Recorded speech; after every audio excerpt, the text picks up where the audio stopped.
Hello everybody, welcome back to another stream. So,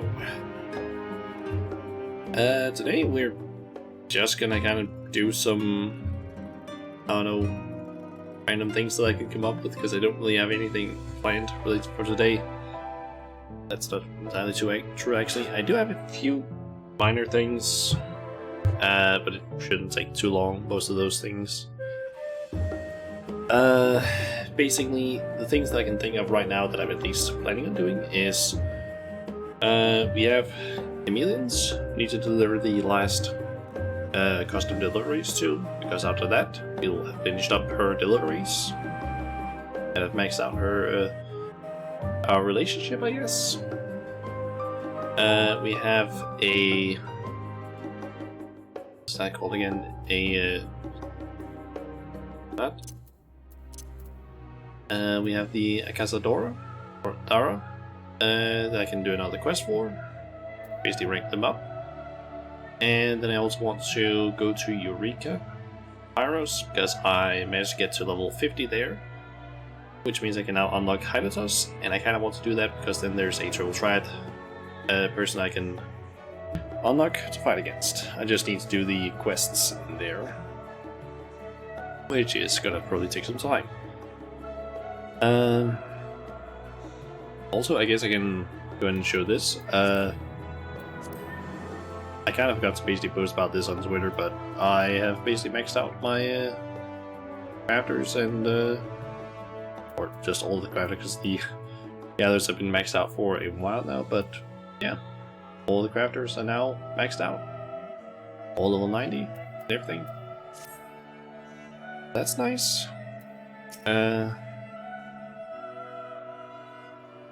Let's see. I think I need to get any of that. If I also found out today actually that apparently if you start handing in these things while you're at the max level, you actually get purple scripts as well. I didn't know that.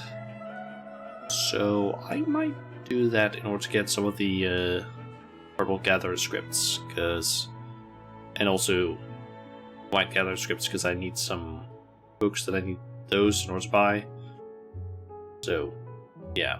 Plus, I do believe I also need a lot of these gather scripts in order to get certain things for crafting the gatherer and crafter gear that I want to craft at some point. I do believe I need a lot of them. But, yeah. Anyway, let's see what Millions has to say regarding the ether-conductive mammoths.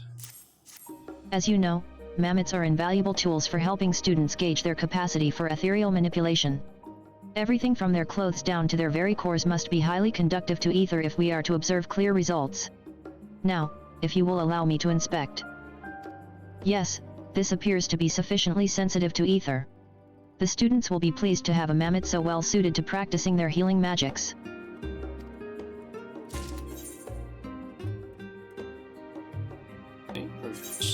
That then.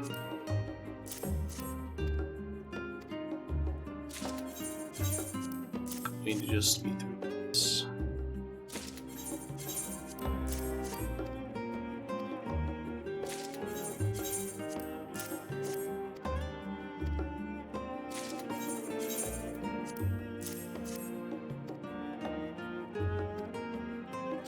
Your generosity knows no bounds, and I fear we levelers have come to rely overmuch on your giving nature. Would that we could simply adopt you into the family, if only to ease my guilt. Fear not, I merely jest. Besides, the paperwork alone would surely strike fear even in Forsheno's heart. Oh, but listen to me prattle on while Mila prepares to return home to Thavnair. I should be helping with preparations. It pains me that she must leave, but it's for the best. Okay. Why does she need to leave?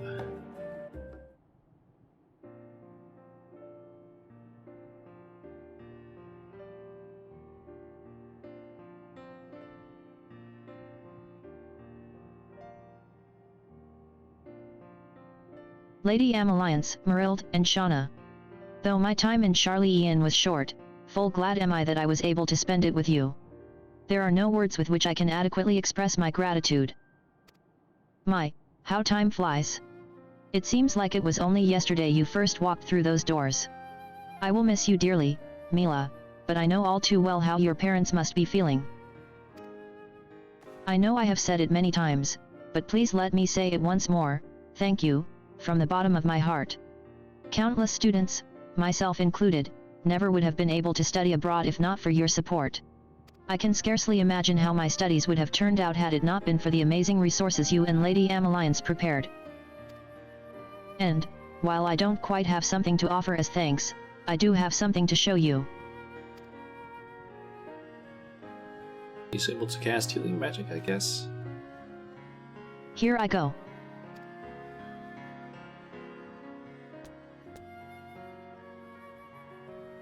Now collapse, just as I practiced.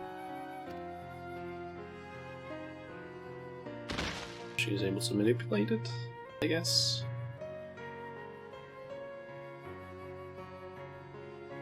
My word. You've learned to control it with such finesse. Oh, I can do more than that.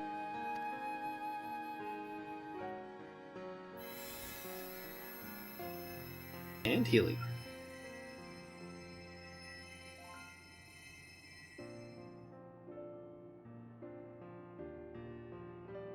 Mila. How, when did you learn to wield healing magics like that? Ah, but that is beside the point. This is the fruit born of your hard work, and I could not be prouder of you. It fills me with such joy to hear you say those words, but I must give credit where credit is due. I have Shauna to thank for all of her wonderful supplies, the professors at the studium for their patient instruction, and you most of all, Lady Amalliance, for always believing in me.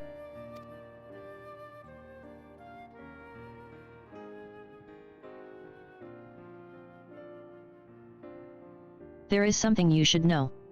I have decided to pursue alchemy when I return home.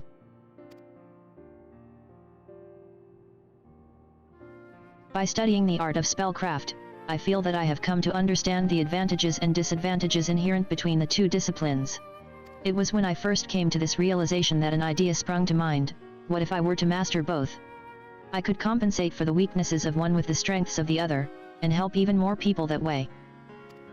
What I'm trying to say is, once I finish my training with alchemy, I will return here. This, I promise you, Lady Amalliance. So, when that day comes, may I visit you again? Mila. You hardly need ask. It's a promise. There was just one other matter. Everyone in the house came together to prepare a parting gift for you. I do hope you'll like it.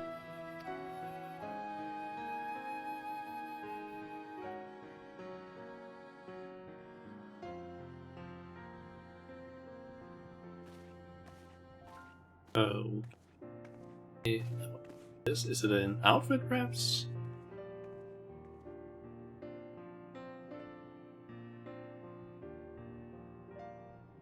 Yep, it is. Gods, these clothes, they're so beautiful I could cry. Thank you, thank you, thank you. As a master artisan, what do you think, Shauna? Do they suit me? I am thrilled, if not a touch relieved, that you like it. I pray it serves as a lasting reminder of your time here. Oh, I could never forget anything about this place. Not the people I've met, nor the memories I've made, all of it, I will treasure forever.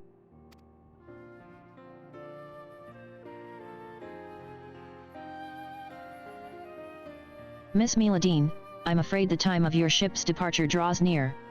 We had best be setting off. I knew this moment would come, but even so, I'm not ready to bid farewell. And after receiving such a lovely gift, everyone, I will miss you all so much. And you, Mila. Safe travels, and know that we will always be thinking of you. May your journey in life be one full of love and laughter, the self-same gifts you gave to all of us. Thank you, Lady Amalliance. I will do my best. Until we meet again.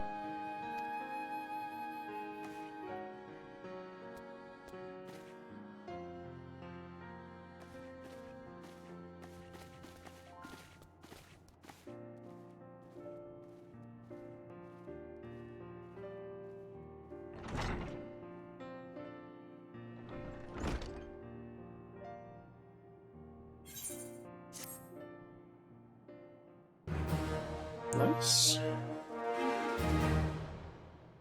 Amalliance could not be happier with your efforts. She now considers you the honorary scion of House Leveler. Through your efforts, the academic homestead program in Old Charleyan was a resounding success. It seems, however, that Amalliance has a new favor to ask of you.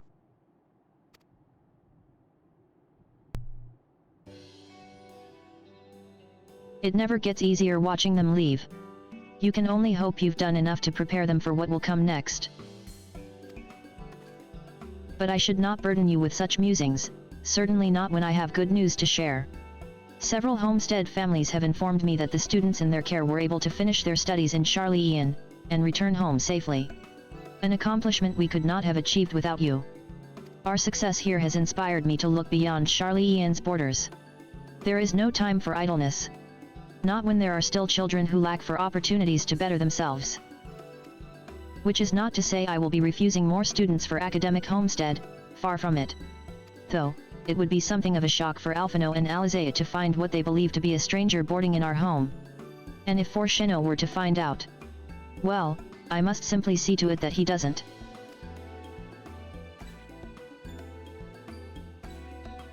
Now, before I forget, I do hope you liked the attire we made for Mila, because I have another set being prepared for you as we speak. Oh. Naturally, we needed to finish hers first, but yours will be ready shortly. While we're on the subject of dress, I would ask a favor of you, but please, not a word of this to anyone. If you happen upon any garments you think may suit me in your travels, I should like to borrow them, if only for a short while. And if they would put Forshino to the blush, all the better.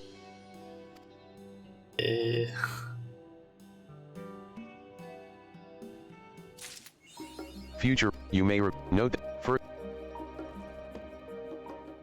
It's just all the like, hey, you delivered all the things message. Your generosity knows no bound. 'Tis not mine intent to embarrass, you understand, but each time you visit, the servants are always quite excited to see you. To say your very presence is an inspiration would be an understatement.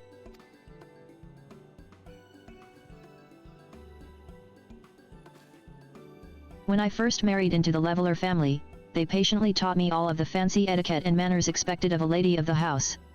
And, when Alphino and Alizea were born, they spared no effort in helping me look after them. I am thankful to have them with us, each and every day.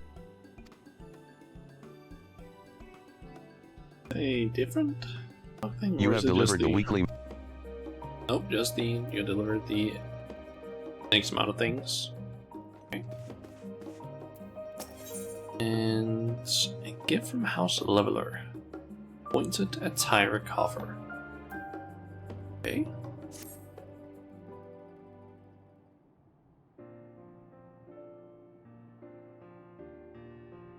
Madam Majula, it is a pleasant surprise to see you. As ever, your timing is impeccable. Lady Amalliance has entrusted me with a gift for you, a set of attire she hoped would be to your liking. Before relinquishing the clothing to you, I thought it prudent to make sure they are a proper fit. I am terribly sorry for the inconvenience, but may I trouble you to speak with the maidservant yonder?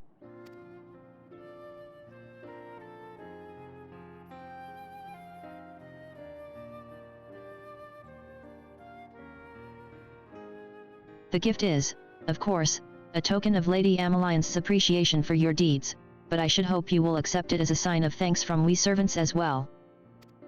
And if I may say one more thing, please continue to look after Master Alphino and Lady Alizea.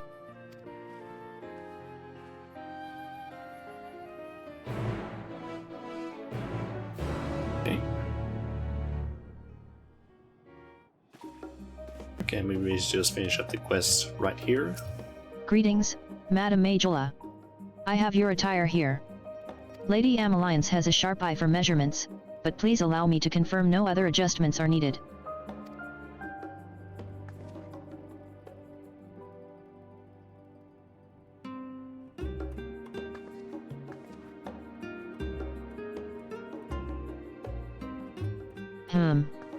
Yes, the shoulders should fit nicely, and the length of the sleeves should not prove to be an issue either. In other words, perfect. With that, I believe I have taken up quite enough of your time. On behalf of all the staff here at House Leveler, I wish you safe travels.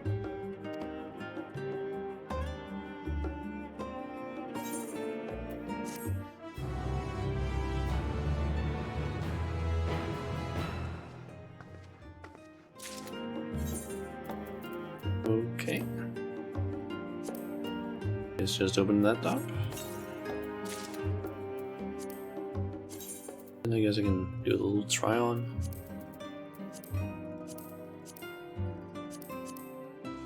Yeah, I think it's basically just the same as the meal I got. Doesn't look half bad. Maybe like dyed some different colors, but that's about it. Meal is what's probably colored like this. And then some other colors. Yep, doesn't look bad. Okay, so I guess just I'll have to unlock some more or do some more things. Let's see. Guess we can head off to Thavnir and do the blue quest for the Akasadara.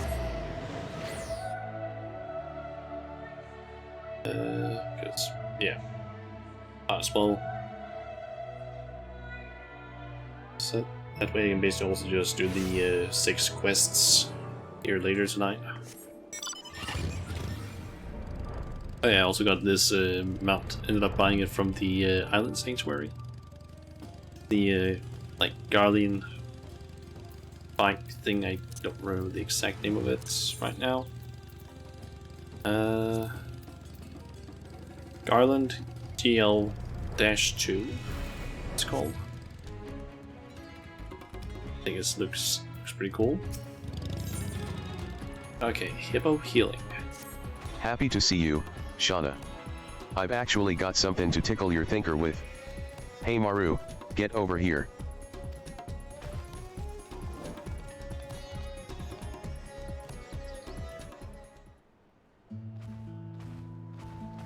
Startin' with the good news, looks like the hottest thing on Thavnir is Svarna's new tandoor. Folks can't get enough of our homemade grub. Bane able to eat whenever we want's about the best idea I ever came up with. All you really need in life is a kitchen. Which brings us to our recent pickle, all the new business we're getting is really wearing down our hippos. We can't afford to lay off the work, but my poor girl Sorya's got bags under her eyes. Do the hippos have comfy beds? It's called for a dip in a spa.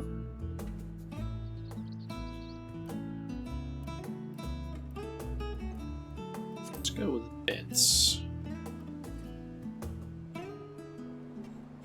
You know, I've never given creature comforts much thought before, but if it's for our hippos, maybe it's time to start. Boss. Boss. Oh, if it ain't Geza. What are you doing back so early? You're supposed to be out on delivery, ain't you? That's just it, boss.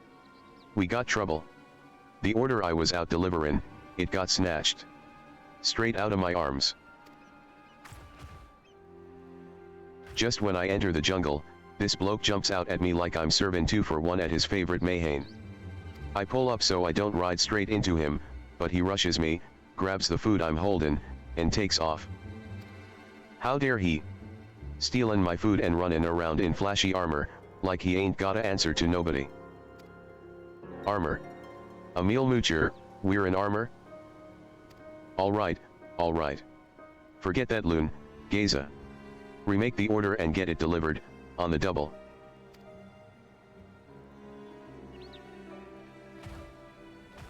Shauna, you up for stretching your legs? Let's see if we can't find the son of a Bujamgat. Good. I'll go and hitch up Sorya.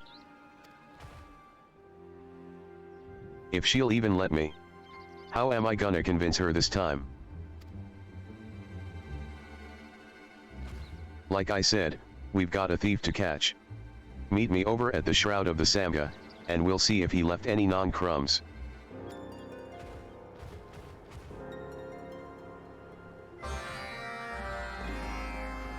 Okay.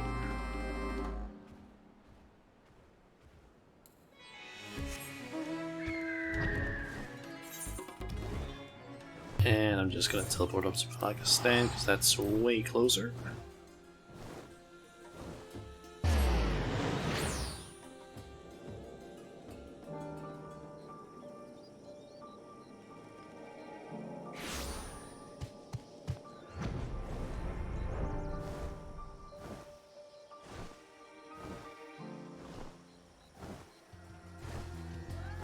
And there they are.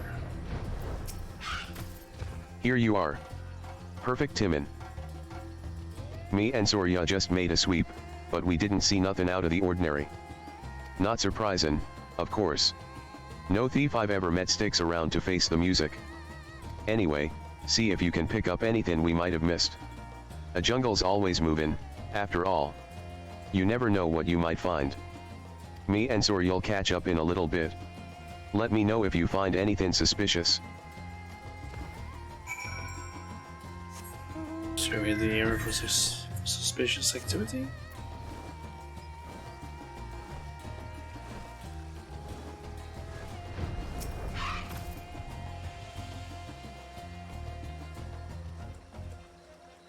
As you survey the area for suspicious activity, you spot an armed Arkazodara. You recognize her as the hunter, Sula. She lifts her hand in salutation before disappearing into the jungle. Okay. Let's try the one over here then.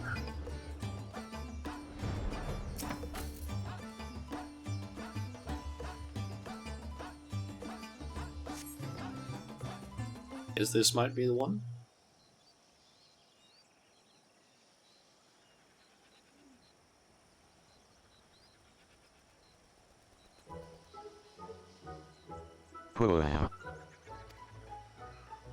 Pa.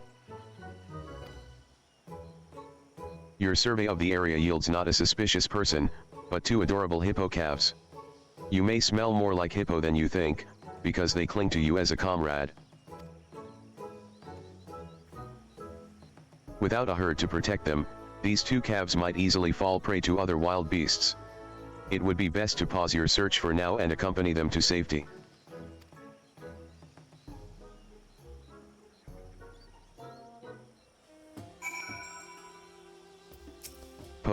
Pa. This energetic hippo calf looks ready to follow you. It nudges the shy hippo calf beside it in encouragement. Trina should know what to do. The hippo calves are now accompanying you. You can leave the hippo calves behind, if you wish. So you just round up. That should come to easily.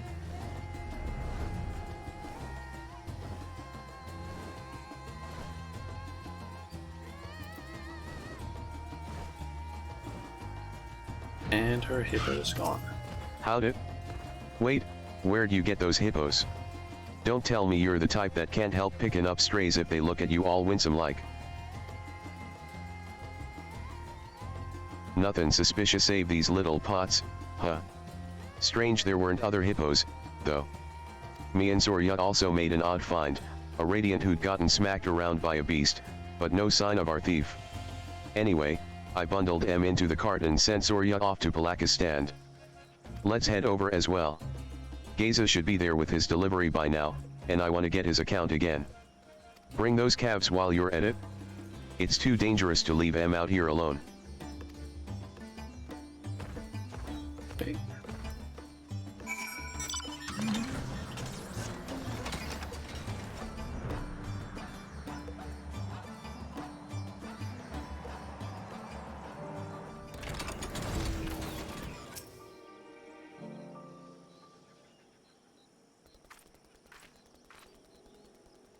Looks like that Radiant got back safe. One of their friends just thanked me. Ah, you two. Greetings, Shauna. Yizan tells me you've taken to the shipping trade? You sure do know everybody, don't you? Apologies for the delay of your delivery, some scoundrel ran off with the first batch we sent. What's this island come into that our Kazodara can't even trust each other not to act like two gill thieves? And that's not even getting into the bugger's poor taste in armor.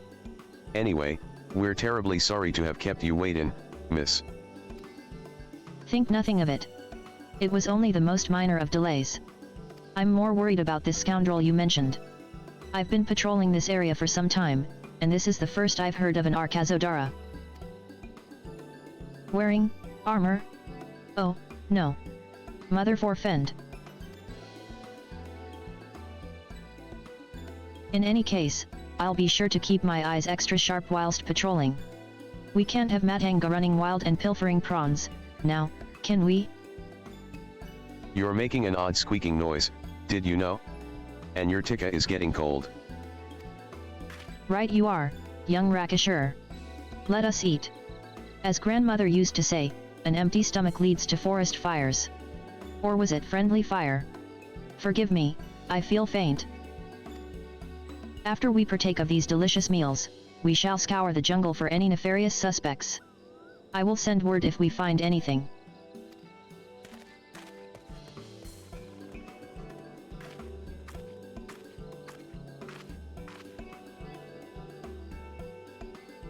So, are you gonna introduce me, or should I skip straight to the cuddlin'?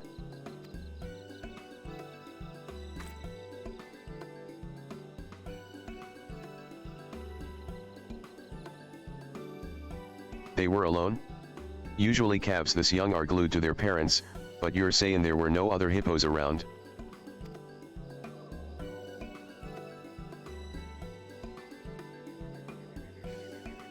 My deliveries are done, so why don't I go and have a look round the watering holes up north? See if my expert eye don't pick up something useful. Truth be told, these darlings probably smell too much like us to be going back to their herd now. Take 'em home so we can make sure they grow up right, will you, boss?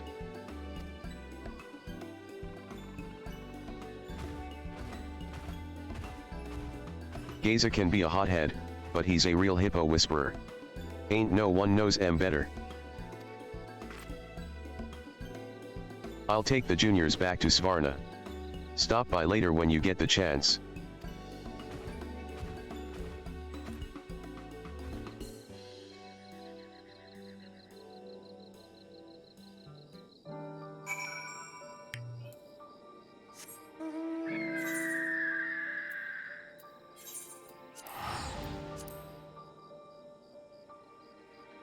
That seems to also be what? Finishing up the quests? Or finishing up the quest. Let's see.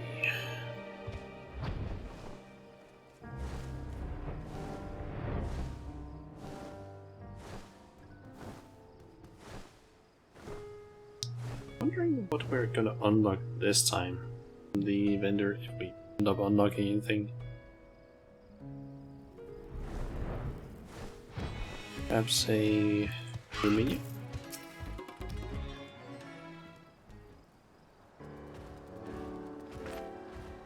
The calves are making themselves right at home. Nothing better than having a herd, after all. You went out looking for a bandit and brought back hippo calves instead. You're pretty bad at finding things, Shauna. But they sure are cute. The master returns. Find anything? I searched high and low, boss, but there's not a hippo to be had for gil or glory. Judging by their tracks, the herd must have up and left in a hurry. So you think the calves got left behind in the scramble? I reckon nothing short of an outright blaze would be enough to separate cow from calf, but I ain't heard news of any fires recently. Something else might have done it, boss, or someone. I found tracks that looked an awful lot like an Arkazodara's.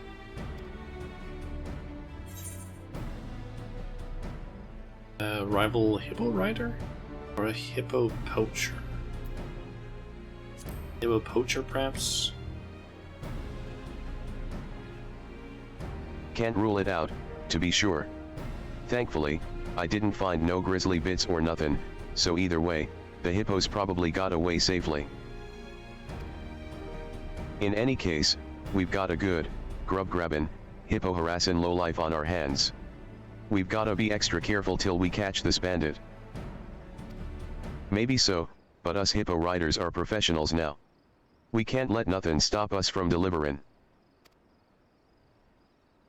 Son of a bujamga. The creature comforts. Boss. You feelin' alright? I am, but our hippos ain't. If this thief comes anglin' for our deliveries again and the hippos are too tired to haul themselves out of there, we're done for. And I'm not feelin' great about our odds, seein' as even Zorya was tippin' me the cold shoulder earlier. I thought I'd have to pull her in the cart. If it's rest our poor pots need, then our first order of business is a proper sleepin' stable. Long overdue, if you ask me. And for our new additions, a wadin' pool, it's safer if they can swim right at home. I guess we could fix up that old fish pond and make a splash. It ain't deep enough for the bigger hippos, though. It's better than nothing. And we can't keep 'em cooped up in Svarna all the time anyway, that's no good for the hippo soul. May as well take 'em out for proper bath and excursions.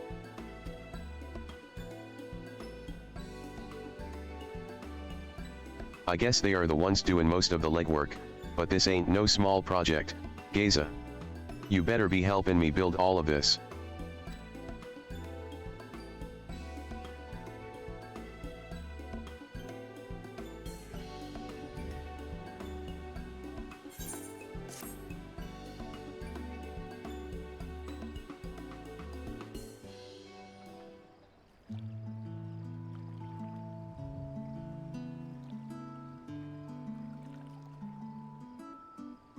The pond, and I guess a stable.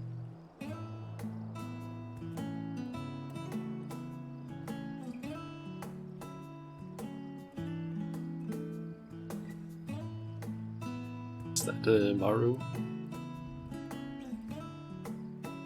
Thanks to Maru and Geza's exhaustive efforts, Svarna has a new stable and waiting pool. The hippo riders are now known as unique couriers, which is presumably an improvement. Make the most of their rested and refreshed hippos.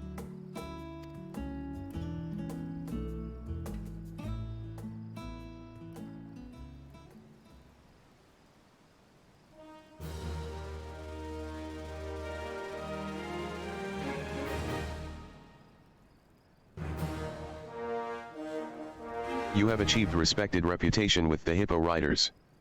New Arkazodara. Furthermore, these additional, you now have access to Selection. That was the important part of that. Just quickly check what that is. We got still that one. We got that thing. Triple track card. And that's it.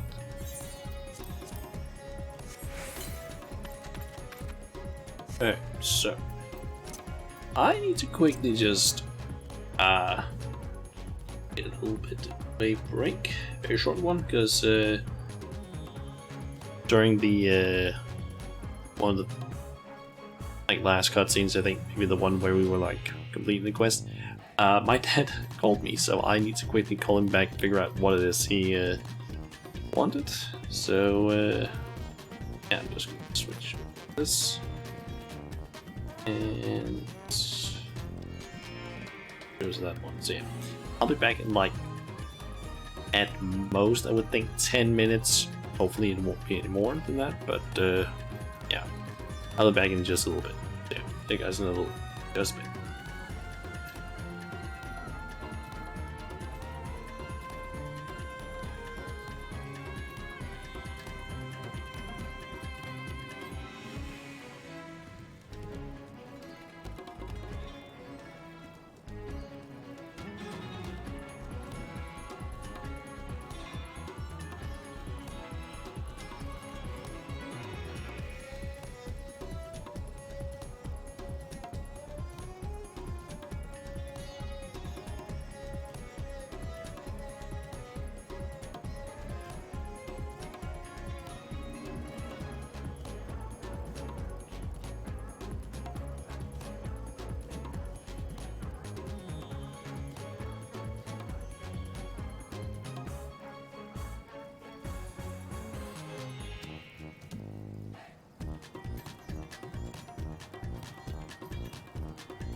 Okay, I'm back.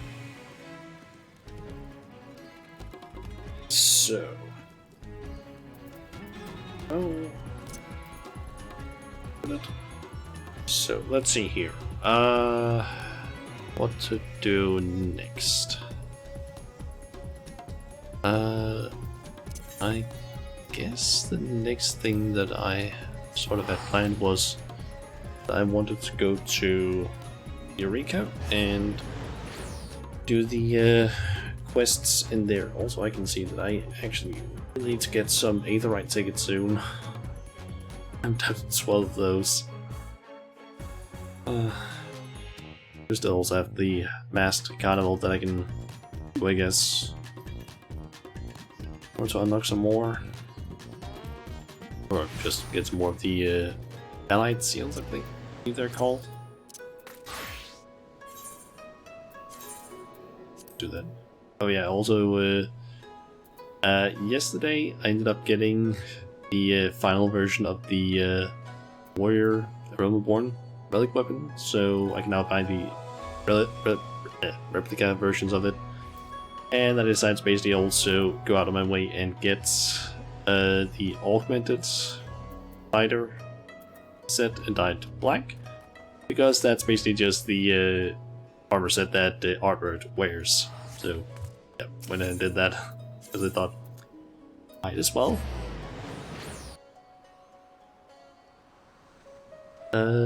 Yeah, the reason I'm also switching over to Warriors is because I feel like Warriors probably the best in terms of like soloing stuff in Eureka, and I kind of need to go to some, let's just say, pretty dangerous areas. Potentially dangerous areas, some of them. Let me just quickly find that here. Basically want to pull up the map of Iris so I can figure out where to go for the different quests, because I don't want to have to try and figure that out on my own.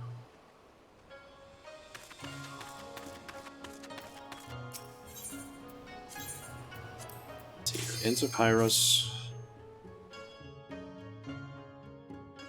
Basically got to level 50 here the other day.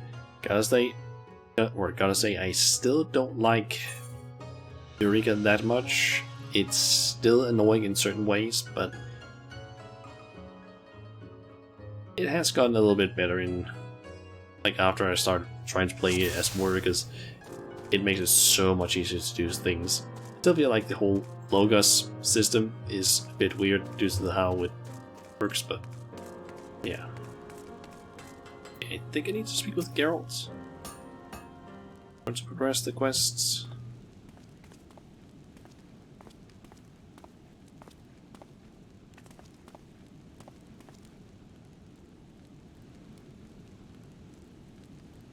I've been thinking, lass, about the weight of a memory. Its value. Its worth.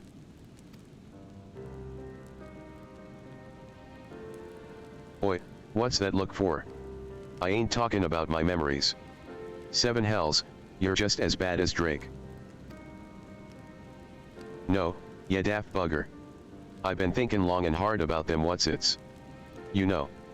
The names, and how I might harness their power to forge ya a finer weapon and pay off more o' my debt while I'm at it. Shrug all ya like, but it's the next logical step. Till now, I've used all manner o' tangible materials to get the job done. Strange, otherworldly stuff no one in their right mind would shove in their forge. Time's come to look elsewhere for means to further enhance your weapon, I reckon. To look to the realm o' the intangible, the metaphysical. The realm o' the names.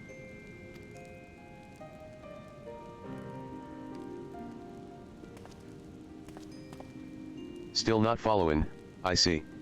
Ya know all about materia, how it's born from arms and armor that be soaked up the spiritual essence and whatnot of a wielder.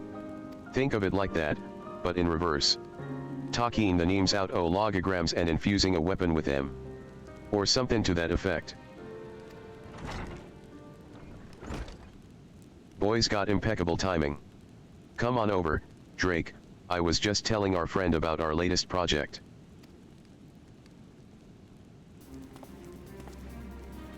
Ah, good madam. I gather Master Gerald was explaining to you his theory of names and how they might be used to strengthen your weapon? As ya know, Drake's been tending to the Logos manipulator outside. That lovely little contraption of ours what lets us extract and transubstantiate names from logograms found here and there and everywhere. Bloody complicated and messy process, as ya might have noticed by now. Half the time it seems like there's no rhyme or reason as to what alchemical compounds it produces. But we just might be able to turn that randomness to our advantage, am I right, Drake? Just so, Master Gerald. For we have developed a method by which we might utilize data gathered from your experiments with the Logos manipulator and, in conjunction with a new set of tools and additional materials, further enhance your weapon. The best part is that ye don't have to do anything other than what ye'd be doing otherwise. Collect grams, play with the manipulator, and so on. Indeed, you need only carry on as before. I shall record the results of your efforts with the manipulator and use them to further our research. Should we achieve any breakthroughs, I shall apprise you of them at once. And that's all we've got to say for now. The rest is up to you. Upon acquiring a Logos action for the first time, it will be automatically recorded in the Logos action log. Upon recording 10 or more unique entries in your Logos action log, you may speak with Drake to learn more about enhancing your Eureka weapon. You may speak with Drake at any time to access the Logos action log and review the Logos actions you have acquired to date. I believe he needs to get... is it like... I believe it's... 10, 20, and 30 Logos things in order to do that. I just don't know if I actually need to do any of that. I'm going to try and speak with Crown and see if she has anything to say. The confluence is somewhere in the northeastern Ice Needles. I'm afraid I can't narrow it down further. Okay, so I was already on that quest. Didn't know that. Okay, so that means we are... Let's see here. Somewhere in the Ice Needles. I think I might know where it is. I'm not mistaken, I think the place I need to go is over here. I'm surprised I haven't noticed that thing before, because I've actually been there quite a few times. Thankfully, since we're level 50, the only places there that are gonna be like a danger to me is gonna be like from around here and to the right, and I think like maybe it's like from here-ish over to part of that. Basically, I would say maybe some of this, like this last part here maybe, and then cut off like that.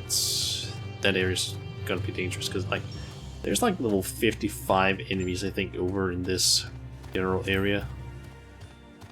I am gonna want to stay away from. Let's see. Is that thing I need to find? Ah, there it is. That's why I haven't noticed it before. At the center of the confluence of ether you find a shimmering stone, Mage Eyesight. As you kneel to retrieve it, the confluence dissipates.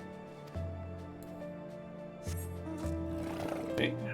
Then I guess I'll just turn. Let's see, that was the level 35 quest.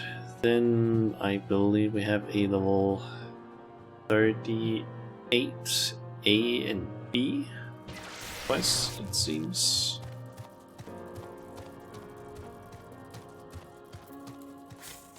Didn't really need to do the whole thing over there, since that is just upgrading the weapon, which I have also upgraded a bit. That is now the elemental battle axe. And it looks like this. No glowing effects yet. You found it, It has I presume? The confluence vanished while you were away, so call it a hunch. Since your Magia board can hold no more Magi Sight, I hope you'll allow me to hold on to this piece for the time being. Much appreciated. There are other confluences elsewhere in Pyros, so I expect I'll be asking you to do this again as soon as we've pinpointed their locations. You may continue the Eureka expedition upon reaching. Oh, 38. I was just thinking of sending someone to find you. I have tidings. Believe it or not, that Magi Sight you found was key to confirming beyond a shadow of a doubt what I had long suspected, that the Isle of Val came to the Glass Ocean by way of a powerful teleportation magic. In other words, the theories we had about the Asians or whoever else unleashing a destructive magic akin to Ultima were completely mistaken. Which isn't to say that this teleportation magic wasn't exceedingly destructive and disruptive in its own right. An island does not up and vanish and reappear on the other side of the world without significant repercussions. All the strange phenomena we've observed until now, the twisted ethereal currents, the warped elemental energies and erratic weather, Magi Sight, and logograms and monsters, all of it stems from this teleportation. All of this could have been anticipated, at least to a degree, which prompts me to wonder why someone would nevertheless decide to utilize such a powerful magic. The answer to that question, however, continues to elude me. No point dwelling on it. We have another confluence to investigate, or will, as soon as I finish analyzing this data. There is another matter you might attend to before then, though. It concerns the Logos Manipulator, and certain improvements that should make your life a lot easier. Drake can tell you more.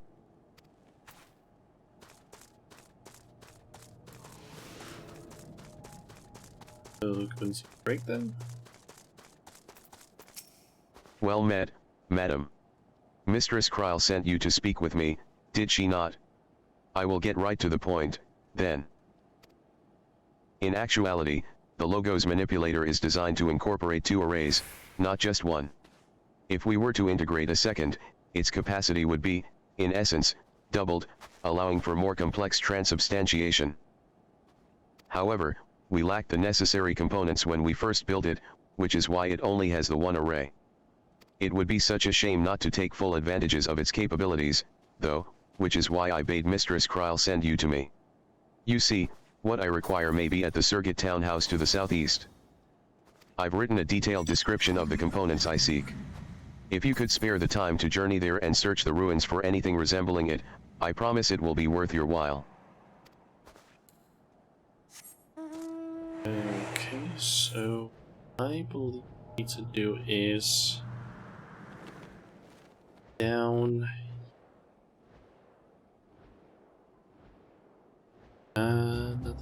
Just can I? Nope, I need to, I think, go down this way in the.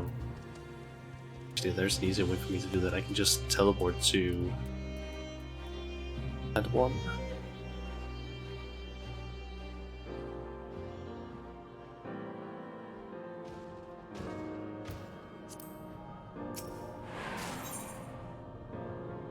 Dragon Star Observatory, I believe it is.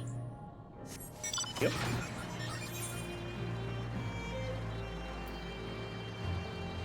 And then it's just a matter of getting up to this place and then get back, which I think I might be able to do by just jumping, but I could be wrong.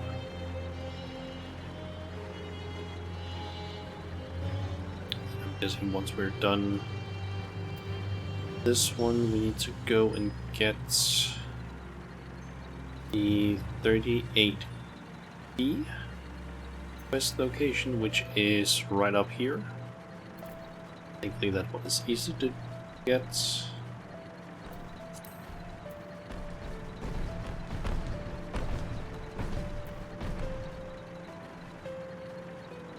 The thing I'm looking for should be around here somewhere. Yes.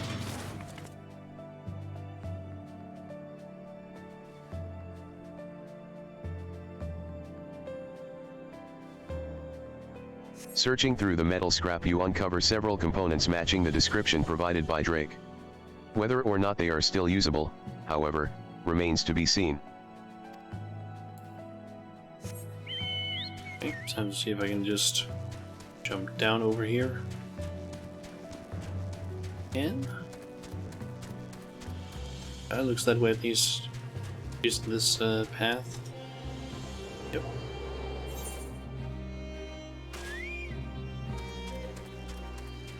And good thing that there's no fall damage, or no lethal fall damage at least in the game.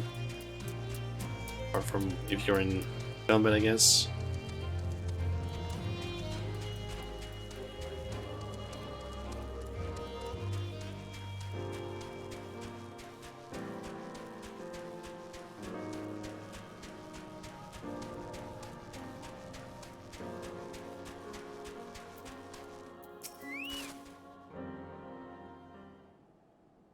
A pleasure to see you again. Could it be that you have brought me the components I seek?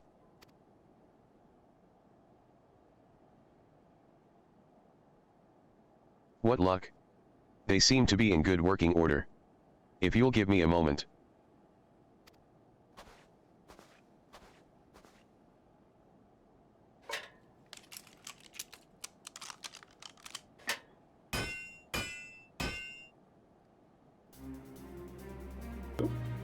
But more of an effect though.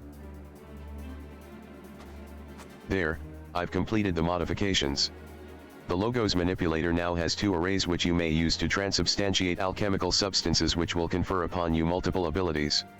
I should warn you that the process is not foolproof, though. With every logogram added to the mix beyond the first 3, there is an increased chance of failure. But with great risk comes great reward, as they say. Feel free to test this new functionality at your leisure. An umbral array has been added to the Logos manipulator, doubling its capacity. By utilizing both the astral and umbral arrays during transubstantiation, you may acquire 2 Logos actions which can be registered simultaneously. Oh, so that's what it does. A maximum of 6 logograms, 3 in each array, may be processed in this manner. However, be advised that attempts to transubstantiate names from 4 or more logograms may end in failure. In the event transubstantiation is unsuccessful, logograms will be consumed. By the way, Mistress Kryl was asking after you not long ago. I gather she has something important to share with you. Okay, so that's interesting.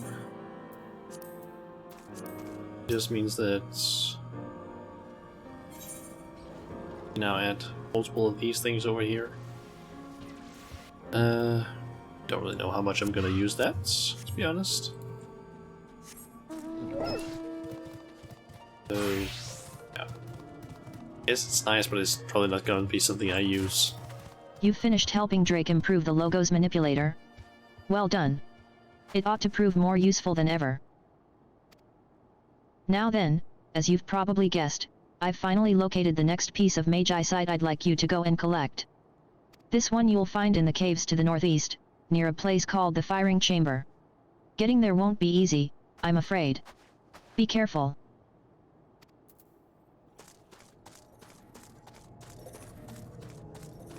There is also a way for me to get more Magicite things that I can place, but yeah, can't quite do that easily. I think maybe I need that one. That's not the one. I know that there is a location up here where there's a storage monster that can spawn, and the one down here, I believe it is. And then I think it's one in here. If you do those 3 storage monsters, there's apparently a chance that you can get an item from them, which when you get all 3 of them, you can basically like end them in and get another spot for your Magicite.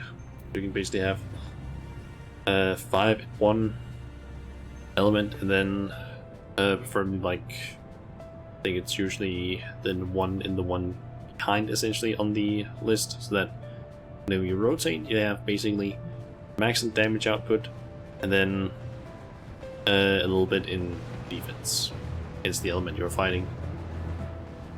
Because actually it is like one ahead, now that I think about it.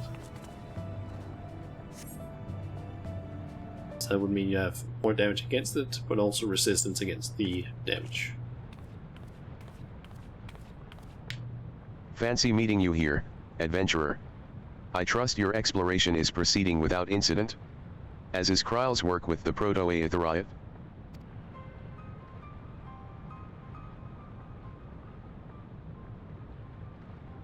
Fascinating. I did not expect her to make such progress.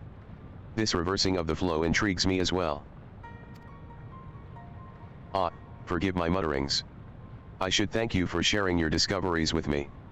I feel as though I am on the verge of an epiphany. Ever so helpful, aren't you? So eager to please, to set the wrong to right. As befits a hero and liberator. I really do owe it to you to return the favor. To help with your Magi site collection efforts. Besides, I've no need of the stuff any longer. Ah, how forgetful of me. There was one bit of information I neglected to share with you earlier. The name of the deiform entity, the elder primal that Golov and the others sought to imprison in this place. They called it, Eureka.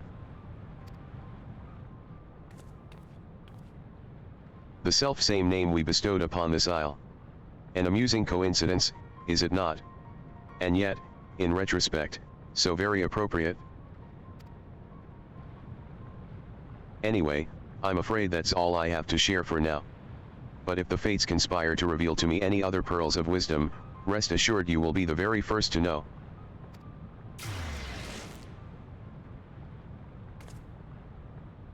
At the center of the confluence of ether you find a shimmering stone, Magi site. Upon its removal, the confluence dissipates. So I'm just gonna really fast teleport to the unit. Okay, back to Kryle.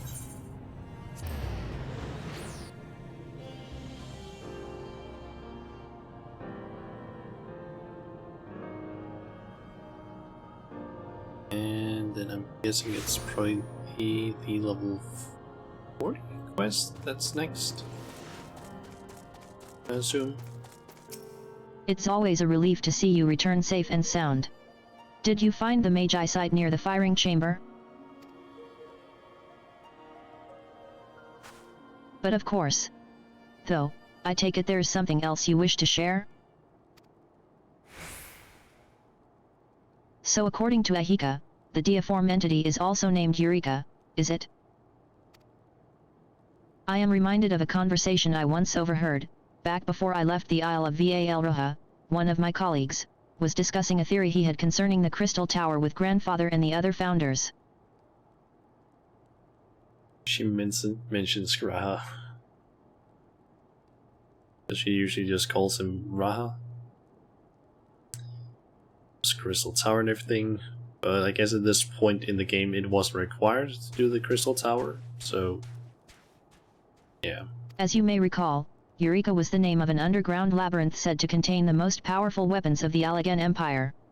At least, that's how the legend goes, and Ruha thought it might be beneath the Crystal Tower.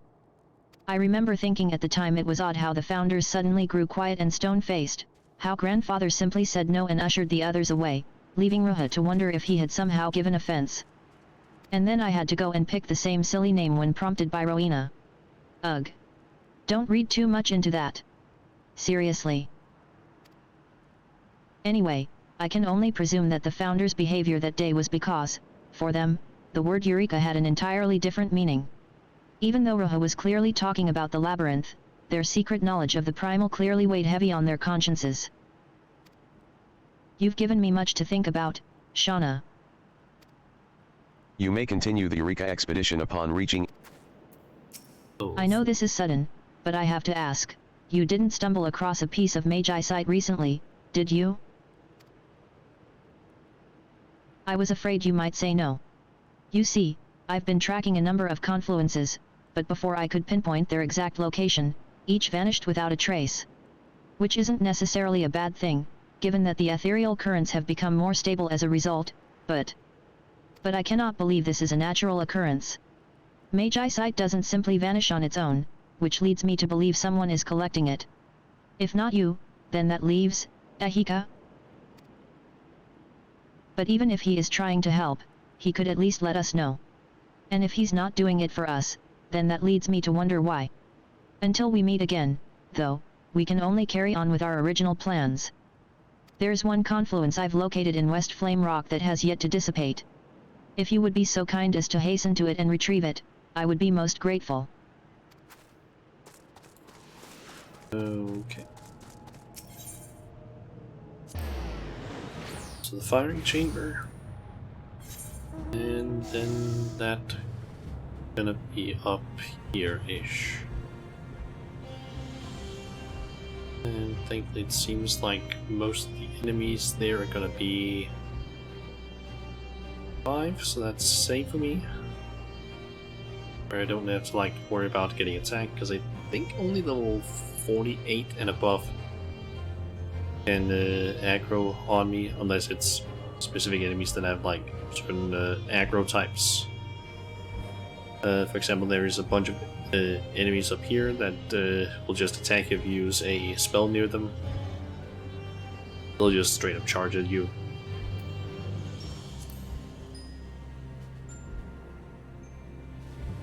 Get up here, get that one. Where are the other quest ones at then?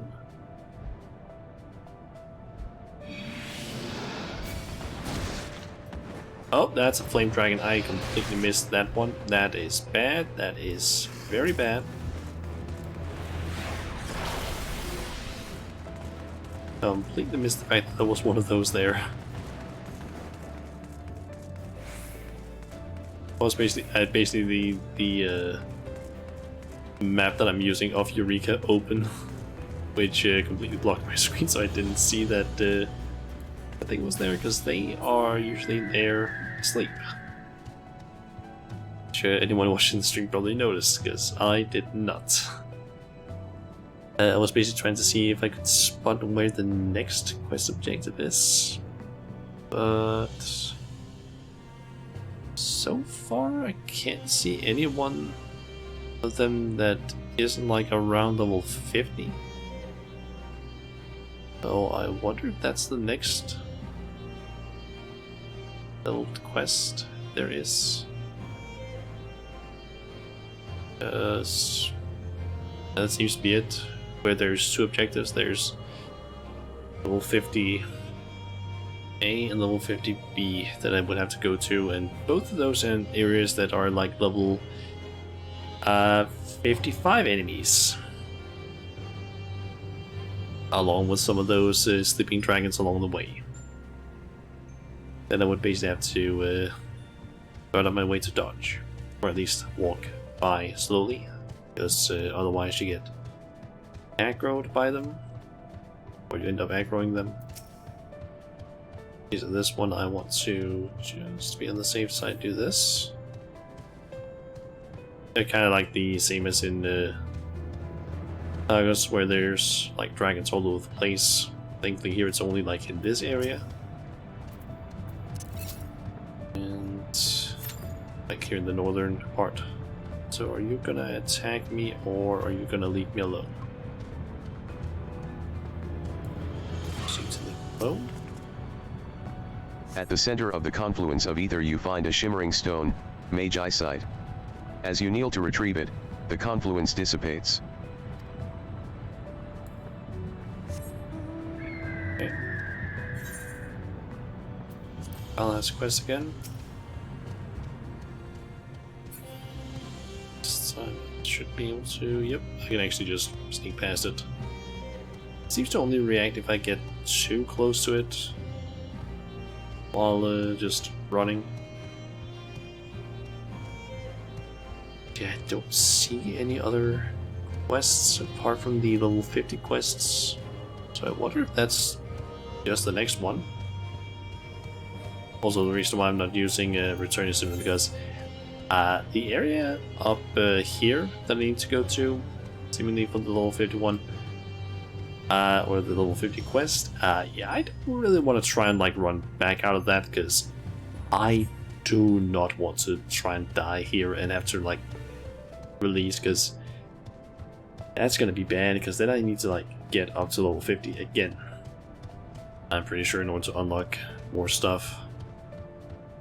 So, kind of saving the return for when I can head so I can head straight back to the observatory as soon as I get the objective done. And then hopefully have it back up when I need to go down to this spot, because I also need to go there.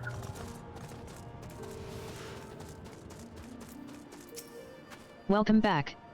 I take it you have a magi sight for me? And Ahiko was nowhere to be found, was he? Not that I expected us to get that lucky again. As for me and my research, I think I am getting closer and closer to understanding Grandfather's intent in reversing the flow. You'll forgive me if I refrain from divulging my theories until I am more confident, though. I wouldn't want to look the fool. You may continue the Eureka expedition upon reaching elemental level. Okay, 45. Ah.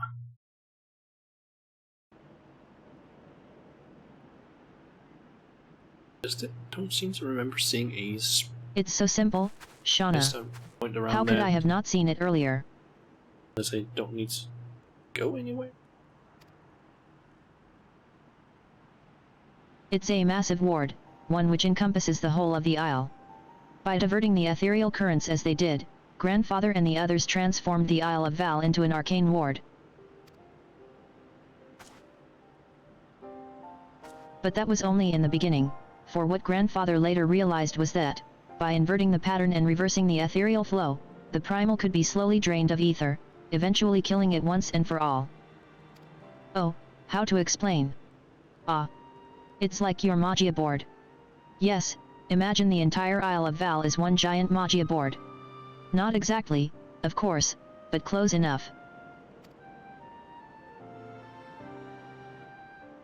Every confluence marks a blockage in the ethereal flow, reducing the effectiveness of the board.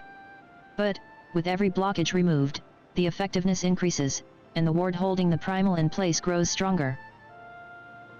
On second thought, that's not at all similar to the Magia board, but never mind that. The important thing is that removing the blockages is key to strengthening the ward, and to that end, we've made great strides. But as it was with Pagos and Anemones before, we cannot simply clear the smaller blockages and call it a day. To completely restore the flow within a given region, we need to, in essence, align certain key points.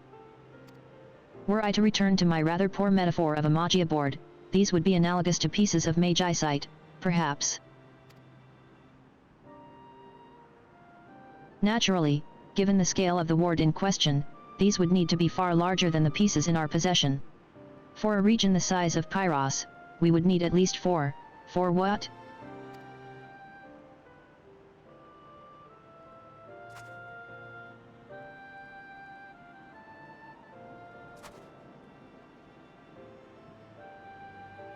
Aetherites?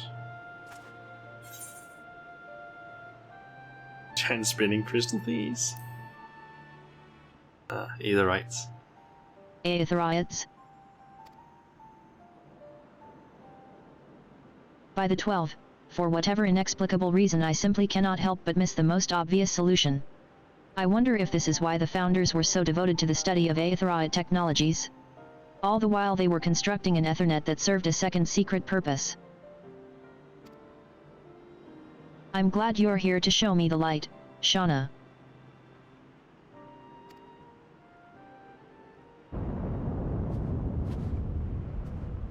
Gods, okay. For a moment I thought that was an earthquake.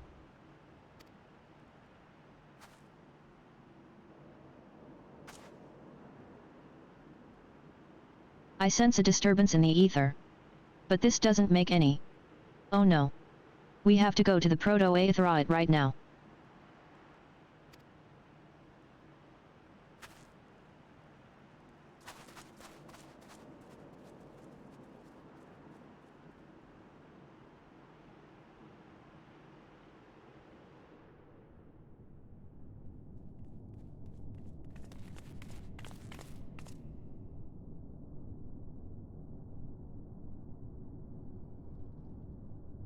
No, no, no, this is all wrong. It was working perfectly fine before. How could this have happened? How indeed?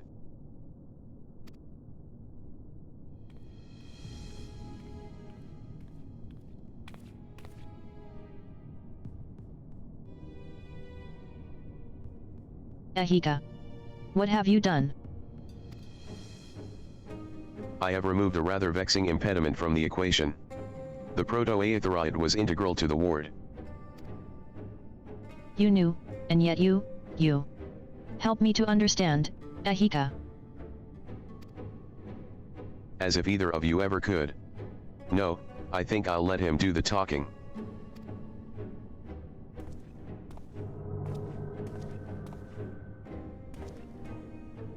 Breaker of chains, thou hast kept the faith. The covenant is forged. Bearer just and true, hand worthy to wield the blade.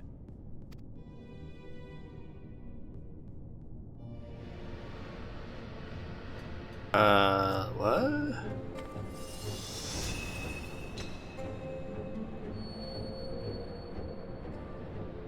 And what a magnificent blade it is. Pure ether, by my reckoning. Perhaps the finest blade ever forged. All that I wanted and more.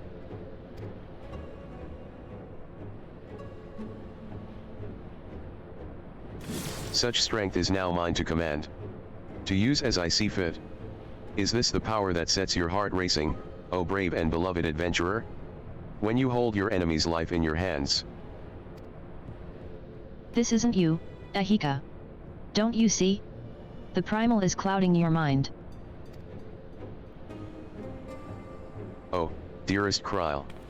You could not be more wrong. I see it all so clearly now.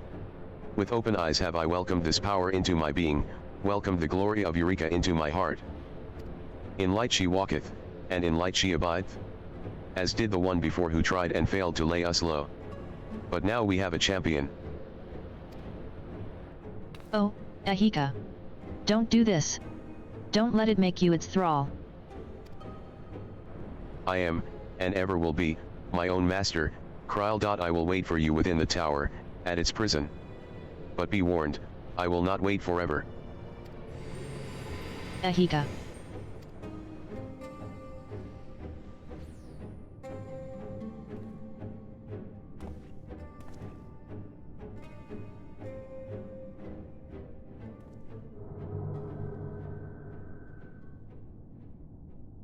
I don't know what to do.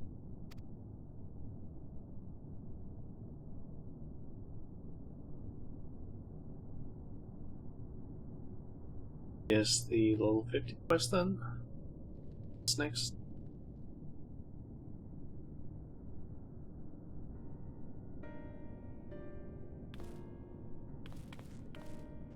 I don't know what to do. Even after reinforcing the frame, it's not enough to stabilize the internal components. At this rate, we'll never get it up and running again.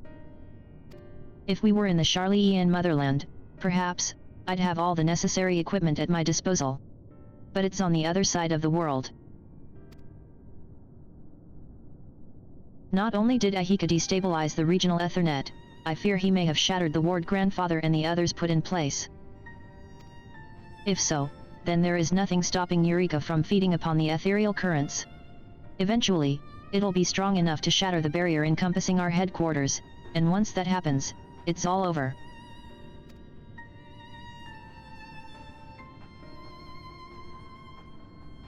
He's succumbed to the primal's influence, hasn't he? I don't want to believe it, but after everything he said and did. How did we come to this? Just when it felt like we were so close to setting things right. If ever there was a time I wished grandfather were here to offer his advice. And echo.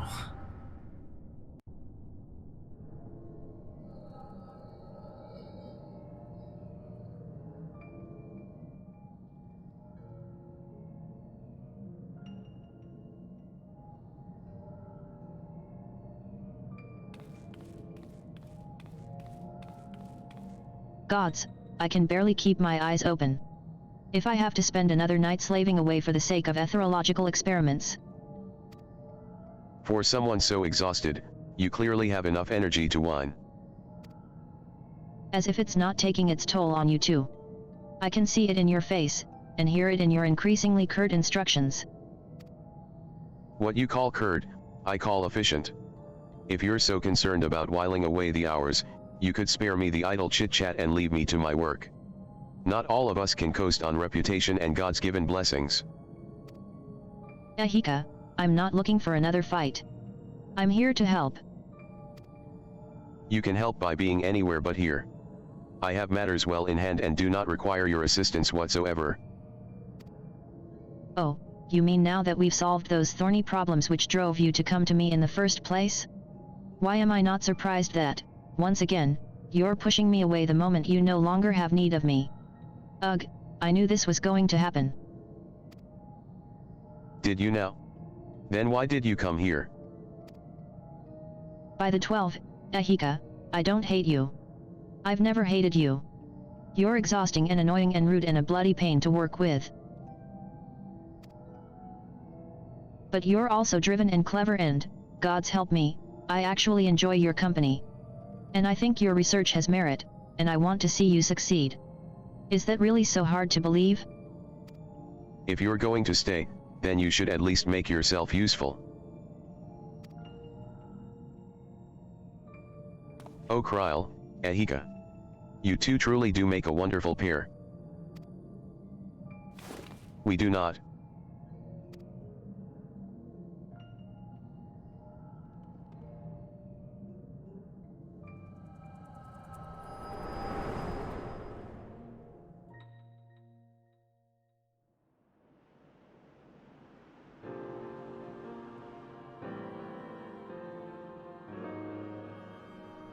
So, do we speak to Kryl again?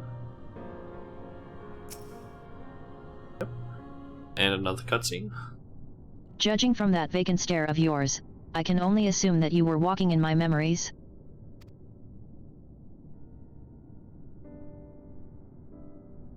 He's always been like that, I suppose. Ever eager to take on the most challenging work, ever unwilling to admit he needs help unless pressed, and then quick to dismiss it after the fact. To someone like me, someone who's accustomed to navigating social circles and being mindful of what people think, his complete and utter disregard for the opinions of others was, quite frankly, admirable. In a way, I envied him.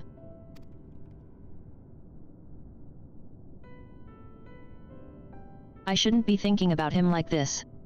Like he's forever lost to us. We must carry on and do what must be done when the time comes. I'm going to need time to re-evaluate our situation and determine the best course of action.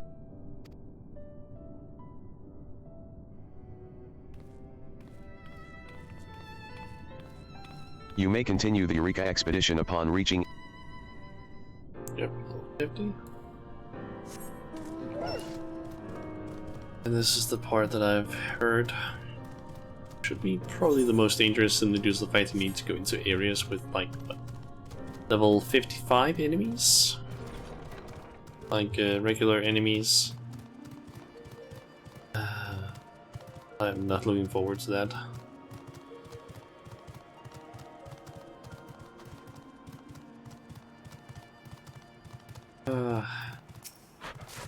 Let's take stock of what we know.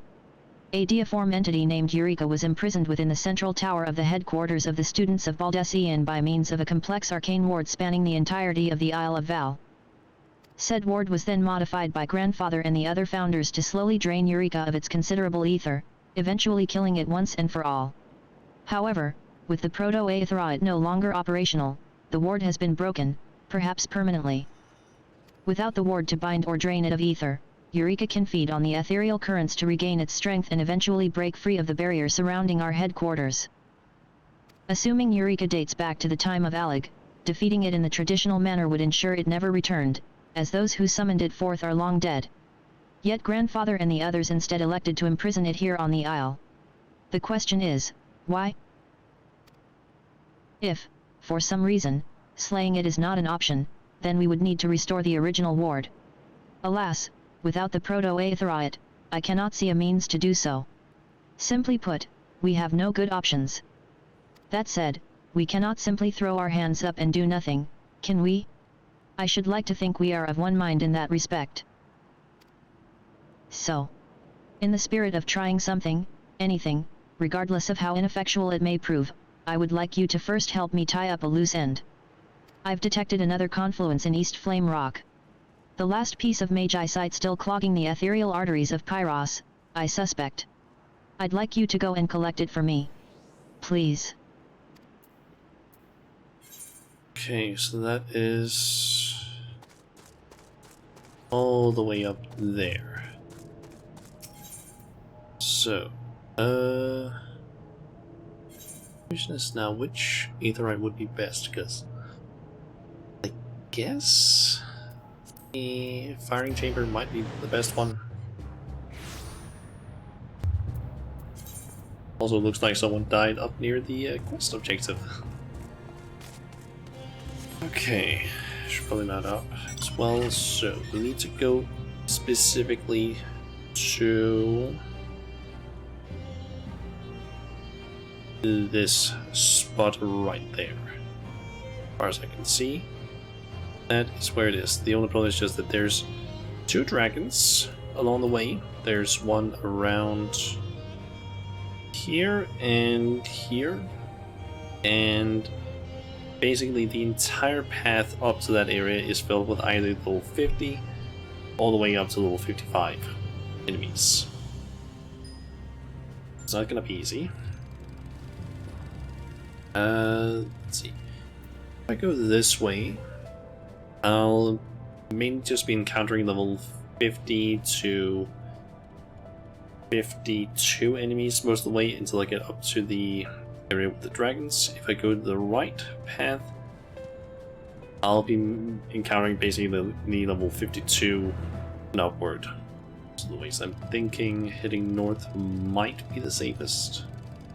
Like this way up. I think it's just that there is a dragon right there. And some enemies. So let's see. In terms of pathway, I might actually want to go up and then this way, because there is a dragon in here. And I am kind of thinking of just trying to just, I don't know, book it past as many enemies as possible.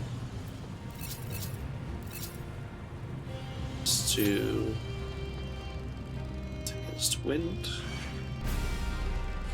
But if I get any Pyros Hawks after me, they hopefully not deal too much damage. Definitely get a bunch of them after me.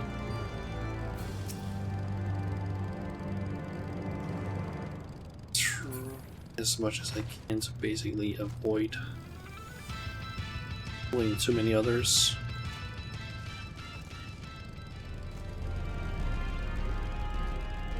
That's a lot of Matangas. I want to try and get past. Is that difficult actually? Especially because that person is pulling everything essentially for me. Wait, there's actually an entire party coming this way. That's really useful if they actually end up pulling everything for me. Like if they get the aggro on all these things, it's gonna be very helpful. This is probably the most dangerous part of the quest, I think.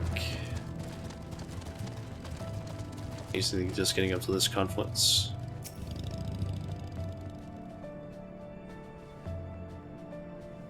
At the center of the confluence of ether you find a shimmering stone, Magicite. As you kneel to... Yeah, the confluence dissipates. Here, I might as well just get the... one of the last missions. Lord, yeah, go, fire, and return. None of these people are basically currently just trying to summon the, like, technically highest level enemy in here, I believe. What's that one called again? It is second highest. It's tied for the highest level one, basically. Penthesilea, something like that. You basically need to kill the Val Blood gliders in order to spawn it. So just the Good, you've returned. butterfly. I hope your trip was Spots uneventful. there. And with that, we have the final Magi side of Pyros. Thank you so much for this and everything else you have done for me. I've been thinking, Shauna. If the ward is the best means by which we might contain and defeat Eureka, then we must restore it, and we must do so without the proto-aetheroid we cannot repair. And so I propose to you, what if we were to instead construct a new focal point to replace the void left by the proto-aetheroid? I'm quite serious. If we were to utilize the Magi site we have collected thus far, I believe we could construct a facsimile to serve in the aetheroid's place. I won't lie. Doing this will take significant time and resources, materials and manpower, that we lack at present. Even so, I think this is our best option. To achieve this, we'll also need to redirect the ethereal streams to fuel the process. To immerse the Magi site in a torrential flood of ether, namely the endless font rising from Pagos. Whether or not this is even possible is another question altogether. Therefore, I'd like you to perform a simple test for me. The Magi site I've given you has been specially treated to facilitate the absorption of ether. I want you to take it to the cavern of the second cant, which is directly above the fumarole of Pagos. Hold it above the ethereal font and observe how it reacts, then return to me and report your findings. Thank you. Okay, so that should be us going down here. All the way out there. Only problem is just that from around this point onward, I believe it is level 50 plus enemies. Actually, it's from around here. It's gonna be level 54 and 55 enemies that I need to get past. So, yay! Fun! Hopefully I can make it past all of those enemies and not get absolutely destroyed. It seems like most of the enemies there are level, or most of the ones I'm gonna run into seem to be level 55 and Earth Elementals. So that means I need to be Lightning Elemental, I believe. We just need to get through this cave and down this way. Much. Sneak past. Basically, these are gonna be the ones that I mostly encounter here. Stone egg. Basically, as much as I can in terms of sneaking past enemies. Kind of missed that one there. Hopefully I can fight some of them just one-on-one as warriors, since I do have a lot of self-healing. Oh god, that still hurts a lot. Okay, the reason why I'm not going forward is because some of the enemies out here were facing the wrong way for me. God, there's a lot. Please don't notice me. Please don't notice me. Please don't notice me. And most of them faced away. Good. Made it.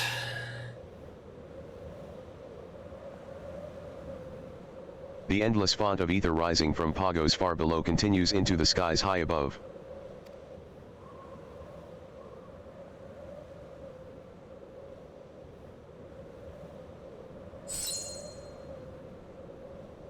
In mere moments, the treated Magi site grows bright and warm, as it reacts to the torrential stream of ether, as Kryl hoped it would.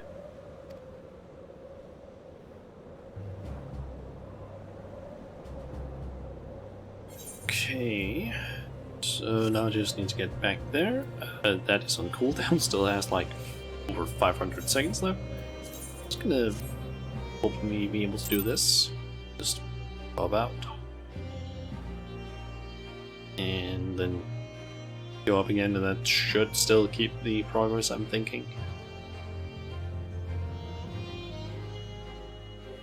As soon as it loads gun.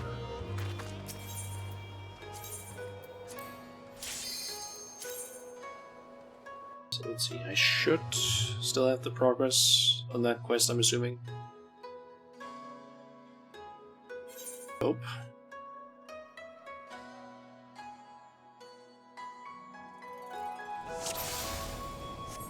Seems a bit weird to me if it didn't keep that progress.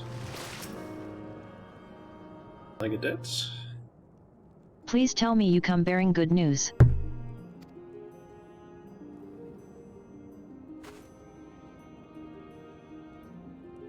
What a relief. Then the method I envisioned for constructing an aetheroid facsimile to restore the ward should be viable. And with that, I believe we have once again come to the end of our time together. As I mentioned before, this process will require significant time and resources which we lack at present, so there's nothing else you can contribute to our expedition for now. I should say, though, that the next stage of our expedition may well be our last. If we can't gain access to our headquarters soon, then we may be too late to stop Eureka, and then... bah. I'll refrain from grim predictions and the like, especially when I should like to think it will not come to that. We're coming for you, Ahika.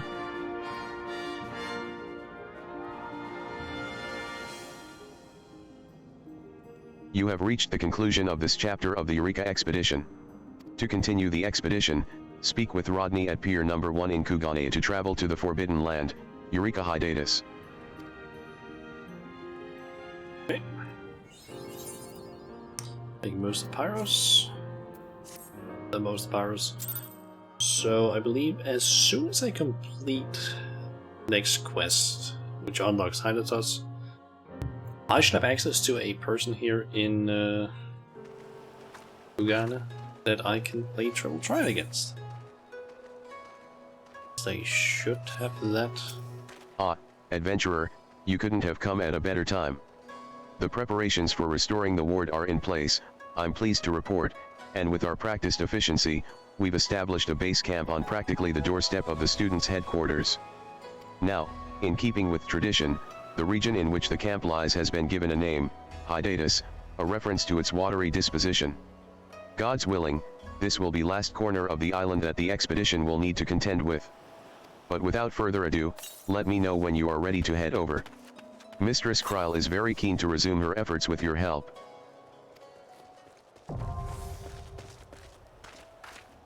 You now have access to the Forbidden Land, Eureka Hydatus. To embark on your journey, please... Don't need all that, and yep, there's the Triple Triad match. Nice. That person, I believe, has 4 cards that I can get. I believe there is... I think it's 4 cards at least. I'm just going to pull up that website that I use to track that stuff. Let's see.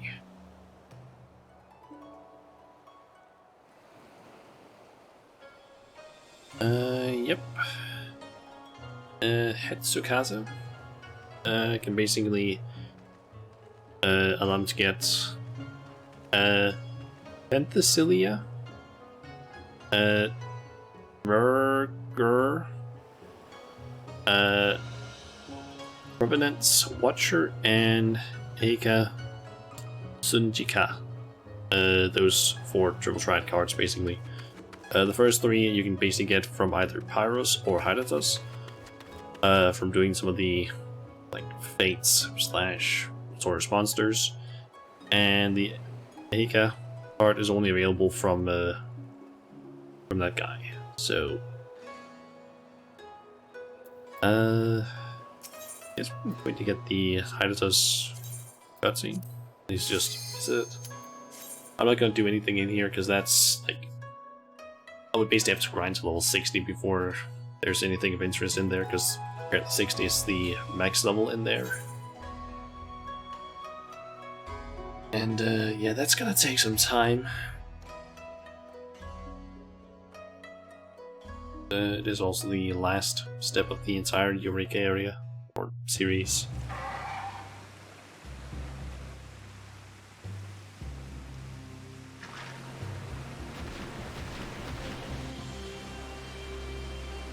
Forbidden Land Eureka Hiatus. It's also where there is a special sort of raid of sorts. I believe it's a 40-man or 48, I think it is. 48-man raid. Known as the Baldessian Arsenal. But yeah. This entire thing, I honestly don't even know if those 8 rides are available from the get-go or if you need to be a certain level. Let me just quickly pull up that map. Let's see here. There's one on the left. Also, why is that person giving me? As I'm gonna be leaving like in a second. Yeah, the one on the bottom left you can access at level 51, and the one all the way over to the right is available at level 55. Only problem is just that the one over in the like level 55 area, that's like level 63s, 65 level enemies. And yeah, the other one is like in a somewhat safe area, but still. Also in this entire area there's certain locations where what would you call that? Entrance to the Baldessian Arsenal basically opens up. Like there's a whole thing where like it can open up and then you can enter it and participate and so on. I don't fully understand it. Yeah, I can try and understand it at least later on, but right now, nah. Okay. Well, that's most of the things that I basically want to do for today, so now I just need to figure out what else to do. Because, didn't really have a whole lot planned, to be honest.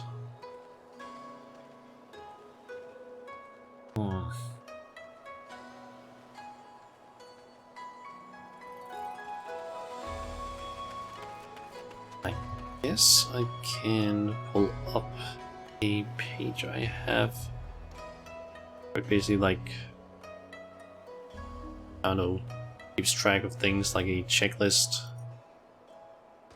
Basically, XIV to do.com. Let's see here.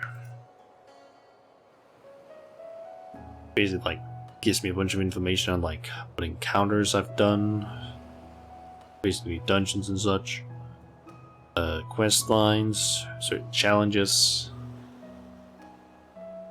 Let's see. It isn't 100% accurate though, because it does say that I haven't done the Jade Stoa, Elskir, and Breeze of the Snakes. But that's apparently because it doesn't fully know. Oh, I can actually just checkmark those. Nice. Didn't know that. So that's a new thing they've added. Nice. Know for a fact that it didn't allow me to do that before. I think it's basically because it doesn't always know if I've done everything. But yeah, there is some things I could technically do in, I guess,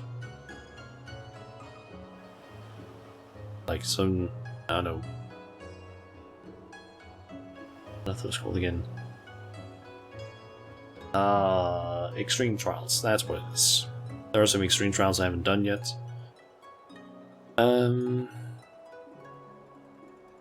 There is some quest lines I could do. There's Omega.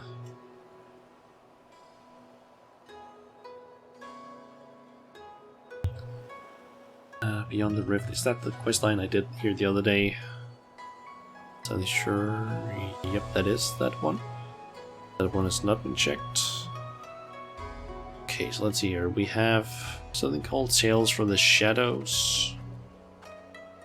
Don't really know what that is.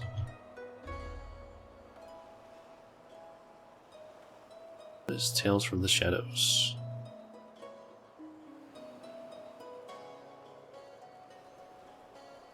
Ah.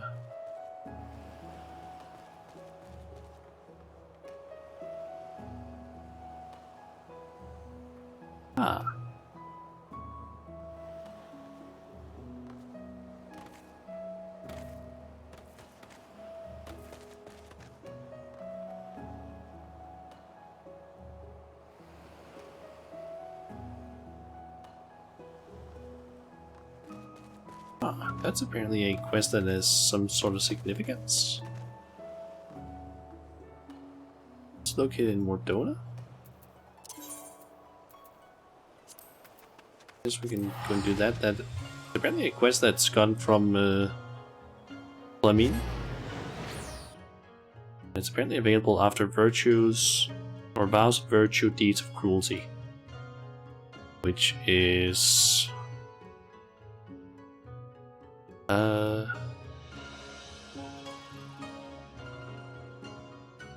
the last quest in 5.1, it seems. It's apparently the quest that was recorded before. And it's also a relatively short one, it's only like 4 steps long. Also, we can actually also going to do quest that Slathborn has here. It's possible to switch over to this. Magitechnical difficulties, because this actually unlocks something for certain mounts that we have. Greetings, Shauna. You've come at just the right time. A visitor is waiting for you in the workshop. A friend of Sid, it seems. Realizing your preoccupation with other matters of import, I suggested she wait at the 7th heaven until your arrival, but she refuses to leave. I fear you have a very brash client on your hands, friend. Are you ready to go inside? I fear waiting will only make her more irritable. So we're going to do this one.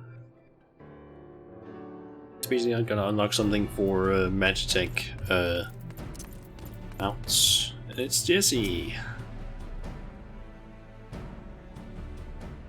So you're Miss Majula, eh? Took you long enough. The name's Jesse, Deputy President of Garlund Ironworks. We've known each other for a while, Jesse, but I just never went here. Guess this is the first time you meet her. Don't look too impressed, now. In truth, I'm nothing more than an engineer, but thanks to you filling Master Garlund's head with them damn full ideas of heroism and saving the realm, there's no one else around to fill his golden britches. We've been busting our collective arses on these orders from Highwind Skyways, and are still only scraping by. The real problem is, with Master Garlund gone, productivity's dropped like the knickers on a stone's throw strumpet. The company'll be in deep if something ain't done. And that's why I'm here. Sure, our machinists have made their fair share of chronometers and plasma lamps, but we need something grand, something that'll have clients on their knees literally begging us to take all their sparkling gil. I want you to show me the Magitech armor you borrowed from our friends the Garleans. Yes, I know all about your little foray into the Praetorium. You can thank Biggs and Wedge for that. I reckon there's a lot we can learn from that Reaper, and after all you've done to distract Master Garlund, I'd say you owe us that much and more. Sure.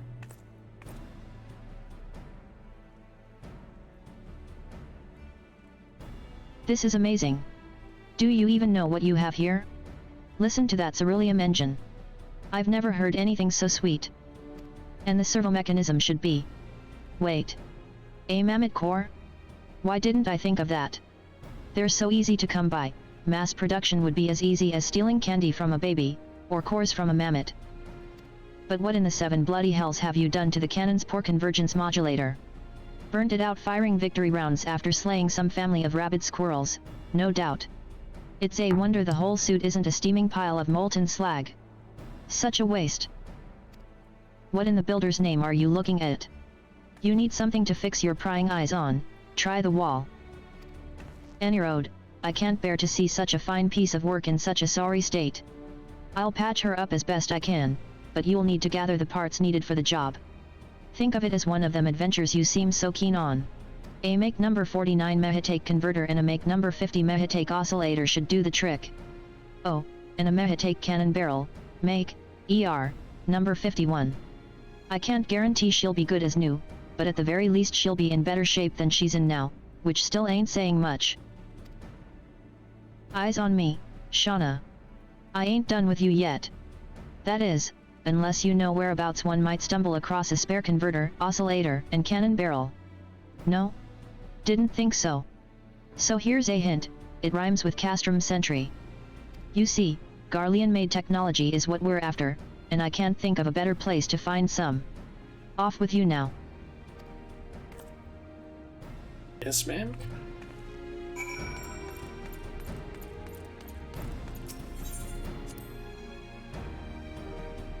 So off to Castrum Sentry then.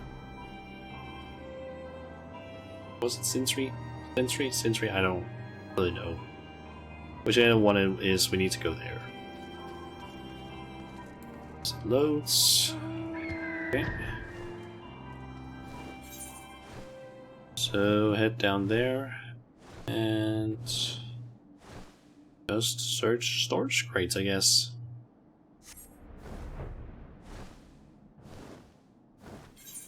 Also, I guess I didn't need to switch over to Paladin because I'm not gonna get any XP from this quest. I thought that maybe I would, but nope. Another question is just where do I find storage crates? I know that they are just like lying around the place. Ah, there's one.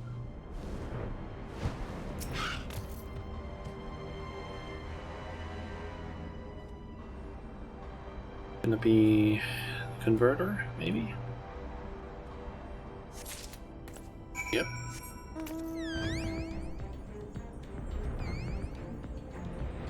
I think I'm most likely gonna find them in the order that they are listed. So the oscillator next. And over in this area I'm probably gonna find the cannon. Oh, nope, actually there's the cannon now. I guess that means it's the...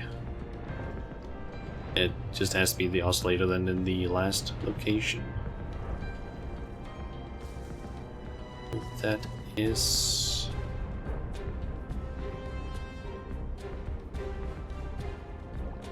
Ah, there it is.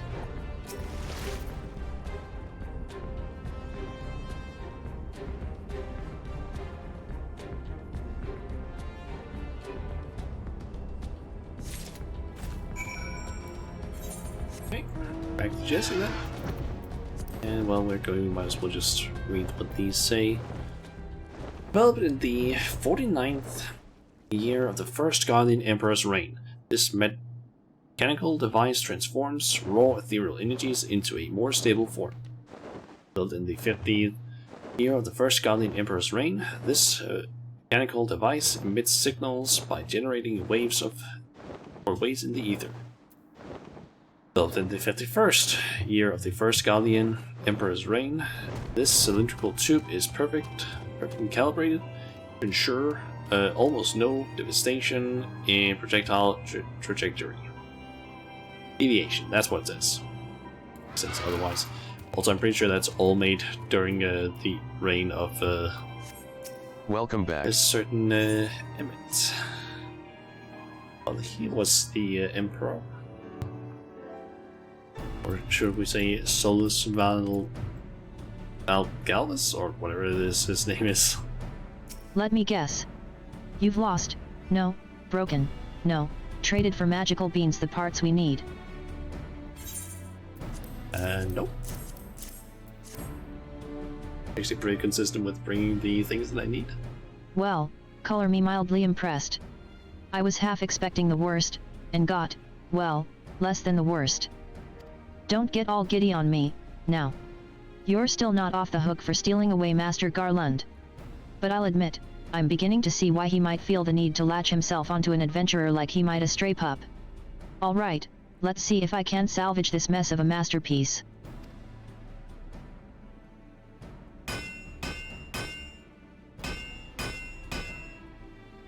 Phew, I think that's it. Both Mehitake and photon cannons should be functional. That said, I'm no Garlean. There's no third eye hidden up under these lovely locks, and there's a great deal I don't know about their machina. I can't guarantee the cannons won't misfire, but then again, misfire is better than no fire, eh? Even so, I wouldn't recommend using the weaponry in actual battle. Speaking of fire, it's high time I got back to the ironworks. Patching up those cannons has given me a few ideas. You take good care of that armor, or you'll have me to answer to, Shauna. Don't worry. Your Mehitake armor's Mehitake and photon cannons are now operational. They can be accessed via the pet hotbar when riding your mount. However, please note that these weapons do not employ lethal force, and will have no effect in combat. Yeah. Now if we use any of our Magitek mounts, we should basically have a like one of those hot bars for like when we're mounted on certain special things. This mount guide, and where is that one? Also, doesn't do anything for that one. Where is our mount? Why can I not see it? It should be... Ah, there it is. Yeah, both the gilded and not gilded versions now have 2 bars down here. We now do that, and we can also shoot one of those blasts. And yeah, as I said, also works in this one.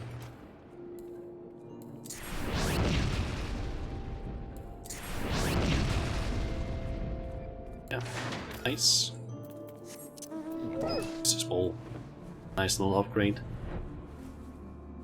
Okay, I believe Lemon usually. Ah, yep, there she is. Lemon, one final journey. Has 4 steps, or 3 steps rather, and doesn't really reward anything special, but it does apparently has some lore, it seems.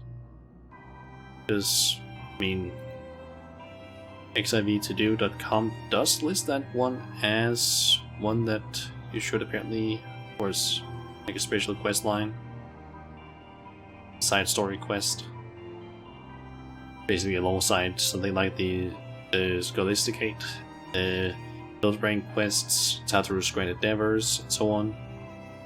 Tales of Newfound Adventure. Those things basically.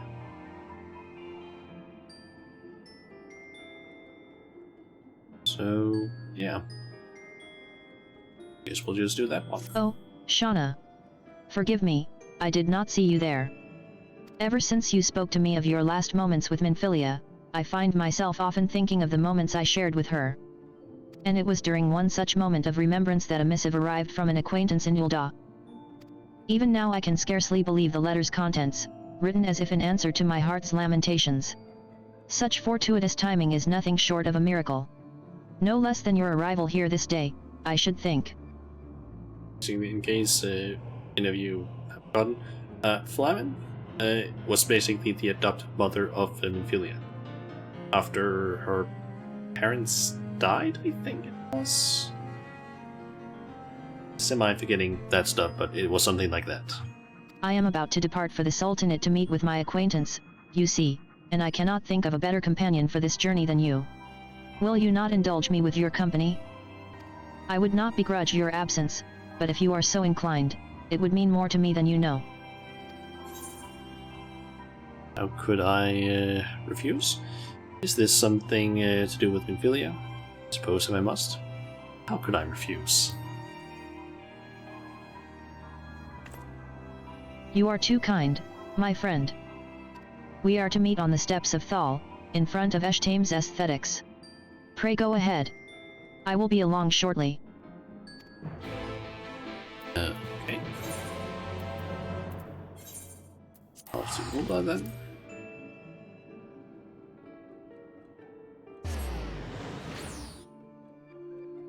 Guessing we need to go down around the Miners Guild ish.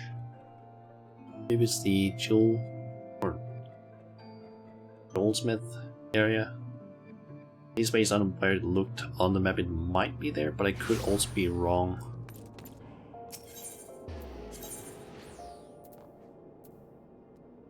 I hope I'm actually kind of right. It was kind of where I was thinking. Basically, this little shop here is used a lot in, or sometimes at least, in the fashion report thing in the Gold Saucer. It sometimes has basically the Reddit slash why am I blanking on that Twitter post by a certain individual that I don't remember the name of right now. They basically sometimes say that, hey, that jeweler over there sells some things that are needed to basically get an easy 80 points.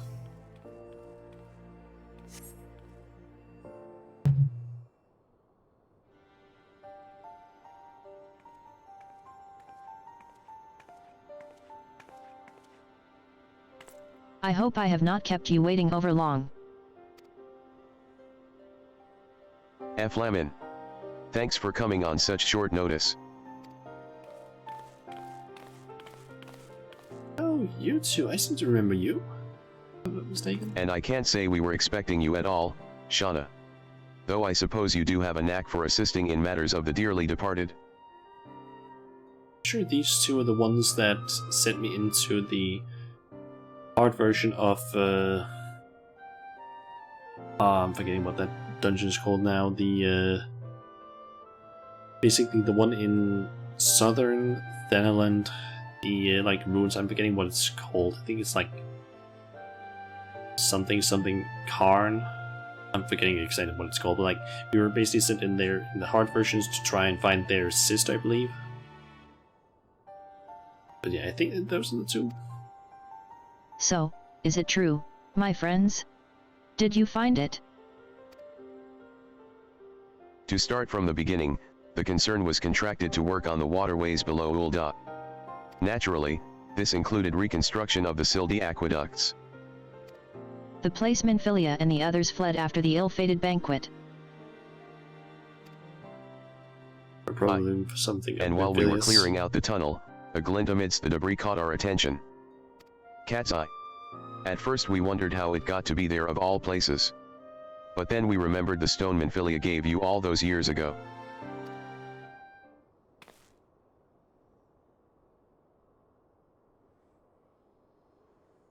There's no mistake about it. This is the self-same stone.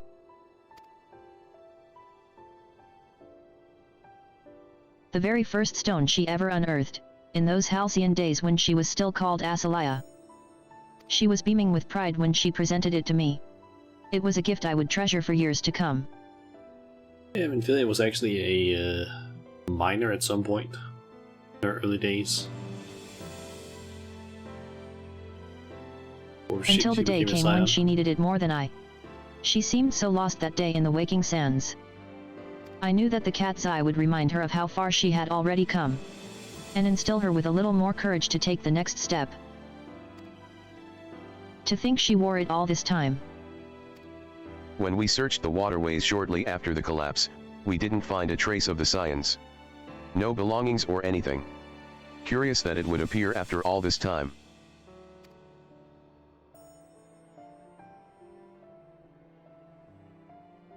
With the stone in hand, Minfilia pressed onward in her quest for true peace. Never once did she look back. And though she is gone, her legacy lives on, in you, Shauna, and the scions. And in the child Reen. Safe in the knowledge that others continue to walk her path, she has sent this stone back to me. This I choose to believe. She has earned her rest. I shall bury this stone, that she might have peace in the hereafter. Where are you thinking? Next to where her father rests. Indeed, there's no better place than with your loved ones. Well, you're doubtless keen to see to that, so we won't keep you any longer. We'll find a moment to go and pay respects ourselves afterwards. Till next time, take care. Thank you. Both of you.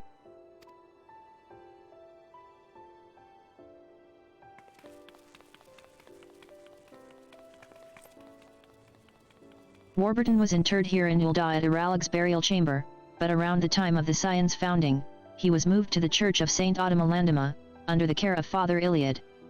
Come, Shauna. Let us seek out the father and request his permission to bury the stone. I believe that's in Eastern Thailand. The church that we also found Sid at. Yep.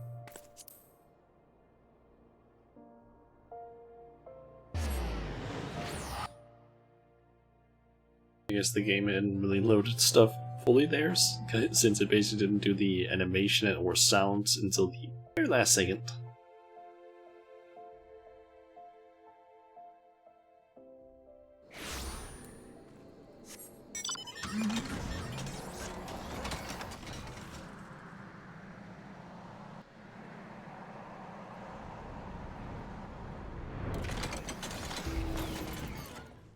Welcome, my child, welcome.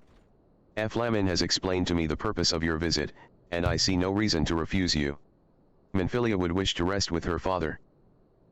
I have known her since she was but a child.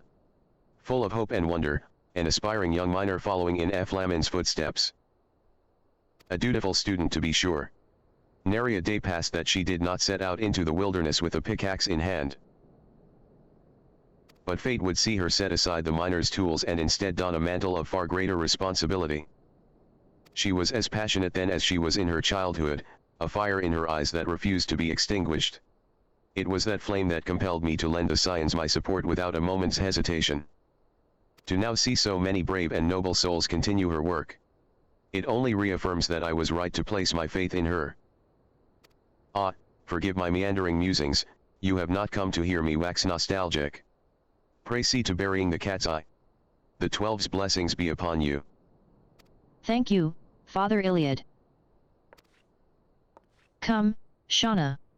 Warburton's grave is just south of the church.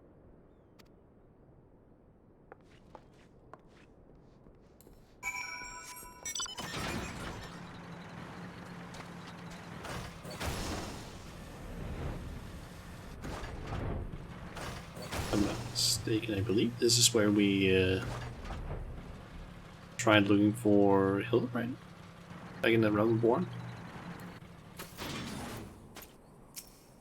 Here it is, Shauna.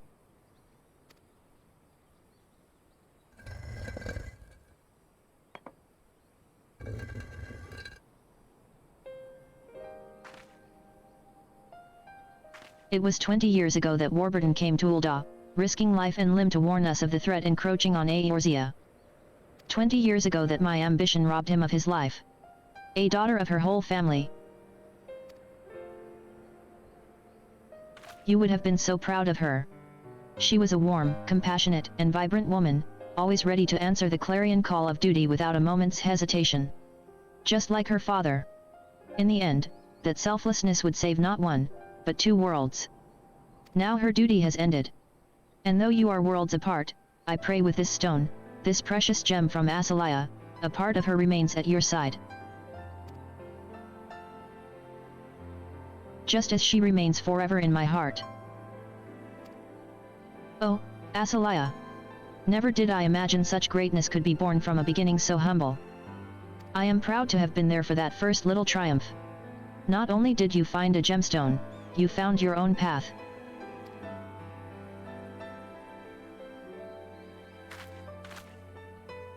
That path took you far away, to a place fraught with danger. But you have achieved all that you ever desired. And you have returned. Rest now, Asalaya. My dearest daughter. Won't you say a few words too?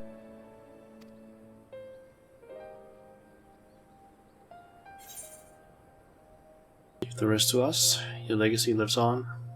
The rest now in Philia. Legacy lives on.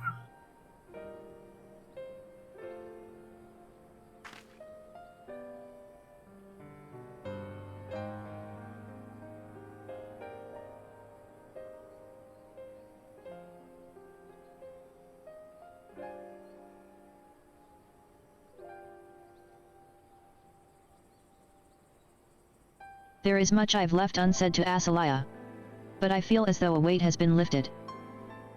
With a lighter heart, I shall return to Mordhona and resume doing my little part for the Scions. For her legacy.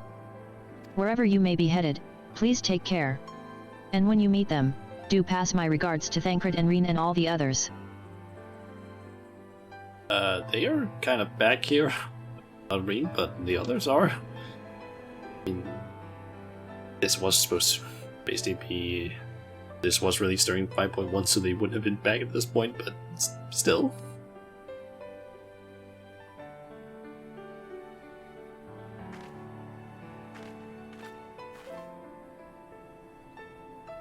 Thank you, Shauna.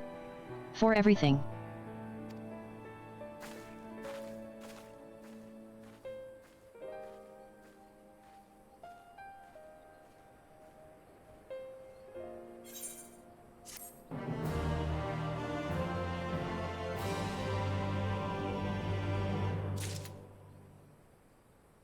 That's a New Game Plus thing, what?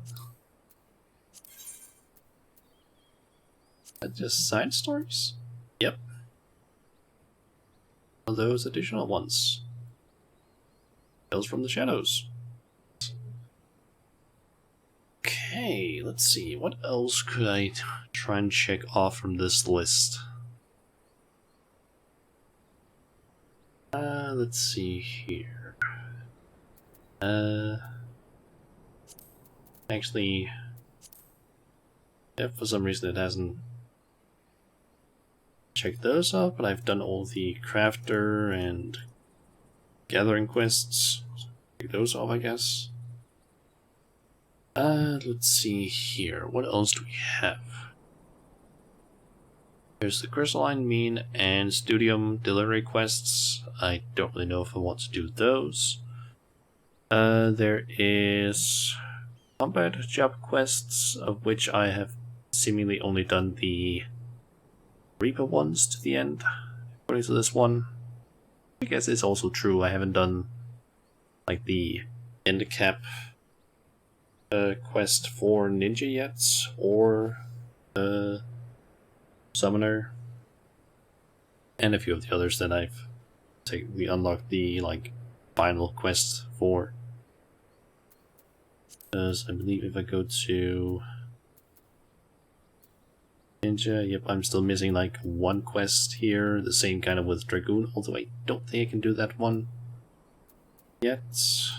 I guess Arcanist / Summoner, I'm still missing one for.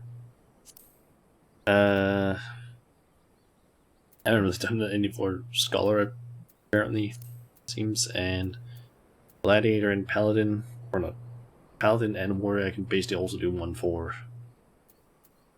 Yeah, that's really gonna wait for another time. We can like dedicate it to basically doing maybe all of their quests in one go, or something like that. Let's see here. Let's see, we do have Hildebrand quest, but I feel like I would need a few hours for that. I do only have like an hour and 40 minutes ish for the stream. There is also the Scholasticate quest line, but that one is several quests long, I believe. Let's see, it's one quest there, then 4, then 4, then 4. So that is 13 quests I would have to do. It would give me like, is it 2 timer pieces, an emote, and I believe a title? Yep. Or is it several titles? two titles actually. Special Advisor and also what's that other one, the last one, of the Holy Body. So not bad. But yeah, that might be something I wait with for another day. Aren't really that many other quest lines that I haven't done at this point that I could also do quickly. What about challenges on this page? Let's see, I still need to clear floor 50 of Heaven on High and floor 150 and 200 on the Dead, also floor 100 on Heaven on High. I'm still missing, I haven't done the exploratory missions, or just exploring. We explored Pyros yet. That's one. I haven't done all of the Endwalker sightseeing logs. Could do that. I'm still missing the maxed out shared fates in Amarang and Tempest. All of the Endwalker zones. There's still several things in Bosnia and Satnor that I haven't done. I haven't cleared any of the treasure hunt dungeon things. I haven't gotten any of the NPCs for Trust to level 80 or 90 yet. There's still several fates around the place that I haven't done that I need to do in order to get some achievements. And then there's the whole like Blue Mage encounter log thing that I haven't done. Basically need to do like certain extreme dungeons or trials at like with a bunch of like restrictions done like with only blue mages. But yeah, I haven't really done that.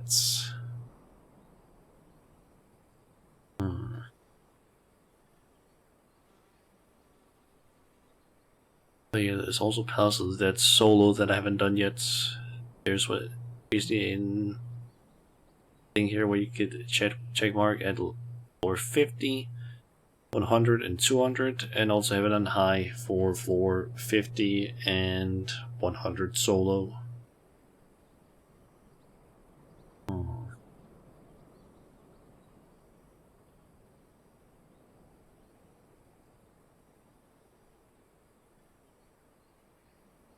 What else could I do right now? I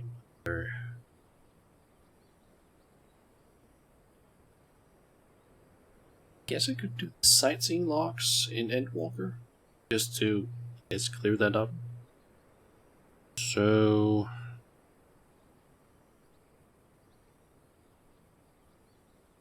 let's look up for that sightseeing log map. Heaven Swear, yep. And switch over to Endwalker for that one. And let's see here. Guess we can set it to check which ones have I gotten so far. Let me also just quickly that one off. So let's see here. That is Shalian. I have most of those. I'm just missing one. Missing 1, 2.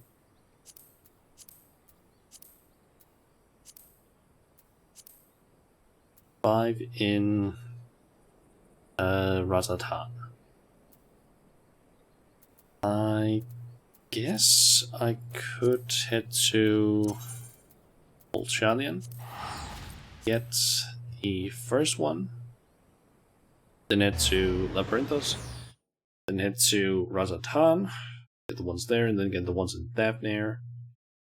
And then I don't really know the order that I would do the rest in. Okay, so it looks like the first one is up near the Leveler Estate, on the upstairs balcony. So we've basically been passing that one quite a few times, it seems. Without me knowing. And I guess I'll just run around as Paladin, because that one will allow me to basically get the XP for it.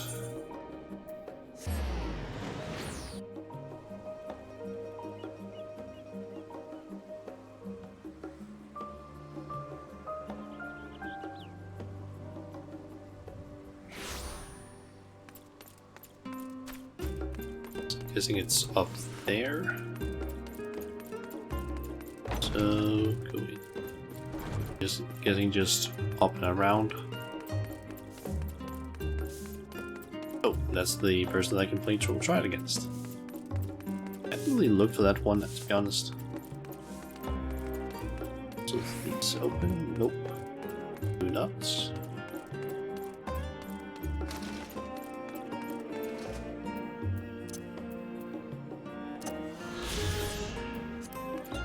Okay, both those have been gotten.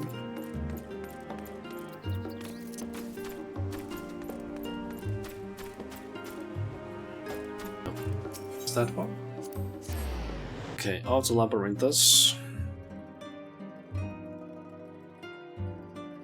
And there's apparently only 5 of those. Nice. How many do I have in here? Labyrinthus, that one is there, and any of them. Okay, so let's see. Got one just ahead of here. Right there.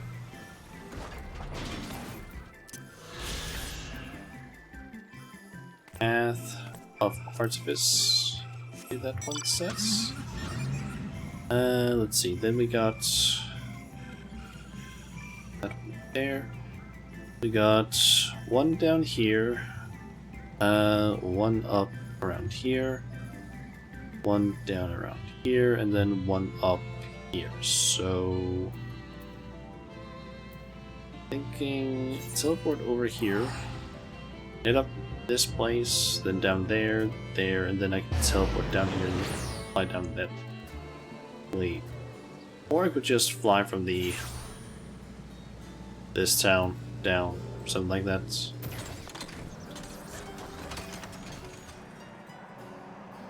So I think I need to enter a cave over here. Hey there, Ryuko, welcome to the stream. How are you doing today? Just going around doing random things, because I've kind of already done all the things that I planned for the stream today, so now I'm just going around finding the sightseeing logs. Okay, Tropical Files Deep, I think that's what it says. Basically what I've done today is I finished up Satisfaction with the Millions. I have what's that called again? I got to the next rank with the Akasadara rep, and then I also unlocked Hydatos Eureka. Which honestly took a little bit of time. And then we also finished up a small quest that like ties up a little bit of stuff regarding Flamen and Infilia, which apparently is available from like after you finished up the last quest in patch 5.1 apparently.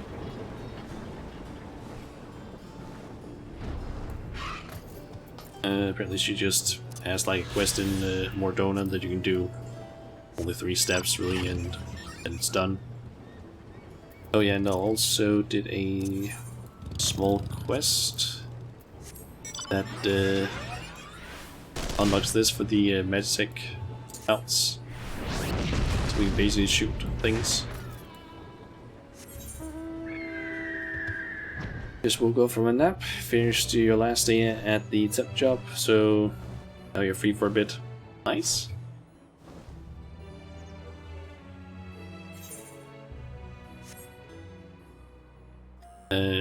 I'm guessing you might then... You then need to like look for another temp job or what?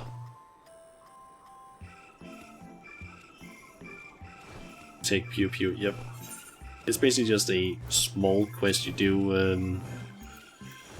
in Mordona. You basically just talk to the zoom in here. There's like a guy right next to the Aetherite that you just talk to.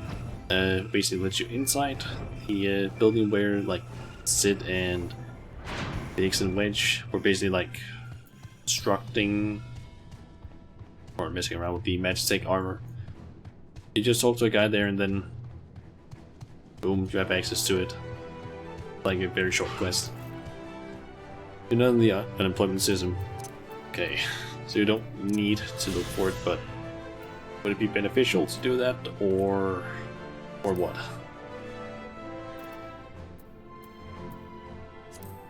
Let's see here, so that means we've got those. That's all of the this ones. Yep, looks like it. And then we got a few in Rotterdam. I think. Yeah, we got a few in Rotterdam. So that's...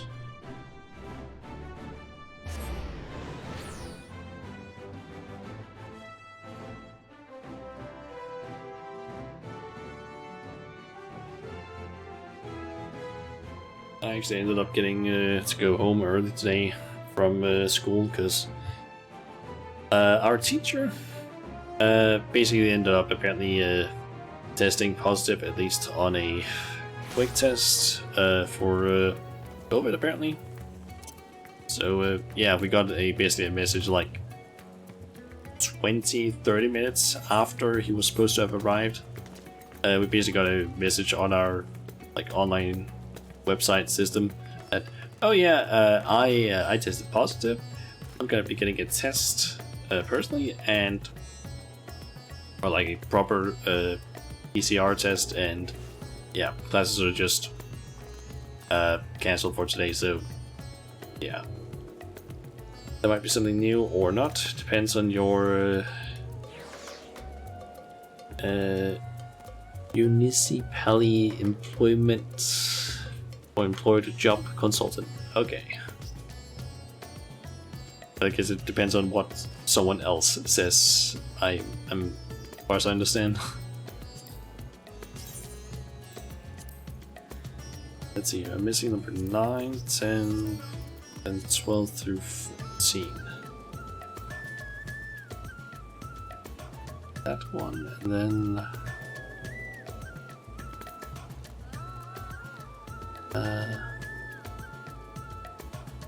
those? We don't have the... We're gonna be there then. Yeah, I don't think I have it. Like, I was a little bit sick here, like... What was it now? Almost 2 weeks ago. But I guess it wasn't that I had. But I'm not entirely sure. Also, I think one of these are located, I think it's like down this path and this.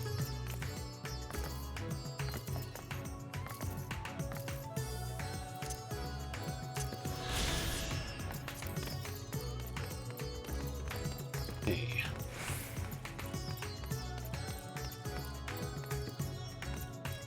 Yeah, basically you're far out and way down in the system. You're basically on a very, very loose leash. Okay. Guess there's probably both benefits and disadvantages with that. Let's see, it's number... Okay, I need number 10. And then 12, 13, and 14. Let's see. 12 is there. 13 is there. Is there, and then 10 is over there.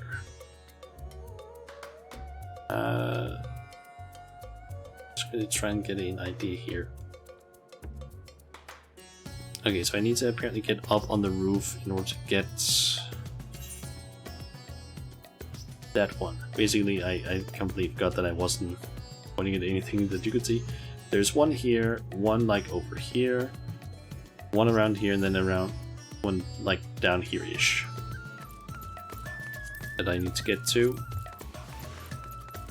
I need the one that is like around here. I need to jump from the bridge down to something. So go to Kala, I'm guessing.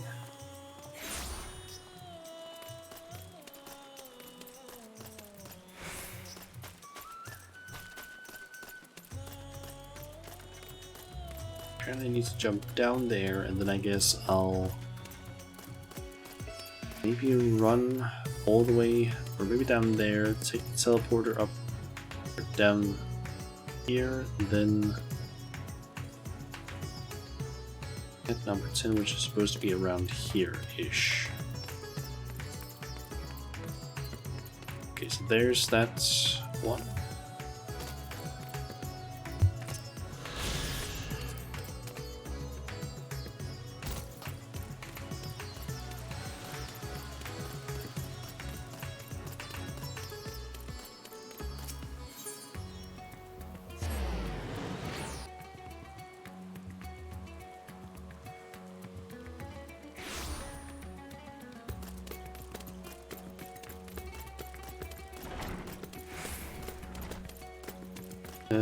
Yeah, the disadvantages are wild. The benefits range from decent to not so much.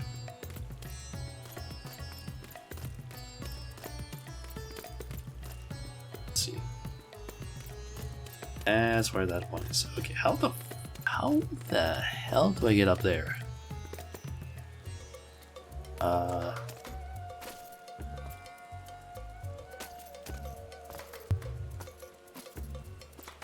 Jump there. Can I then? So I can jump up here. Then, yep. All this. And then. Yep.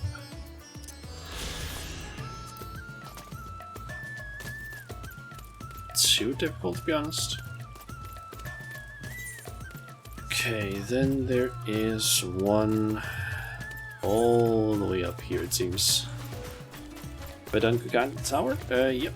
And I also got the one where you need to like land on the very small what should I call it? The lamppost. I think it took me like 2 or 3 tries to basically, or when I say tries, it basically mean like times where I tried getting it before I actually got it. To be honest, when it comes to like jumping puzzles, I'm not that great at it. Okay.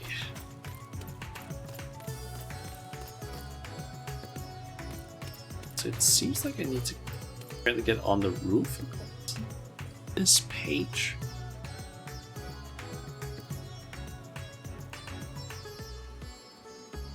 So apparently need to go to 9.4 and 14.1.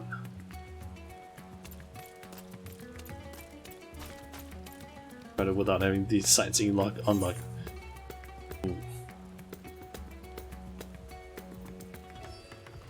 Okay, so let's see here. I need to go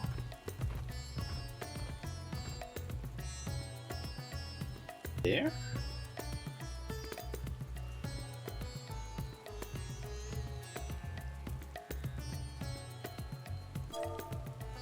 There it seems.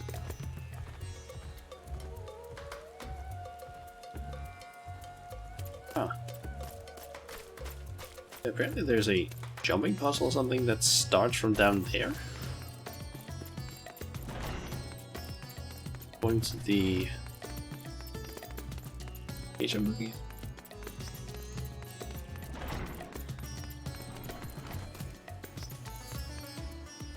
Ah, Yeah, I see it.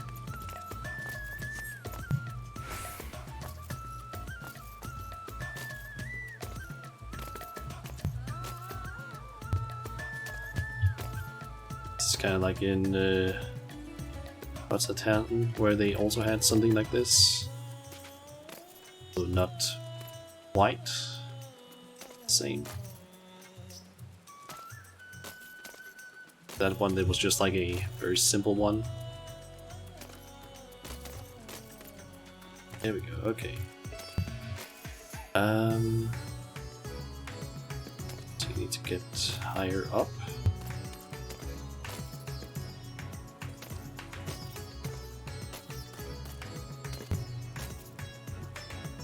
It's just a bunch of those pillars to like try and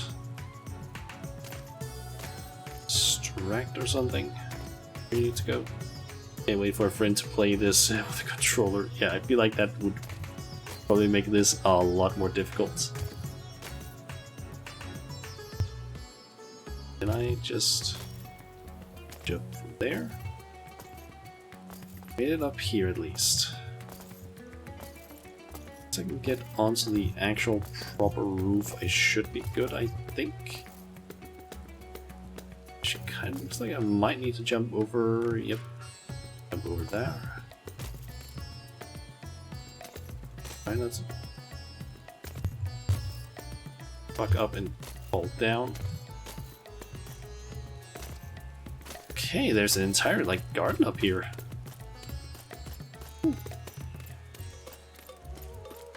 This is honestly a pretty cool spot.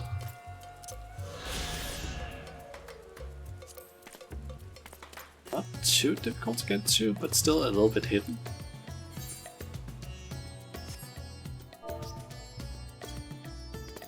Okay, so then we need to go out to Daphne, I believe. So we got 1, 2, 3, 4,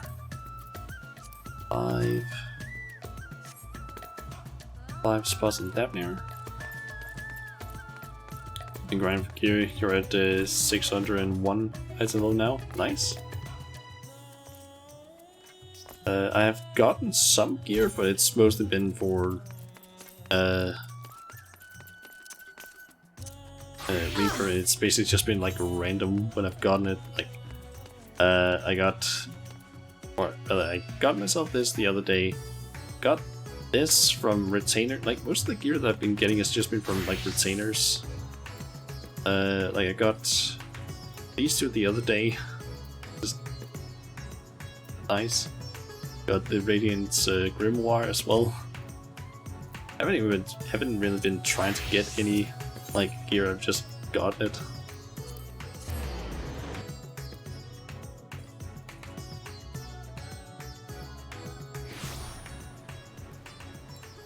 Some 590s. We'll probably try once I actually like get around to crafting some crafting gear. I might try and get the, I'm forgetting what it's called, like the highest level crafted gear you can get. Like, try and make that. Okay, so let's see here. 610s, yeah, maybe. Still, I need to like first craft the crafter gear so I can actually make sure that I make it high quality, because I believe you need a lot of materials in order to get some of that stuff. Don't want to like mess up the crafts. Okay, so let's see. The only one I don't have yet here, it seems, is the only one that I have so far is number 24. So that is one down here. Then I have one up here. One around here. One around here. Here, and one over here. So I am thinking of going for the one up here first, then I'm not sure. Teleport down here, fly up to this one, get the one down here, I believe it is. Yep. and then possibly teleport down here and get the last one.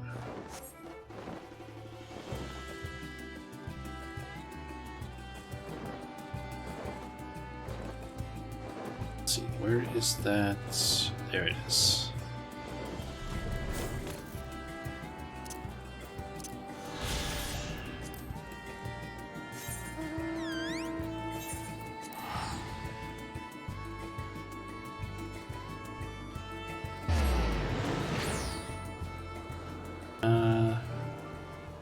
Yeah, if you're crazy though, you can do the next story part so you can get the white tombstones and buy your way to 620s. Ooh. You also do that. Let's see. To be honest, crafting like the highest level gear is probably gonna be something that I wait with until I actually need it. So currently I don't really need like high level gear, so it's probably gonna have to wait a while before I try and go for that. Also, where is this one?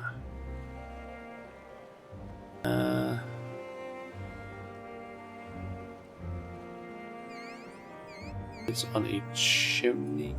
There it is. I think I looked up what the currently available content requires, and I think it's like, what was it, like 6? I don't even think it's actually 600 item all you need.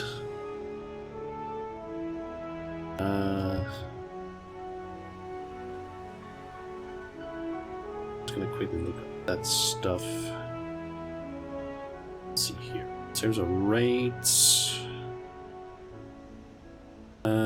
blue gear is from the white tombstones and the praetorium or pandemonium gear. Okay. Okay, so from what I can see here, the highest or the current level of pandemonium is 585 that's required, or 600 to 610 if you're going for savage. Probably won't be going for that. And in terms of alliance, you need 565. I almost have that, I believe. Trials, you need 585 for the one for the next one in the MSQ at least. And in order to do the extreme versions, you need either 560 for the two first ones, 580 for the Insinger's area, and 600 for the extreme version of New Trial. And need 560 in order to do Containment Bay. S1C7, Unreal, and what was it? Dungeon? The two current ones right now, or from the MSQ, is 575. So the lowest I need was like what? 585? But I might be able to get some of that from just doing dungeons, because yeah, I can see here there's apparently a dungeon called the Fellow Court of Troya, which is from the MSQ. That drops 595 gear, so won't have to worry too much about gear for the time being, I think. Still need to have done the MSQ also, but and get enough good gear for that, but don't think that should be any problems, time being at least. So let's see, I want to head over here next. The next sightseeing point, and then I need to head down here, it seems. Or actually, it's more like in here.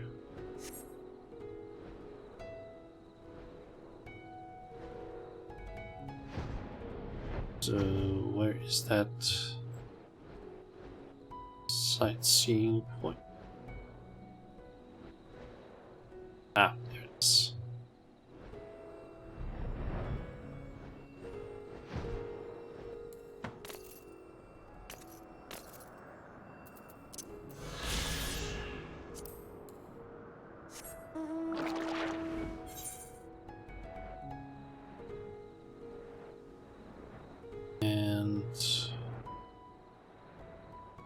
That's, but I don't think it's like up here necessarily. More like down here somewhere. Ah, there it is.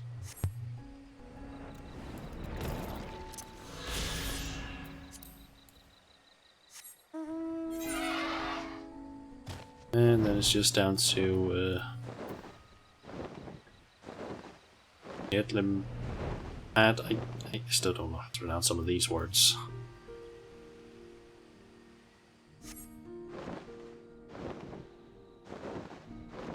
Okay, so there it is. I was supposed to ask where the last one was. Okay, that's all the Thavnir ones, I believe. Yep, just 16 left. Got some in Galmalt. I am missing all of them, or 4 of them, and then I already have 26 and 31. Let's see. So 26, 31. So that means I got the one down in the train station, the one that's apparently located all the way in the top right. So there's 2 in the main city area, and then there's 2 along the cerulean pipeline. Goes to the east. So I'm thinking Camp Broken Glass might be the. I actually don't think it really matters too much. No matter what, he's like go a reasonably long way in order to get to any of them.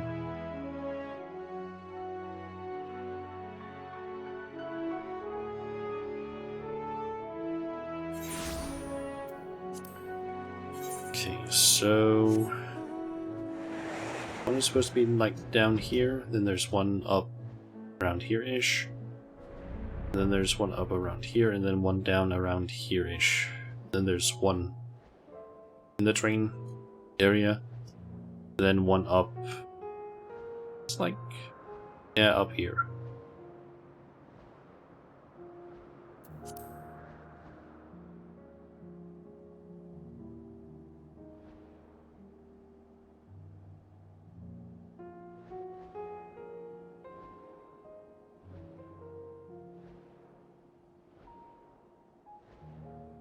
So let's see here.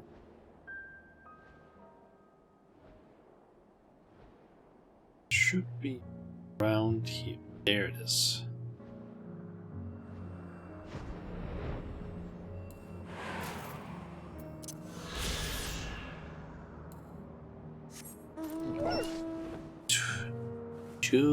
Turna Platform G, I think that's how you pronounce it.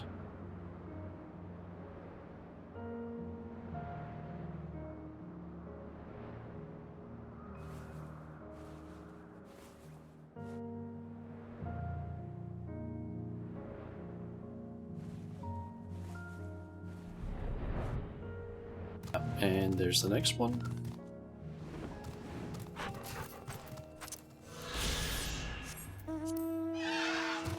Okay, and then it is up into the Root City.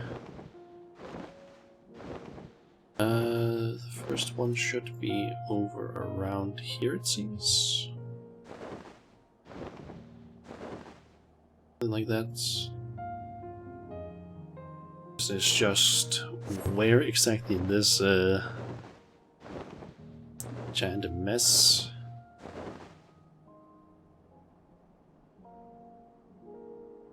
Ah, there it is.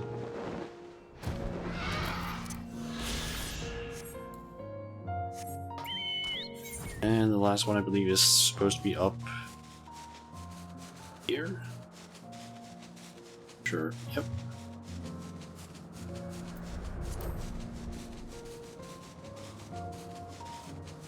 Is it perhaps at the kind of at the top?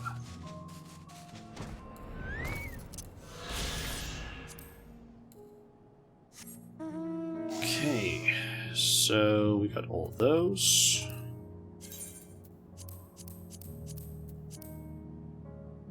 Next one it points us to is Elvis. Is that because I've already gotten... Nope.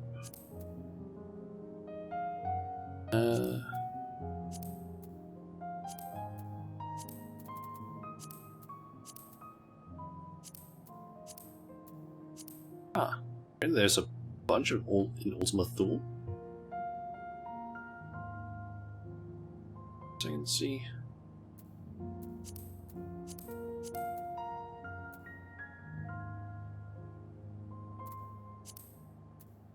Or not.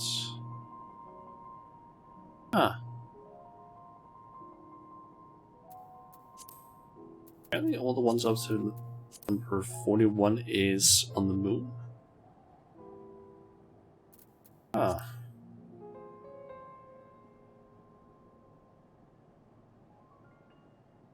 It's a weird order that they do these in.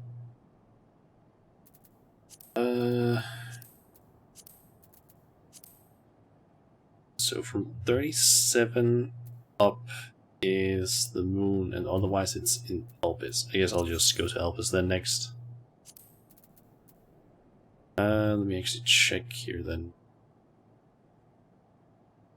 I currently have number 32, so... Let's see. 32 is the one at the very bottom right of Elpis, so I can basically go to any of the others. So... go here. I don't really remember where the different aetherites are in Elpis, to be honest. I really need to restock my Aether or Aetherite tickets because I'm really just running out at this point.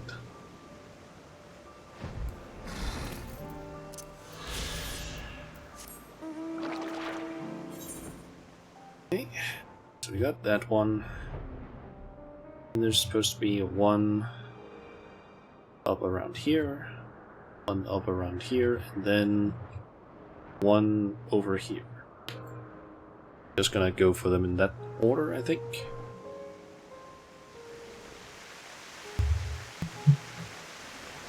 I really need to get some Aetherite tickets because I'm down at 7 now. And I usually carry around like over 100, but I guess I haven't really restocked them in a while now.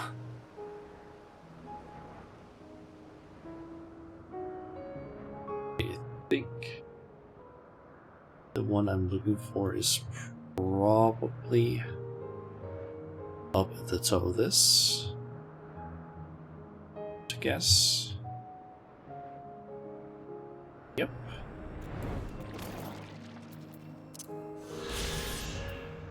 Roll, it is high up and everything. Okay, so next one might be at that tower. Or not, because it's actually supposed to be right here in the middle of sorts.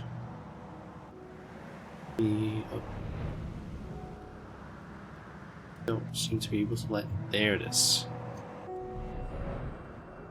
Can I land on this thing? Yep.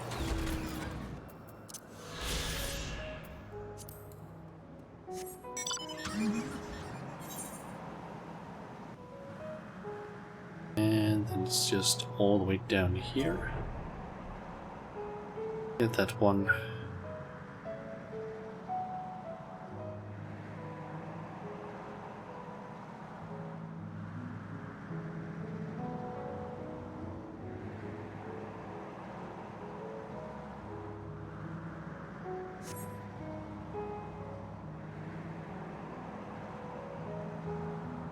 Down that little area there, perhaps?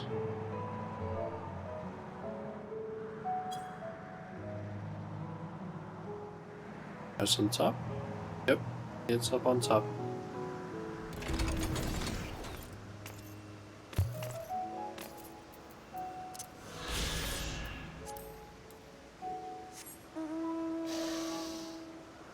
Okay, then I guess it's the moon. And I don't think I have any of the ones on the moon.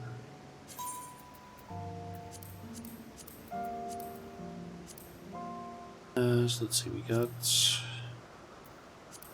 one's on the moon. So I'm thinking we're just gonna head to the first one. See the rights. Just kind of take it from there, I guess. The first one should be in here somewhere. Around here.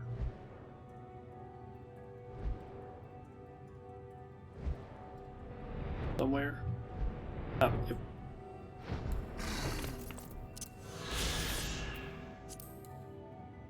Just palace. And then we got one up near the face, and then one down there in the corner. And then there's two inside the Loperits area.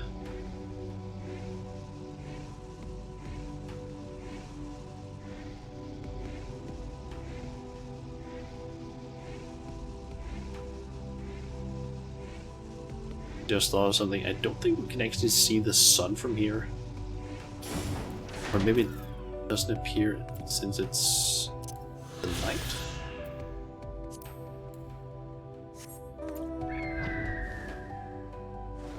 Or maybe it's just like on the other side of the moon. I don't remember seeing the sun at any point up here.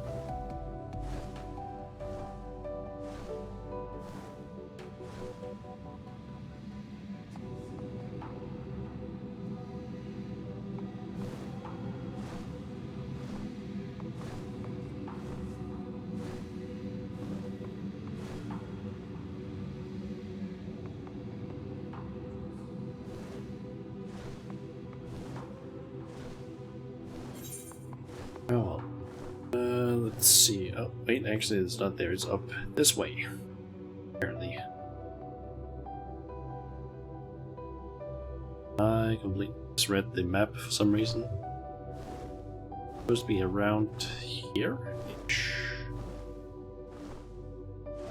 Guessing perhaps up there?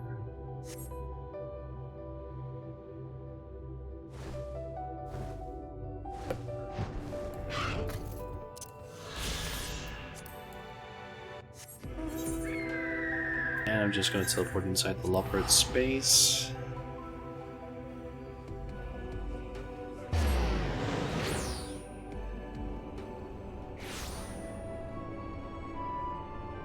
We need to go both into the west and east side of this place.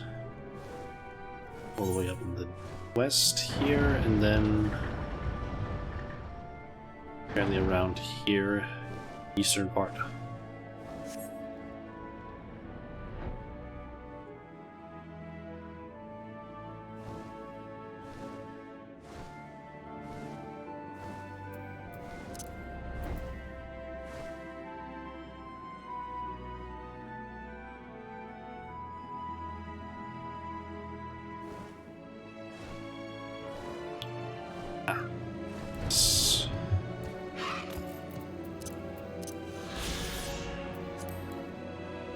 And I guess I'll just fly over to the other one. Could teleport, but eh.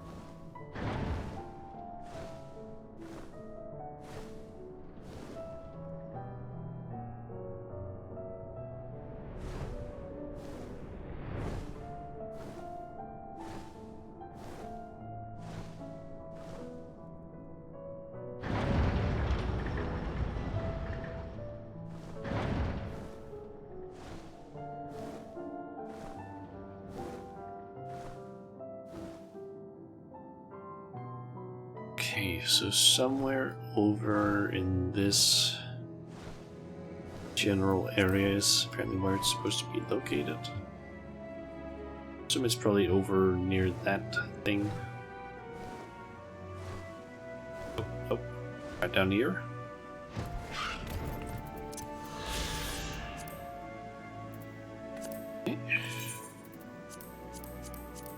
And we're just missing 3, all of which are on Ultimate Duel. Now I just gotta figure out which ones am I missing? I'm missing 43,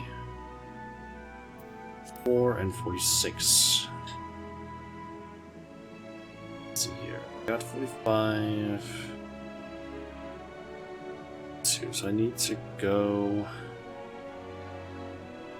Let's see.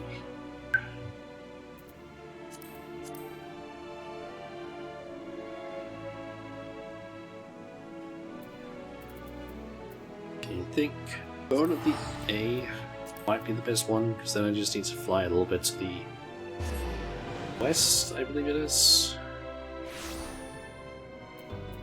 Should find one. Southwest, rather.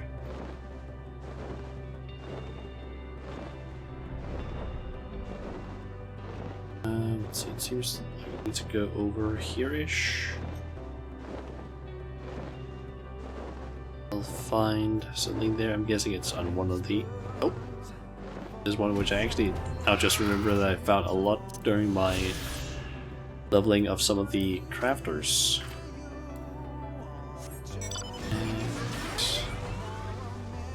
Oh yeah, something I actually also noticed while I was going around, which I also read on Reddit. This thing is apparently new. And the trigger for that is apparently unlocking the Sigmascape? Okay, what that one's called now again. Stigma Dreamscape. Once you complete that quest, that thing appears. But only in 6.2 apparently. And people are basically theorizing that it's most likely tied to the I'm forgetting what's it called now, the Omicron's travel quests.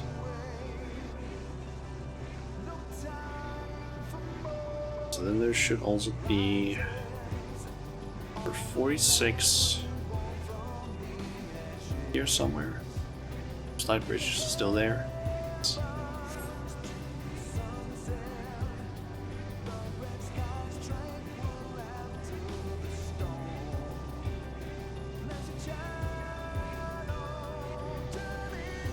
There it is.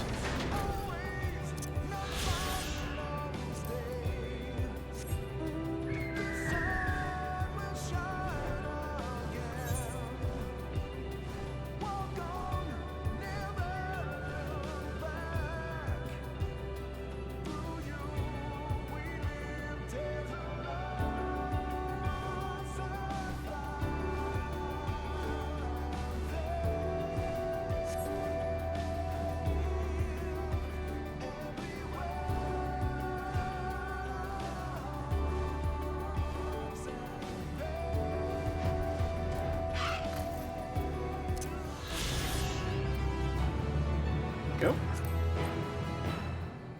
End in sight.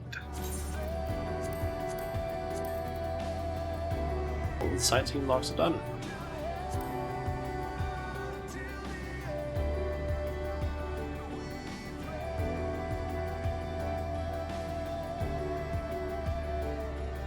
Okay. Now the question is just gonna come up with anything else I can do in the game that does require a ton of time.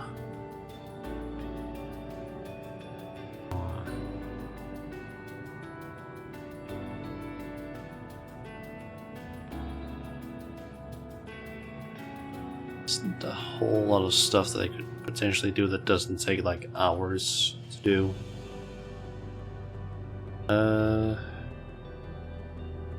have one thing I can do which I technically also unlocked here today, and that is the triple triad opponent. And I can use those 4 cards related to Eureka.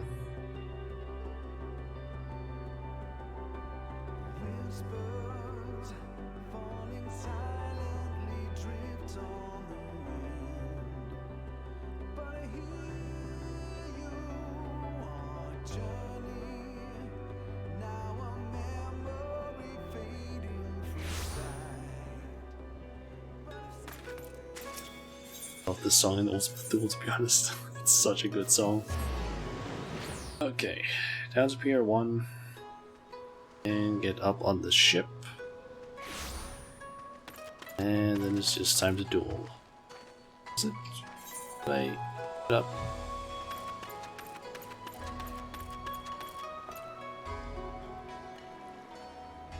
How do I get up on that ship? Oh, I guess it's up from there.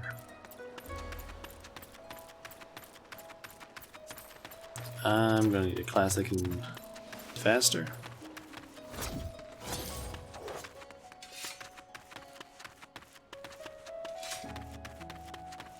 Just have some dashes that allow me to move a bit faster.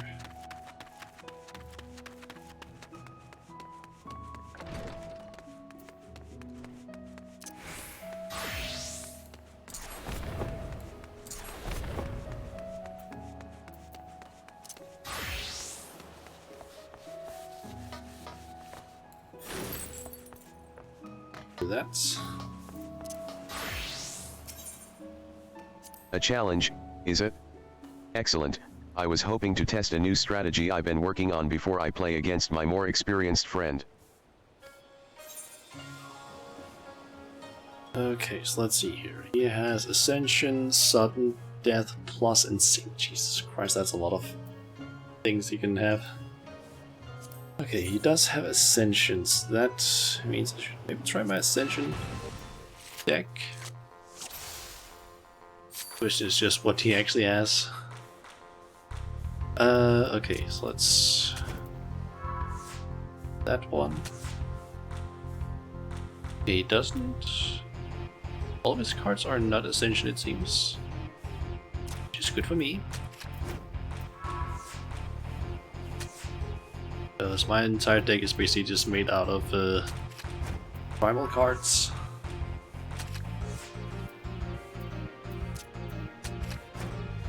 Is that they just keep getting stronger and stronger. And this needs to be something very easy. Okay, got one of the cards. I mean, he could technically screw me over with either Plus or Sane, but considering the fact that my cards just constantly get stronger and stronger with every one I put down, I kinda doubt that that's gonna happen. Let's see, let's put it down there.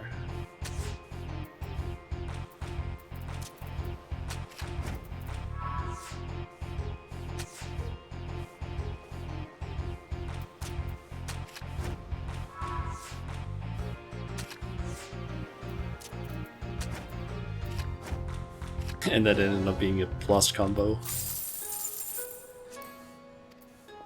Just that one.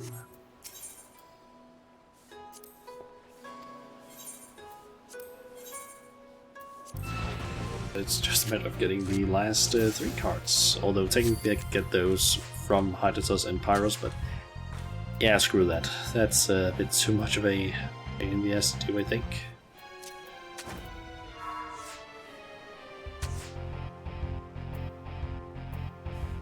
Let's see. You there.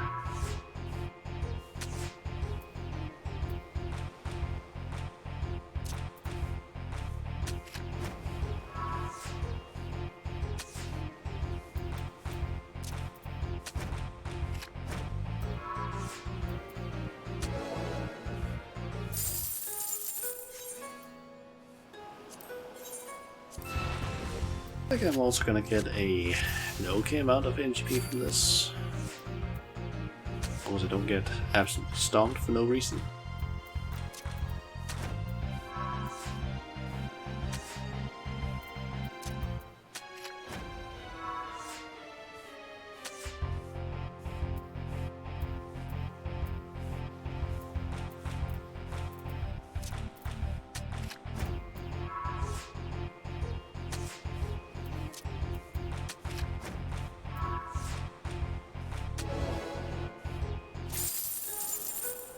Oh, that's a new one.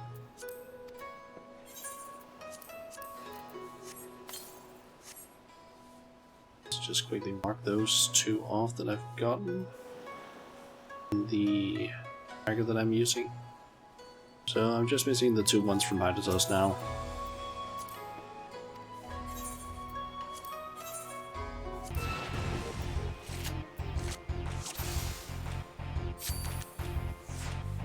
Could also get these from just doing Hydatos, but don't really feel like doing that. Let's see, let's put a Mukulok there. There.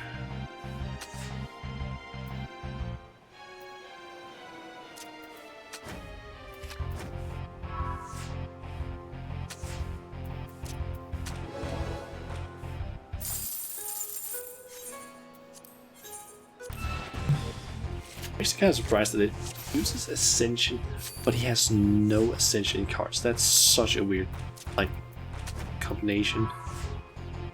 That just makes it extremely easy for, like, us as players to just, like, absolutely stop him if you have an Ascension deck. You know, and of course he ends up getting, like, plus stuff, but the chances of that, I think, might be somewhat slim.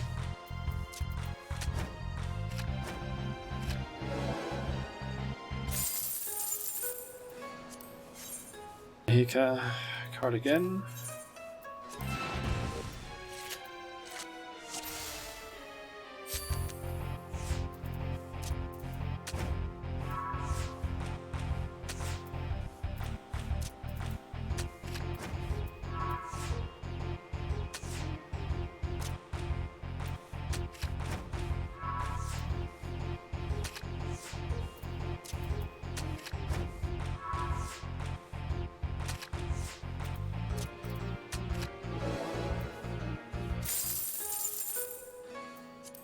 Another one.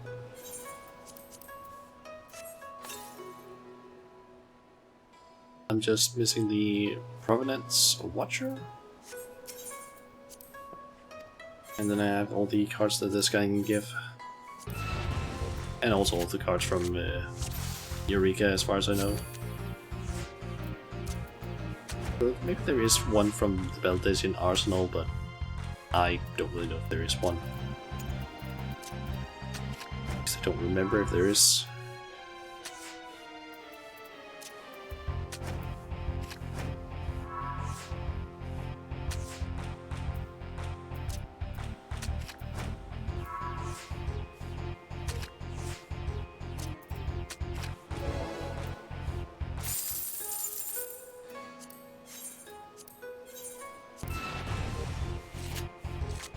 This is just kind of how low is the chance of getting that last card.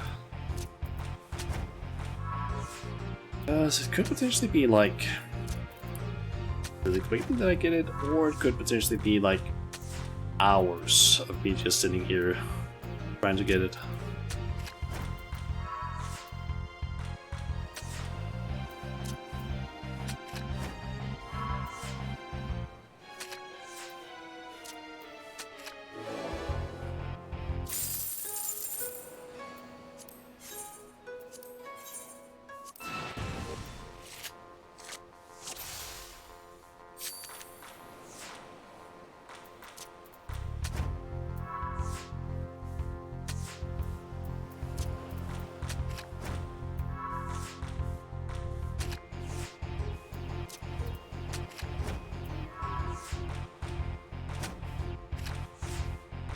Oh, not making a plus there.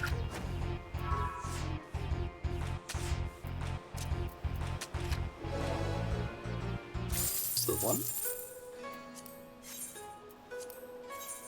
And I got a new recruit apparently at the squadron, and I got 5,000 and 8,000 MTP from challenge log stuff.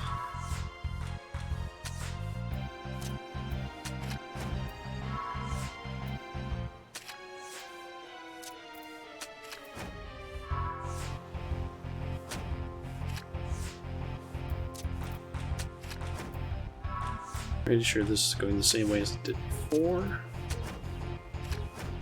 So I ended up actually even more.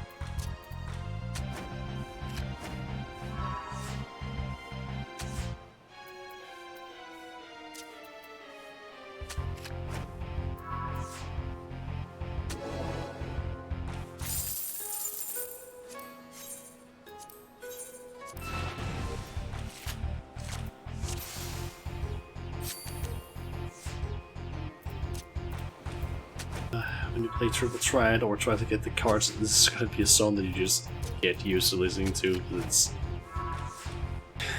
you end up hearing it so goddamn much.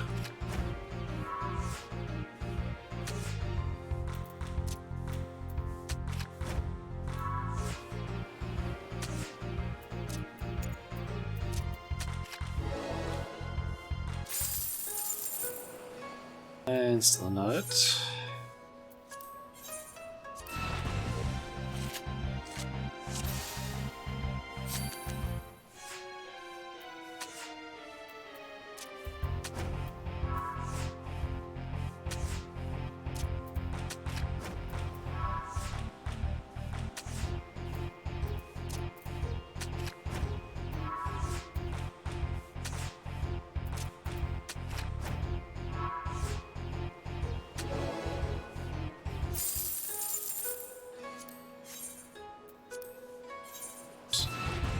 What does it say that this card's drop chance is from this guy? 8.16, apparently. Granted, that's not like an exact percent chance or accurate, but it's as good as any info regarding that, I guess. Let's see, let's... There.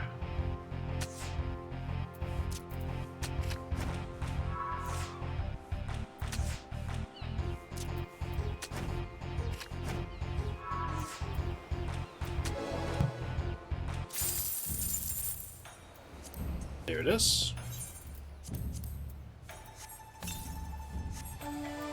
It uses that little thing, and I can check that off. Nice.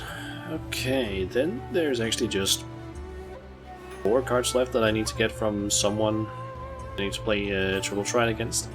Well, the problem is just that I need to progress the Logic quest line in order to unlock those 2. And that means I need to do the Lady of Blades quest and March of the Bloody Queen quest in that whole quest line. And how far into those? The resistance stuff are those? Let's see here. The Lady of Blades is the one that I'm currently on. Okay. That just means I need to do Castrum, Lycus Litora, Litor, yeah, I don't know how to pronounce it. Do that one, do several quests, I mean, a bunch of quests in, yeah, a lot of quests in the next area, I believe, in Satnor. Or actually, wait. Hey, hold on. Maybe not. Not entirely sure. Let me see here.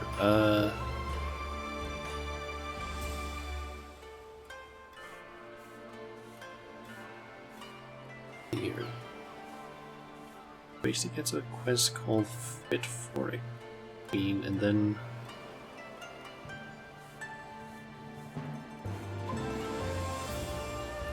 I guess it's on to then not one that's relic, then I'm guessing it's then he holds that for you. Nope. Un's relic. King's image, maybe?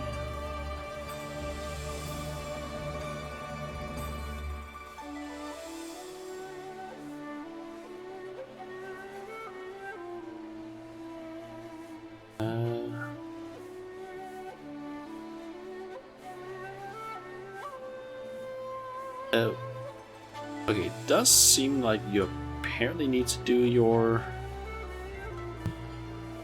relic or resistance weapon in Sadnor, or not Sadnor, Bosja, in order to actually progress that. I'm a little unsure because the quest line is kind of confusing, to be honest.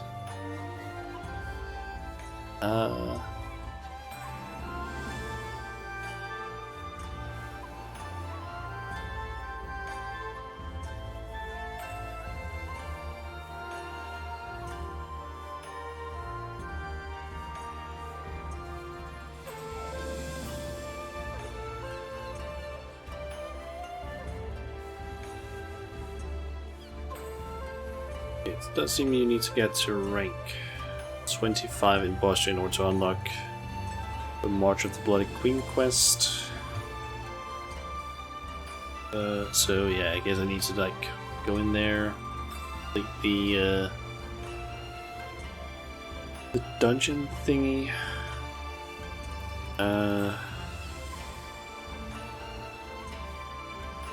Basically, where's that one again? Castrum, Lycos, Lator. Need to do that one basically.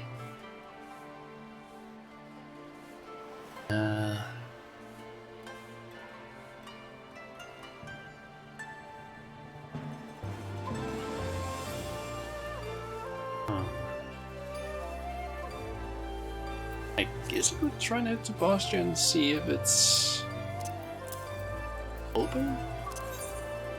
No idea if it is, and I don't know how useful I would be in it, but I could try. Who knows, maybe I can, I don't know, make progress in that one.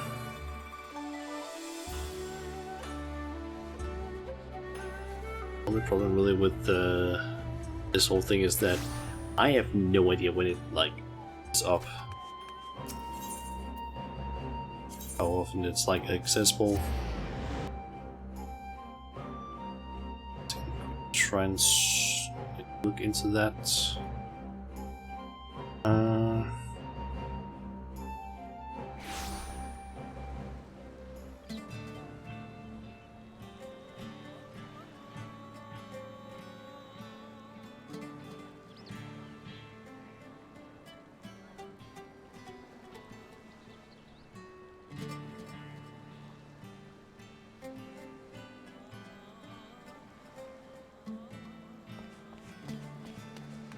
Can't really see anything regarding this whole thing, so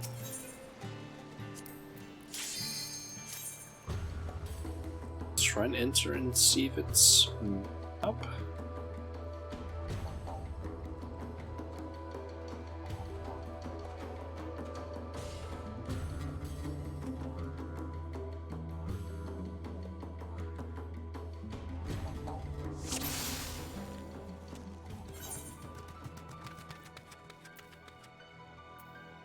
Ah, it's currently going already.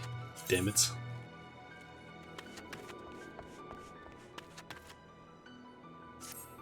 Yeah, I guess I can try and like search for like how often that one is like up.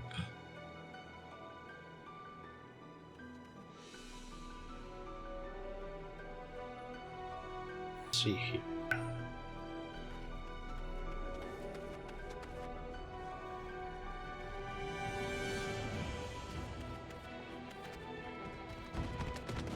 So according to this thing,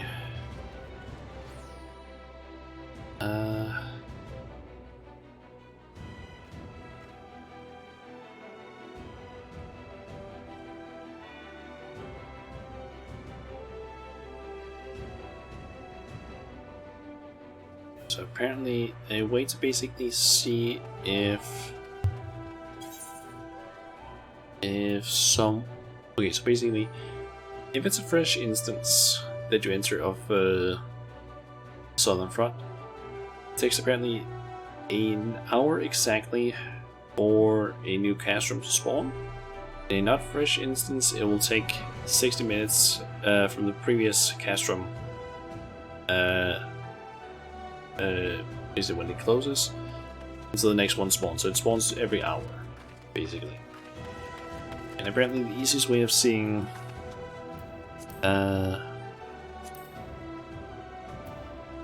how fresh it is apparently to basically open up the adventure list, scroll to the lowest person on the list, and check their timer, and then from that you can basically figure out how long the how fresh it is. It says here that if the lowest person on the search list has been inside for longer than 60 minutes, then you can do one of two things. Even try again for a fresh instance, better if you want a 100% accurate timer, or ask and shout how long ago since the last castrum was, and try to estimate 60 minutes from when that instant closed. And then this Reddit post basically just says, for this less, because of lots of people are not going to give you super accurate estimates of when castrum ended, as there's also a 10-minute timer that starts when the last boss dies. Okay, so I can at least, if I want to, stay in this thing until it basically like ends, and then figure it out from there, I guess. But I don't really like doing that, to be honest.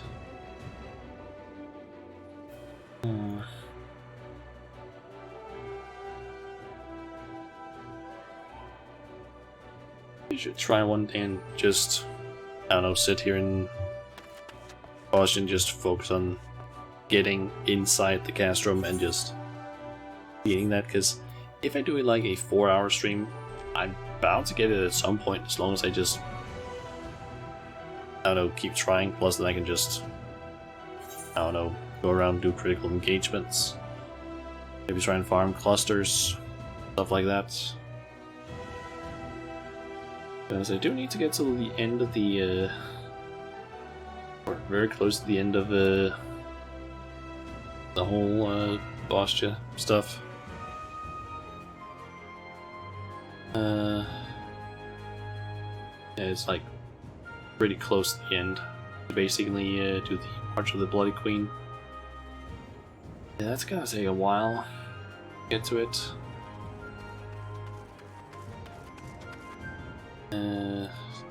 Apart from that, there's still like a bunch of other ones that I'm missing. I'm missing a bunch from dungeons.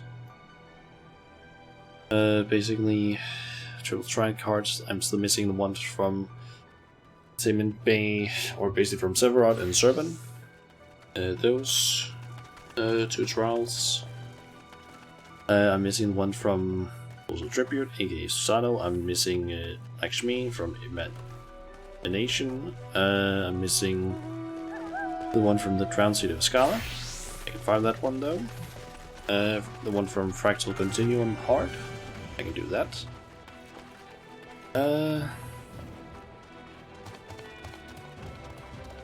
Hi Shanna, Nadati here. Nadati, welcome to the stream. I'm currently just looking at the triple triad cards I'm still missing in order to get the like big achievement for getting the like 1 to 312 something. I'm getting the exact amount, but I'm trying to look at which cards I'm basically missing. I've basically been going around doing a few random things today, streaming. Let's see, I've finished up the custom deliveries for Emilians. I got to the next rank with the Casadara.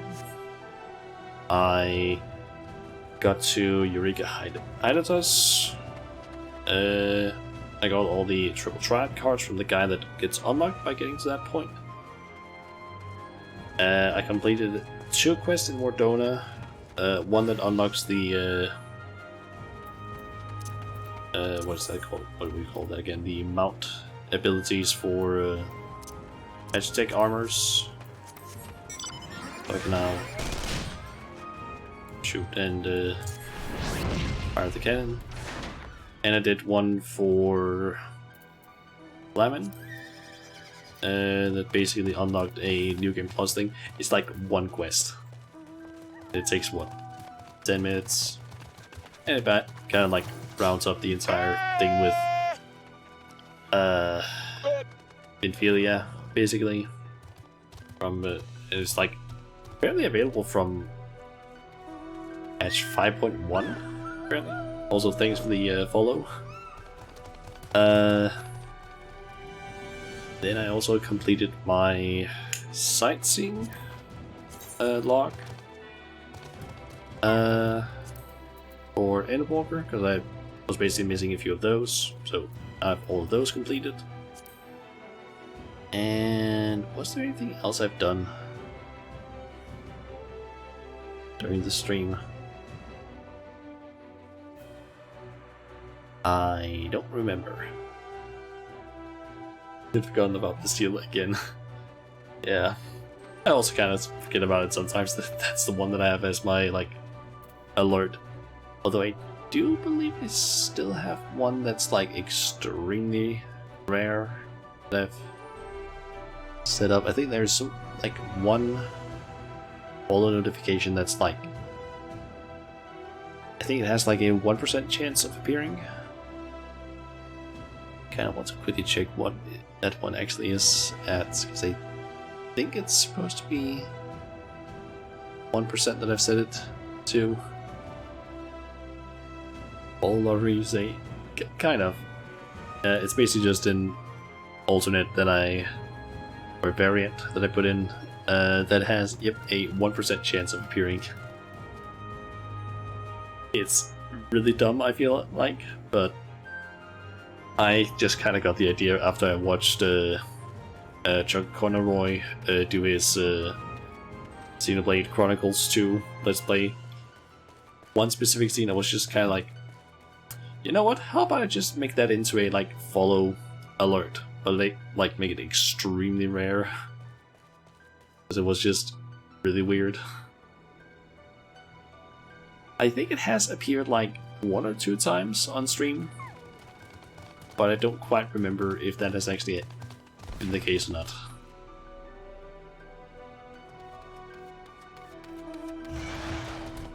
There's still so many dungeons I need to do in order to get, like, all the triple triad cards.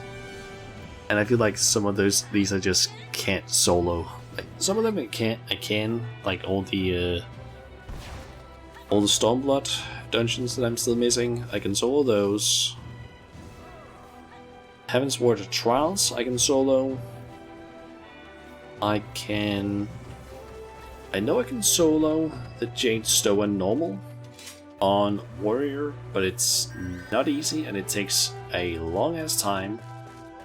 Healthcare seems to be not possible. Maybe it's just because of my gear. I know that Pools of Tribute is not possible because of the whole, like, sword mechanic. Emanation, I don't know if that's once possible. Wreath of Snakes, I don't know if that one's possible either. I know that Kugane Uhashi is not possible because Gilgamesh basically just keeps, like, doing weird mechanics that just makes it impossible for me to win. And then there's all of the Shadowbringers dungeons and trials, which I cannot solo unless I do it with trusts, but then I need to, like, level them up, and currently they are kind of low level as far as I remember. Let me just quickly leave so I can actually see, because I don't remember what my trusts are at. I think, like, 3 of them? I have Alphino, LSA, and Stola. They are at 75, so I can at least do up to level 75 with them. I don't know, find a group. I mean, I need to do that for the trials at least. Or just potentially get some friends to do that. Or potentially find some mount farm parties and maybe join those. That way I can maybe also get the cards. But the dungeons at least, like the Shadowbringer ones, because those are the only ones I really care about getting the cards from. I can at the very least get just farm my trust members up, and probably these three because they are the highest ones. Get them up, and then just do the dungeons. It's gonna be slow, but it's the easiest way for me to do it, like solo. Yeah. Mount farm for Rathalos win. Maybe not today. It is getting like somewhat close to the 4-hour mark, so I'm kind of considering maybe ending the stream soon. And because I can't really think of anything else to do right now that doesn't take a long ass time. Also, that person. Yep, they're doing some glitchy stuff to basically lie down.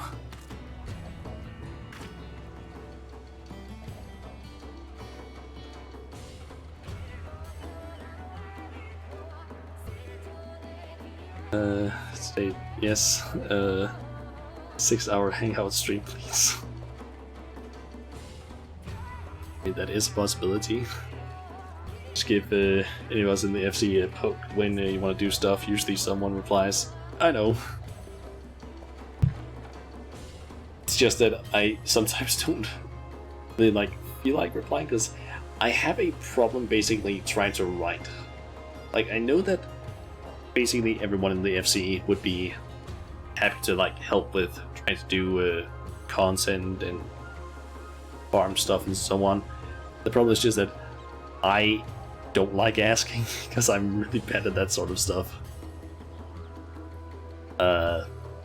Yeah, I'm just not good at asking, so that's kind of the main problem. And that kind of usually is the case in, I think, most things. I'm just really bad at asking because I don't like, basically, I don't know. I usually think it's because I end up thinking, oh, I don't want to bother people, even though when I actually think about it, it's like, I'm not really bothering people, I'm just asking, I guess.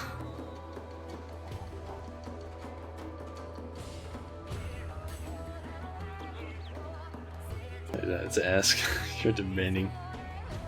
So I'm guessing Yuko, you want me to do the, do some Rathalos farming or what? Is that it?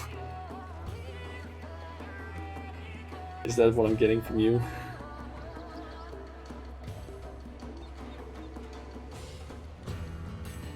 That seems to be what you're trying to say. I want to. Sure, we can do that. If I remember correctly, it's supposed to be Summoner that might be a good idea for this. As far as I remember, at least. So now I need to deal with this whole thing because it fucking reset and everything. Because the UI sometimes are damn idiots. I hate the fact that the UI just sometimes decides, oh yeah, you haven't used the oh yeah, you haven't used this character or loaded this UI for a while. Yeah, let's just reset it back to what it is by default. Could you not? It's really annoying when I'm like, oh, I want to play Bard, or maybe not Bard. Which one? Another one of these has basically been reset. Yeah, Sage, for example. Might Mage is still the same. Scholar is all the way up there. Astrologian. I basically hate that whole thing of oh yeah, let's just move around your UI elements. Don't do that. Don't do that, game. I don't care how long it's been. don't change it. It's annoying as hell. It's just the only DPS you have is Summoner. Yeah. But isn't it supposed to be like best as maybe the as a ranged like DPS? I feel like you said that last time, or maybe I just remember wrong, but yeah, I think also at least Summoner is also the class that I have in terms of DPS that actually has the highest item level. Let's see, that's 565, 567, 585. I mean, there is technically also Blue Mage, but I don't think that's going to be all that useful in there. Level 4, only item level 400.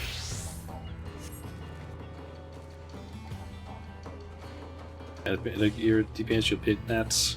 Yeah. And I'll just go with Summoner since that is the one that I have that is the best geared. So I guess I'll just fight you then. And would be nice if we had more people though. True. I'm curious. Is Chun perhaps online somewhere?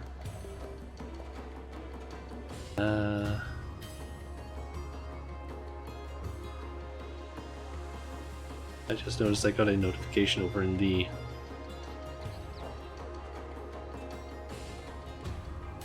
someone from the FC apparently noticed me in the boss chat seems.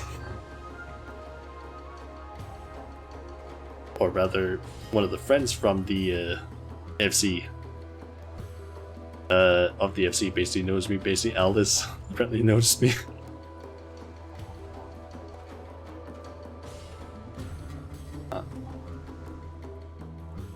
Let's see. Don't see that Chun is on. Yeah, apparently Aldous noticed me. I just got like could see that. Oh, I got a mention in the FC Discord. Under screenshots, scroll down and then okay. I can also see that I should probably update my adventure plate because that is an old ass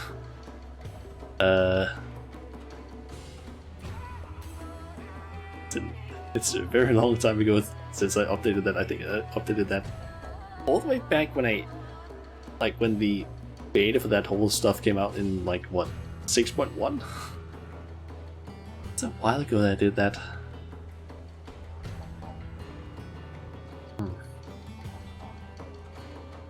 Yeah, as far as I can see, it doesn't. Oh yeah, I also just remembered Chun doesn't have a PC right now. Or at least I don't think he has a PC. Basically his PC was like doing... I assume that it's his graphics card that's apparently a bit busted. Like, his PC works, it plays games and everything, but sometimes it seems to basically mess up with his with his monitor, specifically when he goes to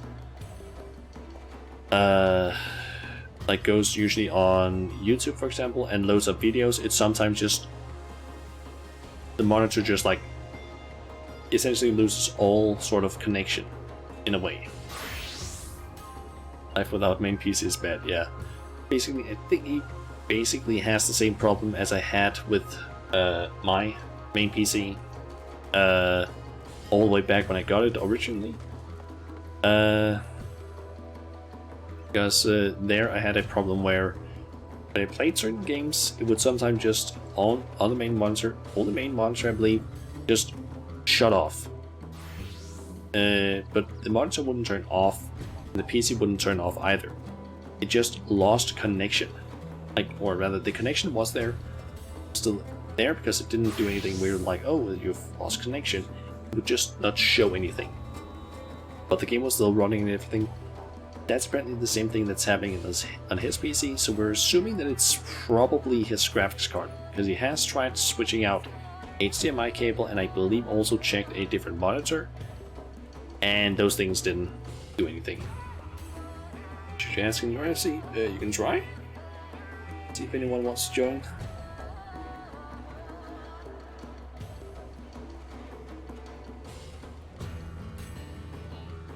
Guess I should maybe also then.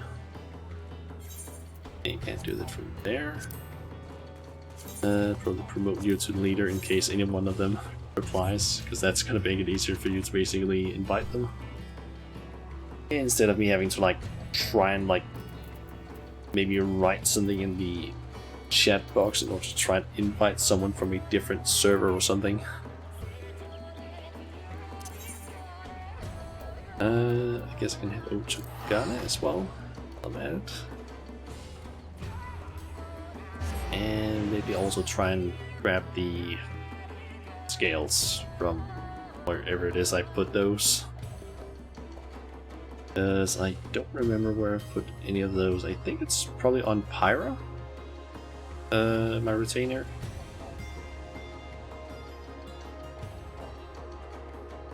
But I could be wrong. Yep, seems that way, because otherwise it would have been here. I'll think about it. I also haven't checked my retainers in terms of the adventures they've been on.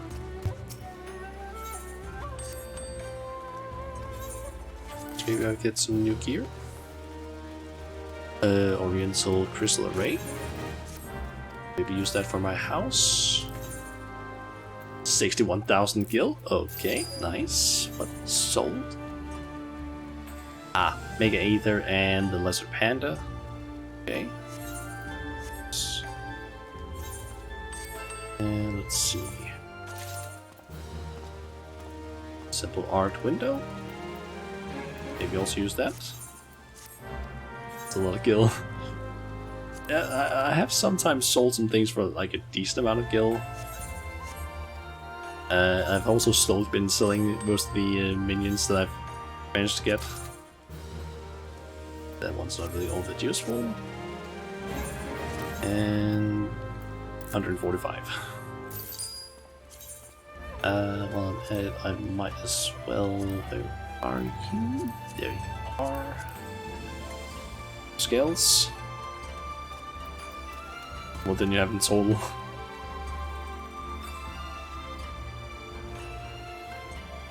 You managed to sell the golden beaver the other day. 16.8 mil. Jesus Christ, that's a lot. I mean, I feel like I got a decent amount. I've probably earned a okay amount of gil from the minions that I sold. I basically ended up getting over like course of what, 2 months or something like that. I basically, or maybe it was even more than that. I basically tried collecting as many of the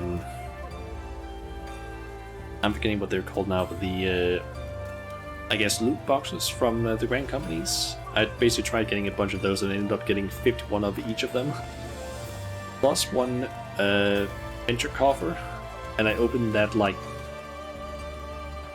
last Saturday, I think. I basically ended up getting a decent amount of things. I didn't really. It was like only mount or only minions. Some of them actually quite valuable. I think I got like 30, I think, new minions, and I also got a flying chair, but I already had one of those. I'm thinking of maybe either seeing if one of my friends wants this. Otherwise, I'll just probably sell it on the market board because I don't really know what to do with it otherwise. I've also been thinking of maybe taking some of the minions that I have left and maybe putting them in the FC chest. I should join you for when you or join you when you do treasure maps. Sometimes you make a few mil each run. Nice. I have actually been trying to do some treasure maps with one of my friends, Chun or Chun Maru, and sometimes old Hornball in the chat, or what is his name in game again? Hado Senbungi, who's also in the FC. He has also sometimes joined, although that's somewhat rare. And then one of Chun Chun's neighbors, I think it's his neighbor, has also sometimes joined us for like some treasure maps, but it's usually something like where Chun Chun is just like bought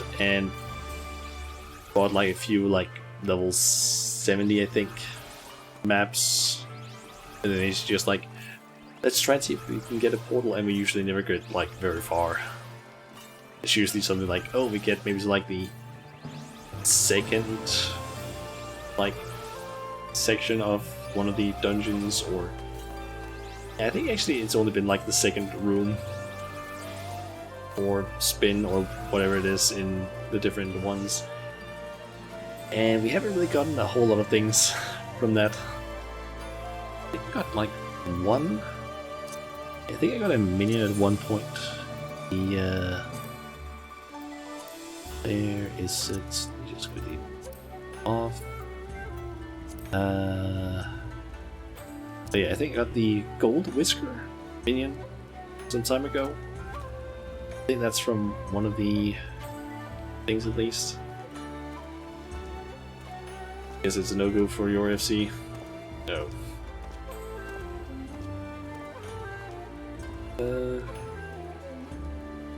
You might do a map run on Sunday evening.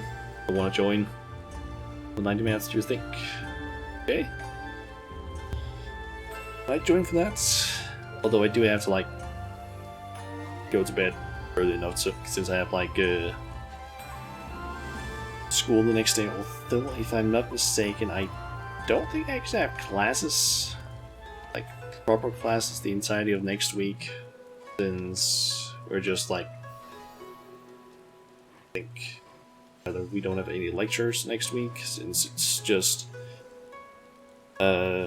getting help with our assignment that we need to turn in like next Friday, and I think we also need to like present it on Friday.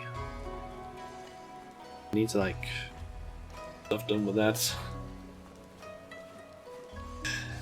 Still need to do the whole like sign part of it. It's like 3-4 p.m. server time it starts, so up that late. Okay, that's fine then.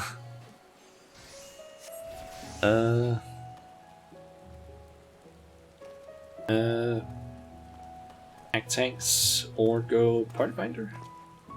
But pack tanks, do you mean just go tank in there, or what? Or just party finder? Because that's the wrong. That's a bit of forget my key bind combinations. But we could technically do, yeah, like party finder, I guess. Thing is, if it's just us, do that then. Do have my warrior up at 90 after all, and okay gear, I guess. I think I actually only have one piece of gear that's not or two pieces of gear that's not above level 80, I guess. Guess we could try that. Also remember, you're the party leader right now.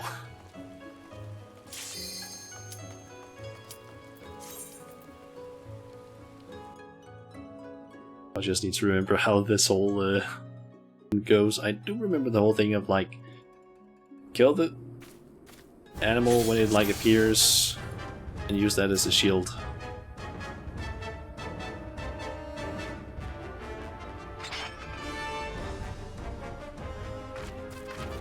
So I really love the fact that I got like a, I guess, art for it, I guess you can call it, cosplay of sorts.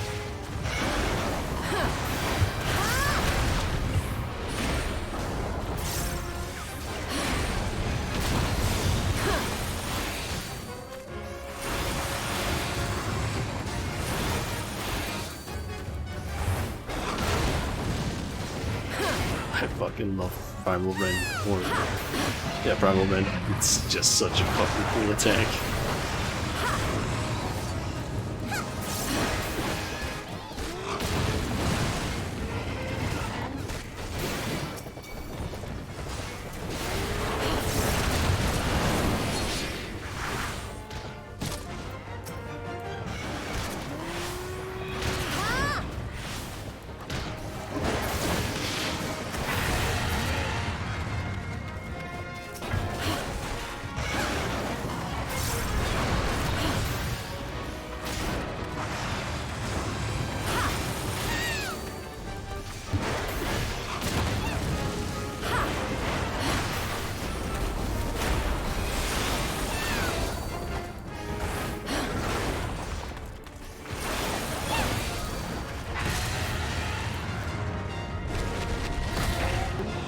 Stunned.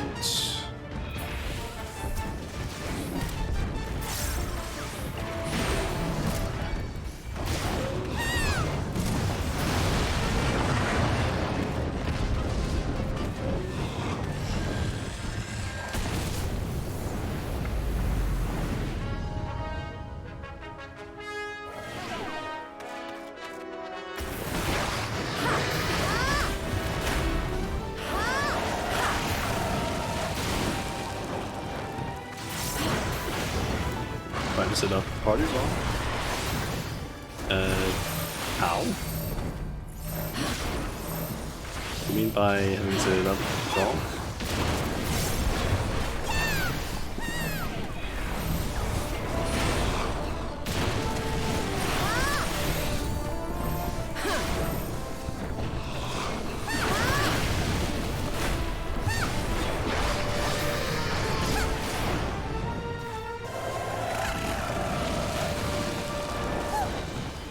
Something stunned. Nope.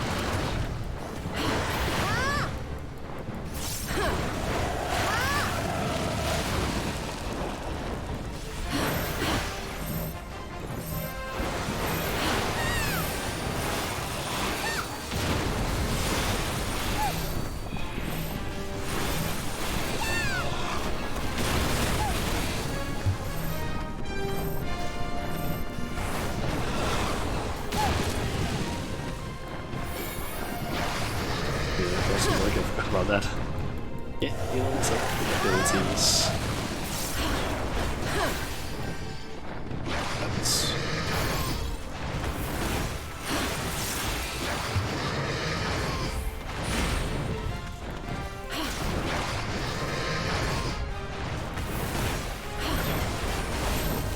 completely wrong attack there. Drop my combo.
Got hit by the, I think, oh.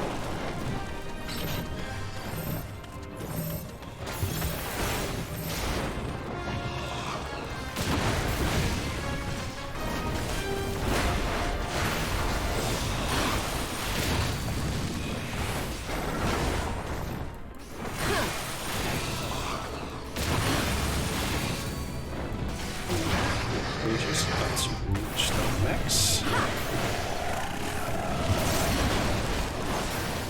understood there. Getting to basically position myself correctly.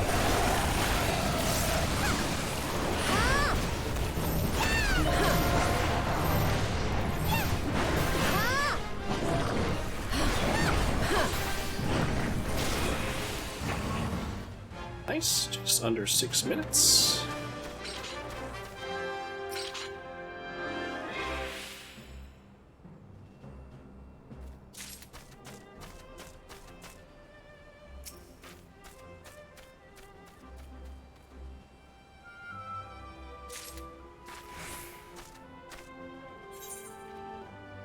See, this is fine then? Yeah. I feel like 6 minutes is probably good enough time. Would probably be faster if you have like a full group, I'm guessing, but still, 6 minutes is not bad. Not sure now how many scales is it again you need. I seem to remember it being like 50 need for the mount. So go.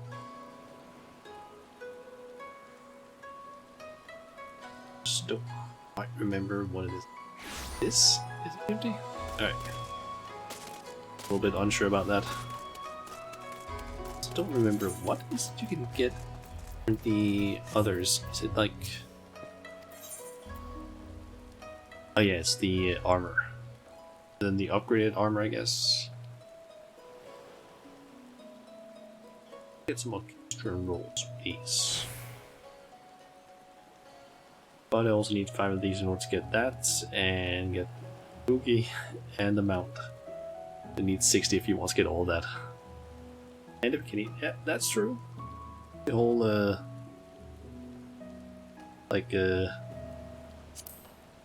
armor apparently being... Oh, they've actually removed the, Did this have like a... like gender? Photo restriction before? Maybe? Yeah, I believe like the, female coils is, basically just swimwear.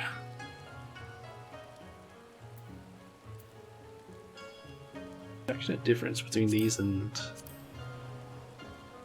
these. I don't really see a difference between the augmented.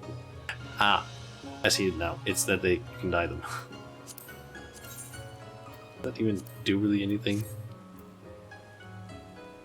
It's the edges, or essentially the brown parts that get colored, I guess. But still, you need to get a lot of those scales. You need to use Rathalos so many times in order to get all of this. Jesus Christ. Honestly, this stuff up here, that's not bad. You get like, what is it, 4 scales per kill? It's gonna take like a few. The rest is like, that's gonna take some time. Let's look at this one.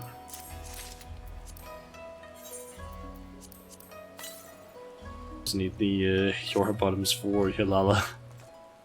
Did mention that like a few weeks ago, I believe. I'm just happy that I actually ended up getting that on my first run of that raid.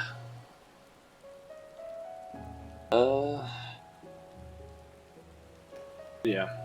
Do you want to keep going, or I'm fine with continuing still.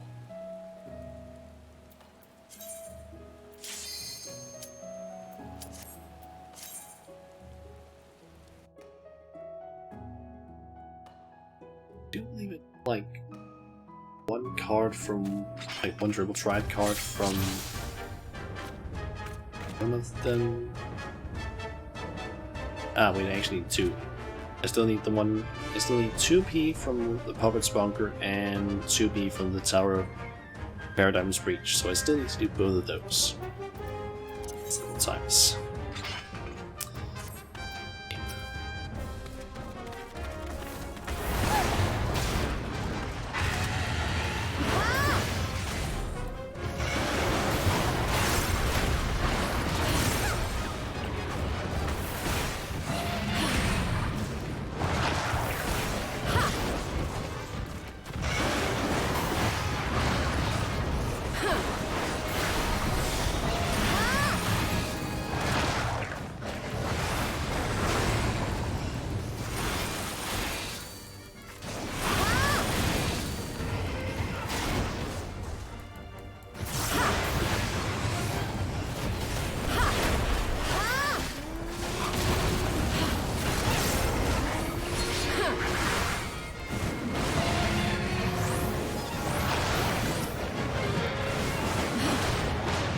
let's just go these two real quick.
I feel like I'm still not great at noticing the sort of attacks Round Boss does.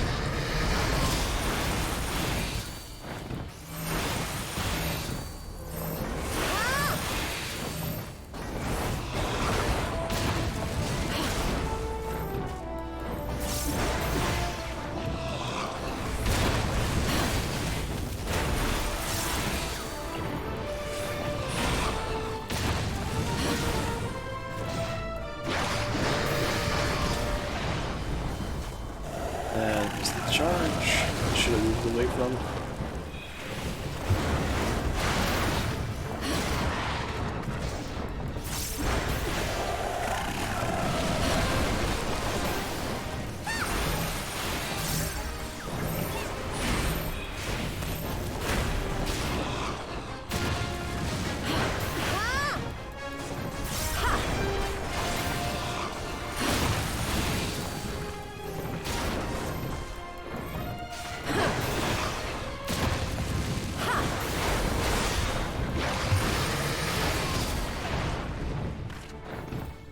Way away. And of course I got hit again. And again. And again.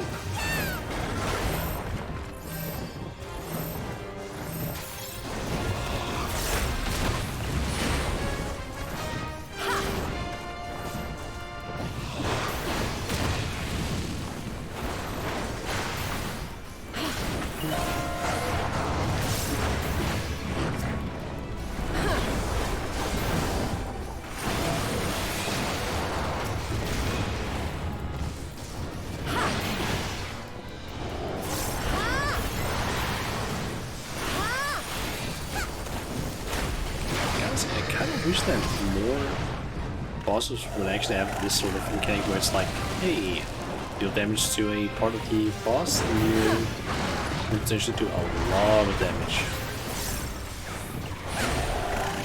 I think there's a lot of bosses though that actually have that mechanic in the game. I think Shinryu. It's called the last boss in like the Stormblood. I think it's Shinryu at least. I think that one has like mechanic like that.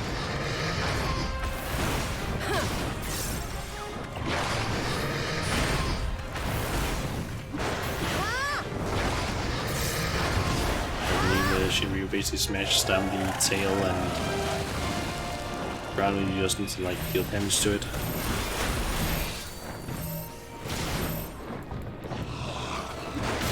I'm surprised I didn't get the stack markers until now.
I'm mistaken, can't the mount like drop here as well?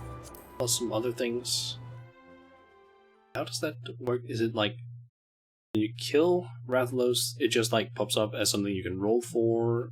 Is it something that you just have a chance of getting when you do the tail or what?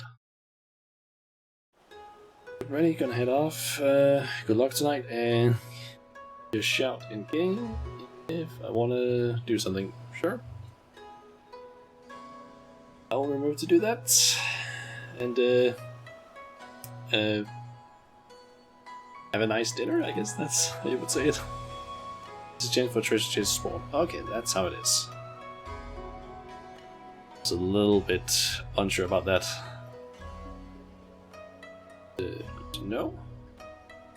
I knew that there was like some way that you could like get some special things. Just couldn't quite remember what it was.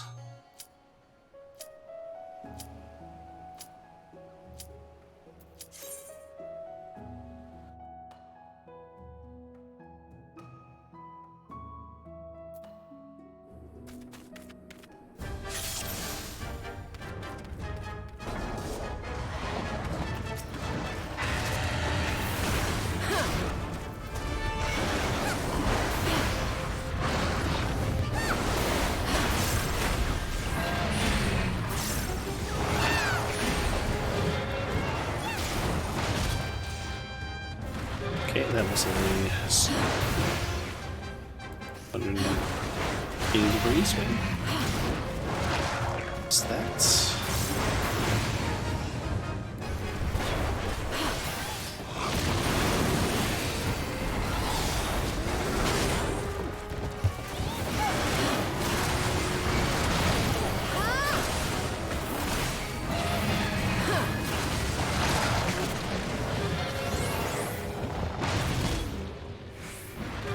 I am just getting blasted all over the place here.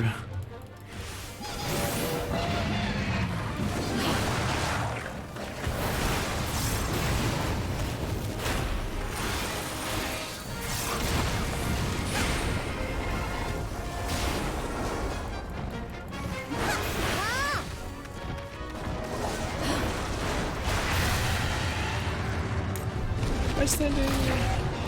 Oh, I was just in the line, so I didn't get in. I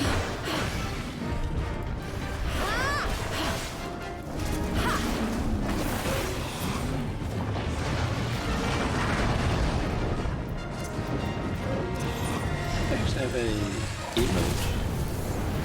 Is the painting work? Aye, that will.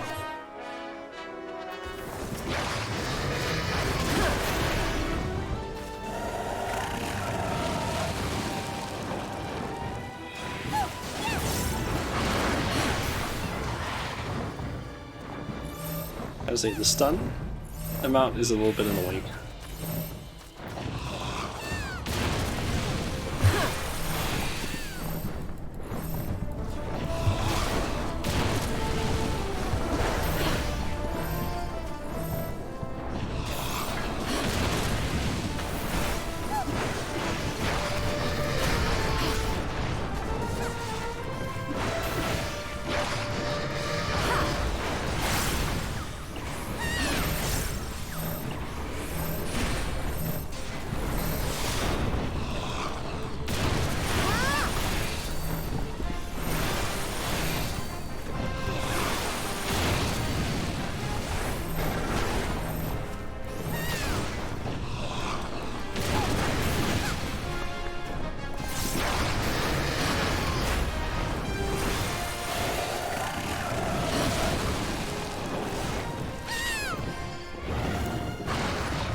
I feel like last time Rather was really targeted to you, this fire stuff, and now it's me that's getting targeted.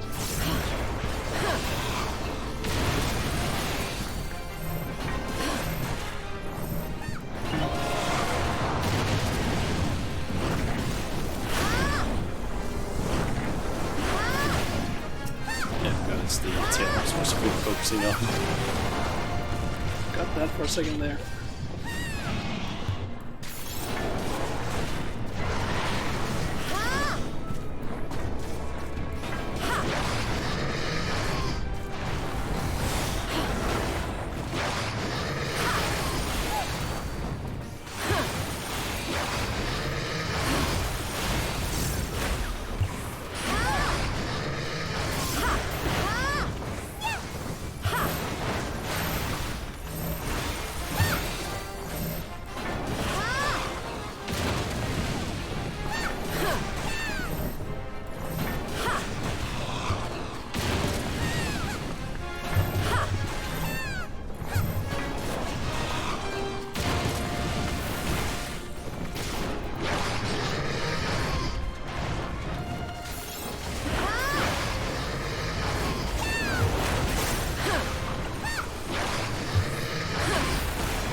Single time you get the stack markers, just okay, time to move to the edge.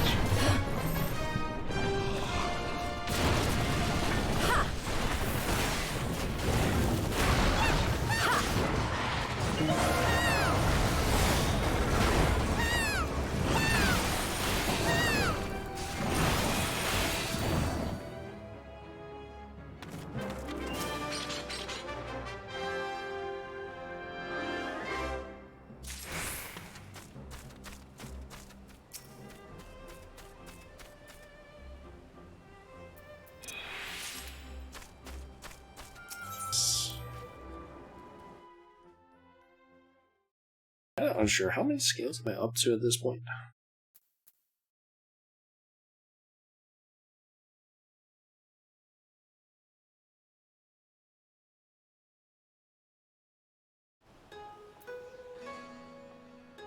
Eight scales.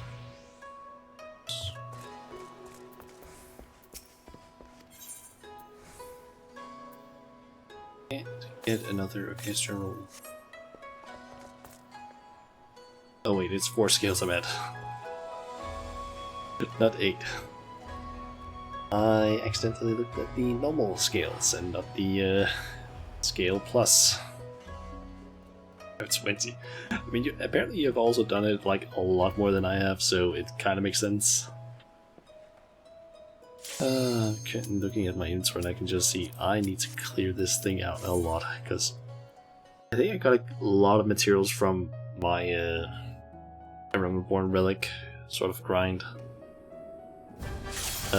Since I tried to get the Warrior Relic. And I, at the same time, also decided, hey, how about I also get the all the materials or crafted materials, items I need for the rest of the relic weapons. Horrible was just that that was like 9 items I need to craft, or 9 items, but no, it's 7 items, but 9 of each I need to craft. That was one of the things I needed to craft, and it took some time.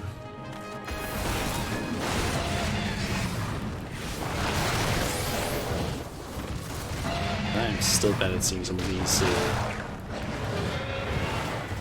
things.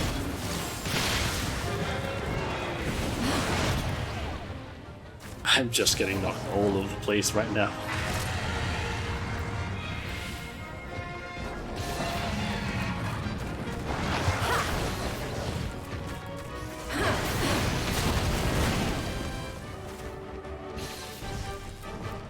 Athalos, can you please stop stunning me? That one I'm okay with, but the rest are a bit annoying.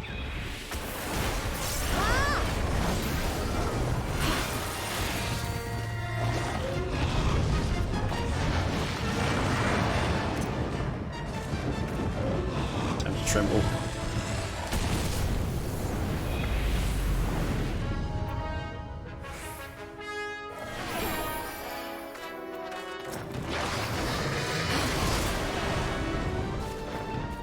And of course I get hit again by that. And again. Though it does seem like if you get hit a second time while you're stunned, you get stunned.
Rathalos can't leave from there. There we go.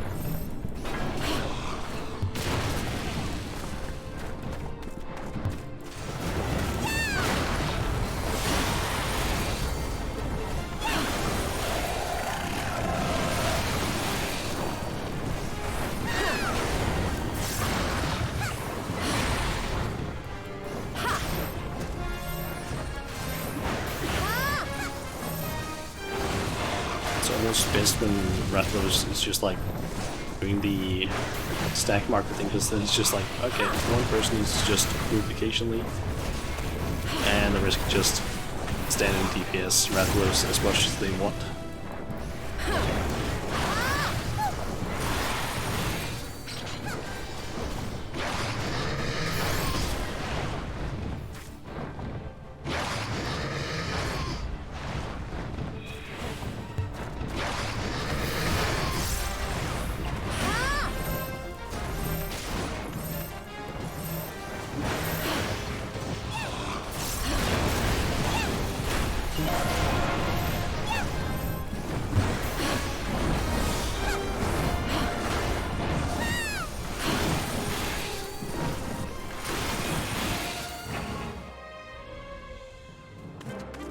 Ooh, we got a chest? Treasure chest. I couldn't speak there for a second because it was just like, It's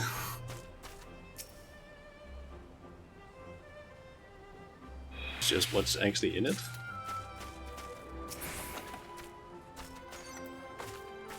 Treasure roll and the minion.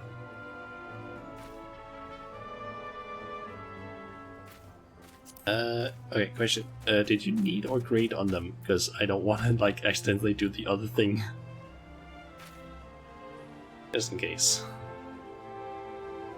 I don't want to, like, need if you graded on them. Just need both. Alright. Did you pass on them both or what? Or just greed? Or do you already have both of them?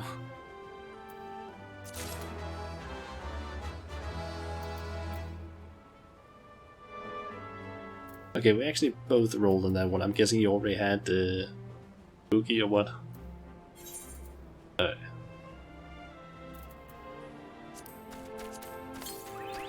Another million, don't need to get that. And proof of a hero, I'm guessing that's the one that you need the spatial scales in order to get. Also, yep, I did to get the visual one.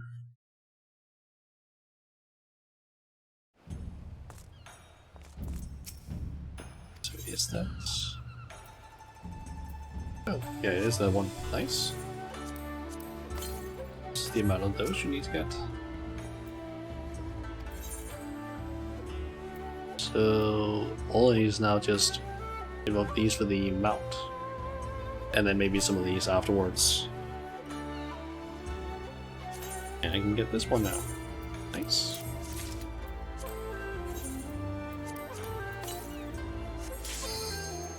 I think I have basically all the things now I want from this, except for the mount, of course.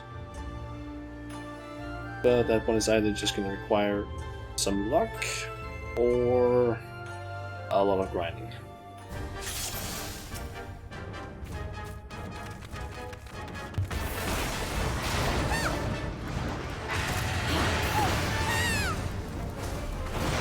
I don't know how fast can you actually make this go?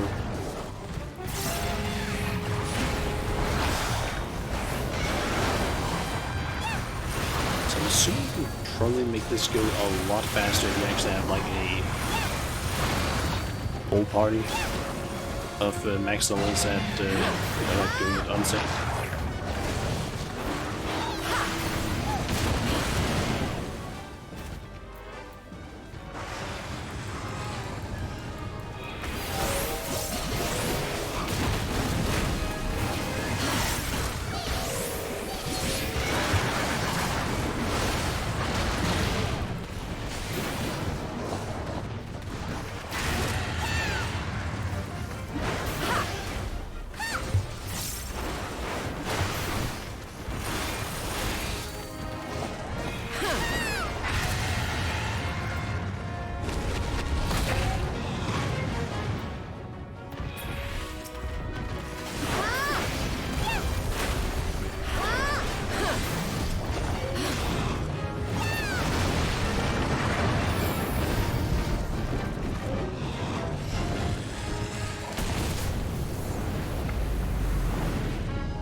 Just thought of something. How much is the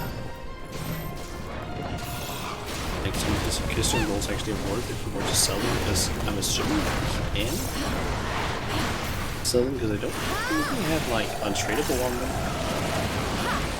At least not the one that can draw from Radlos.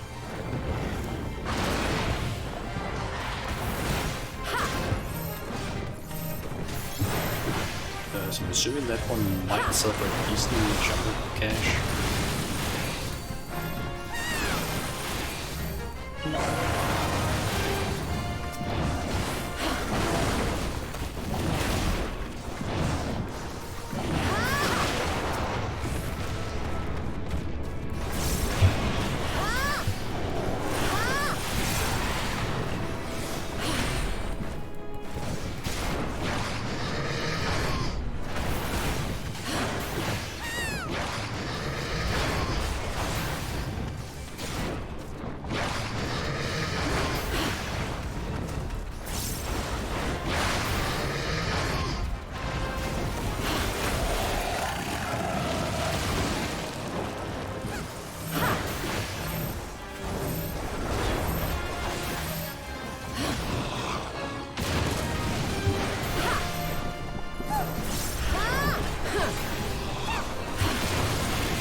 Nice.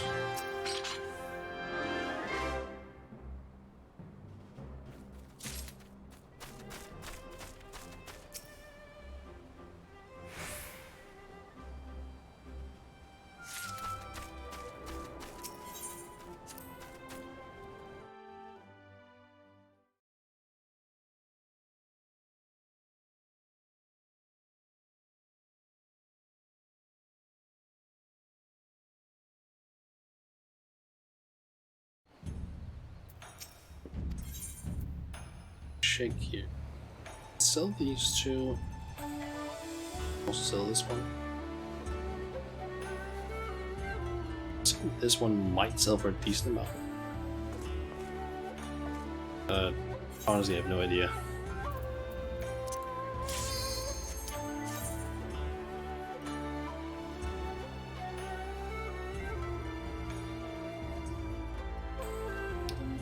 I'm wondering what would be possible for it to drop, like in the chest, maybe drop 2 mounts.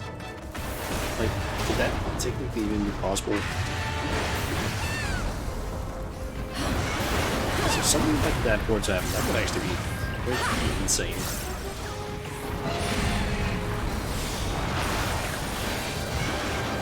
Guessing the game probably won't allow that sort of stuff, but I'm guessing it probably has some sort of, I don't know, prevention from that. It'll still be cool.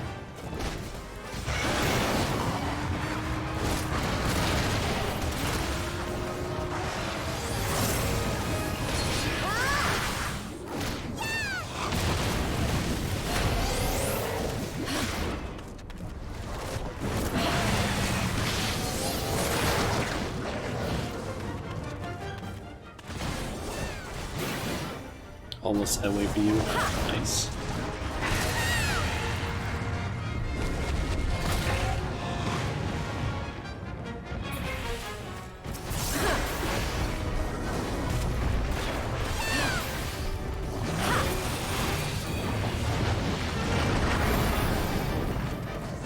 Just noticed that there was like a foothold thing right there. Is that because usually if you were to do this normally you would have to someone would have to like jump on Rathalos and I don't know, try and keep Yamano on a certain path or something.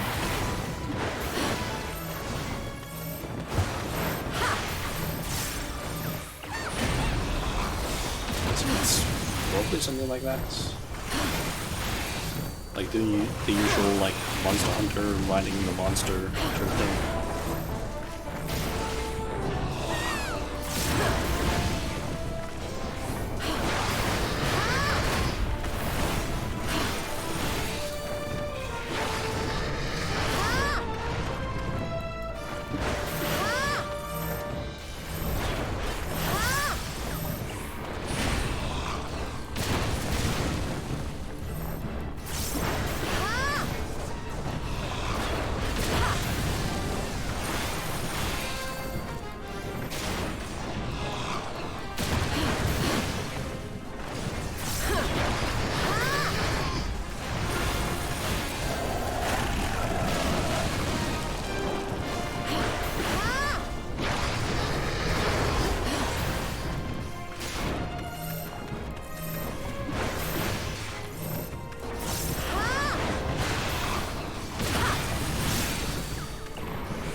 just noticed that's the Dark Knight.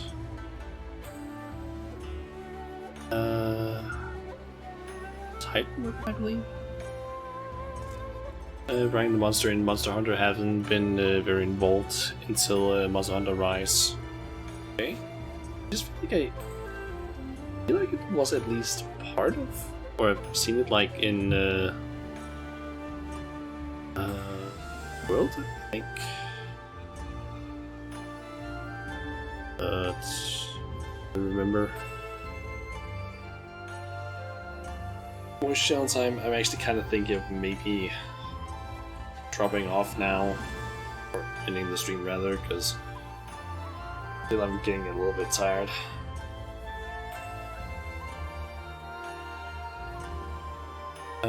You've also been able to get on the monster, but it's more like sitting on the monster while bonking it. Alright. Yeah, I do remember that you've been able to like get on the monster. I just haven't been like that involved like Monster Hunter, so I don't know too much about it other than just I know you can get on the monster. I know you're just like hitting it, but that's about it. Right, you can take actual control. Okay. But I'm assuming you're still like bonking it while like trying to like control it, or what? Like, is it something where it's like you're hitting it while trying to like control it, but it's like resisting in a way, or is it like you have just full on control of it?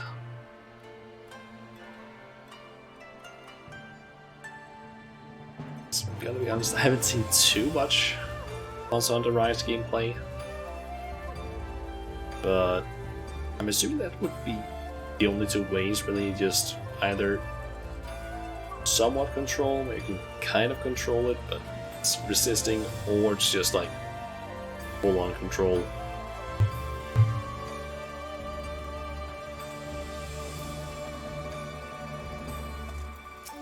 Okay, can you say anything or anything? Nope. Rise, the bonking comes from riding it into other monsters and forcing it to fight for you, or just run it into a wall to damage it. Okay. So it's kind of like how it usually is in games where it's like you jump on an enemy, like a big enemy, and you can like control it for a little bit. I think I'm pretty sure I've seen it have like that sort of thing happen in God of War series as well. I mean, like, again, sometimes with some enemies, like when you're about to kill them, like control them for a little bit, you like smash around for a little bit where you control them and then you just kill it. That was kind of assuming it was maybe something like that, but it seems like it is. But yeah, kind of thinking of maybe ending the stream here because it has been like almost 5 hours now.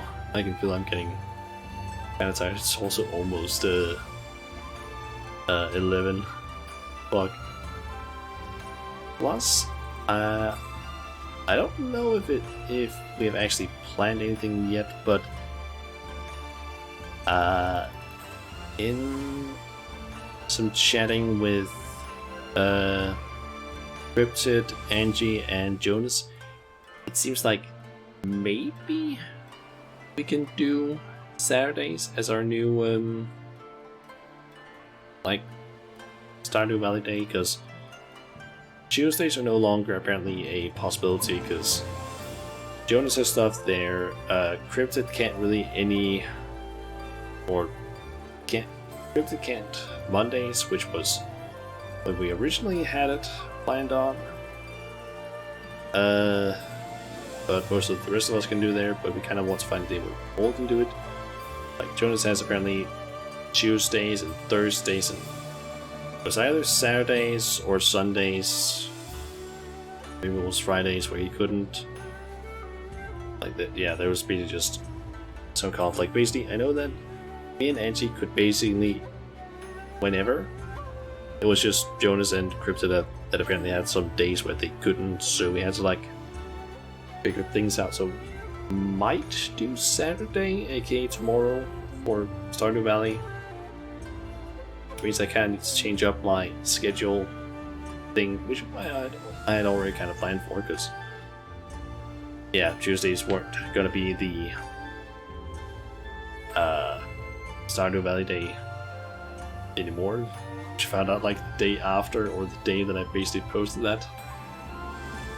Let's see, well, Rise is newer than the Raid, so there's no riding in Final Fantasy XIV. Okay. True. I'm assuming that me, Cryptid, and Angie and Jonas probably gonna figure out if we're doing the Stardew Valley thing tomorrow. If aren't, then I'm basically planning on finally getting around to the game that I had planned, like, how long ago was that? Like, I think it's like 2 weeks ago that I had planned on basically playing something specific, but then because of like, I don't even know what to call it, computer setup stuff, I didn't end up doing it because I needed to play the game on my PC, or my laptop specifically, because my PC can't run it. But then setting it all up, like all the stream stuff up on the laptop, was too much of a pain in the ass, plus certain things just didn't really want to work 100%. Then I tried setting up like something with the what's that called again? OBS, something called like an extension called Venture Cover. I think they had valuable. But I basically tried setting up something called Teleport, I think it's called.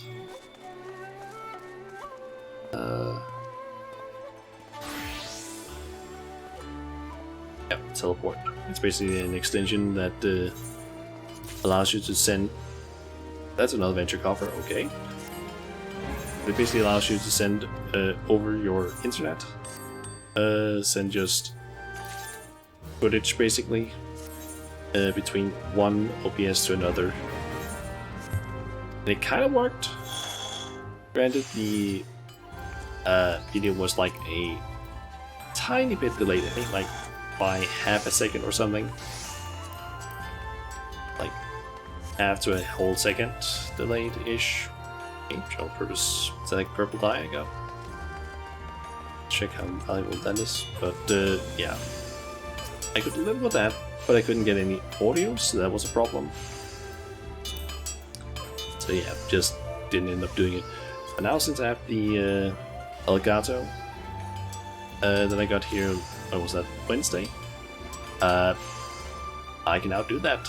Plus I'll be able to now stream also console games, which I'm pretty happy about, because that means that there are some PlayStation 3 games that I have wanted to play for so long, like on stream or back when I like did Let's Plays on a YouTube channel.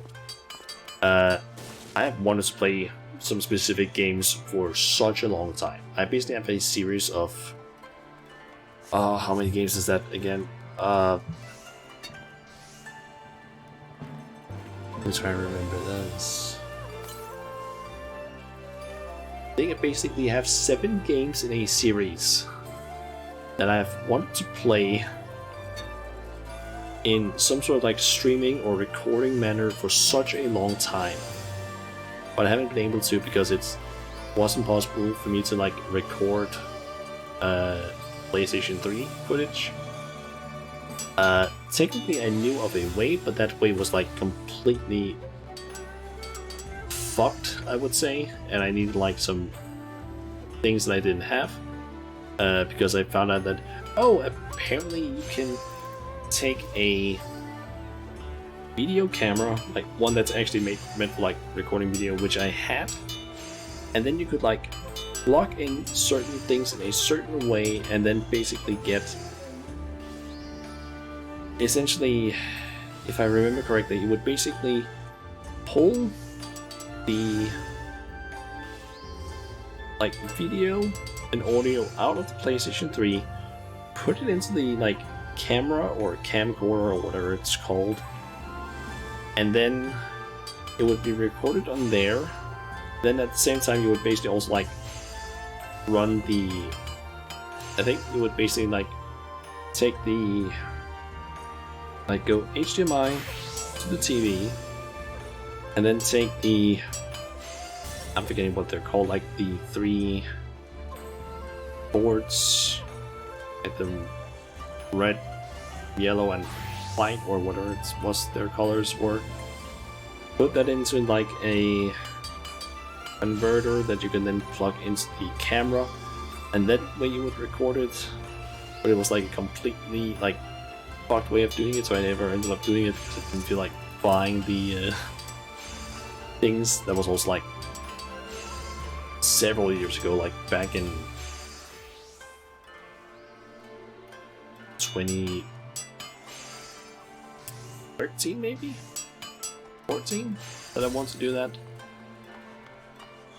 But then I gave up, and yeah, so I now have actually basically the ability to play some of those games. I can also, if I want to, pull out my Wii U and play some what is that called again? Breath of the Wild, since I have that on that console. Rather than I need to also like find a way to hook up the what is that called again? Tablet controller thing for certain puzzles in that game, which is really annoying that you can't play that without that.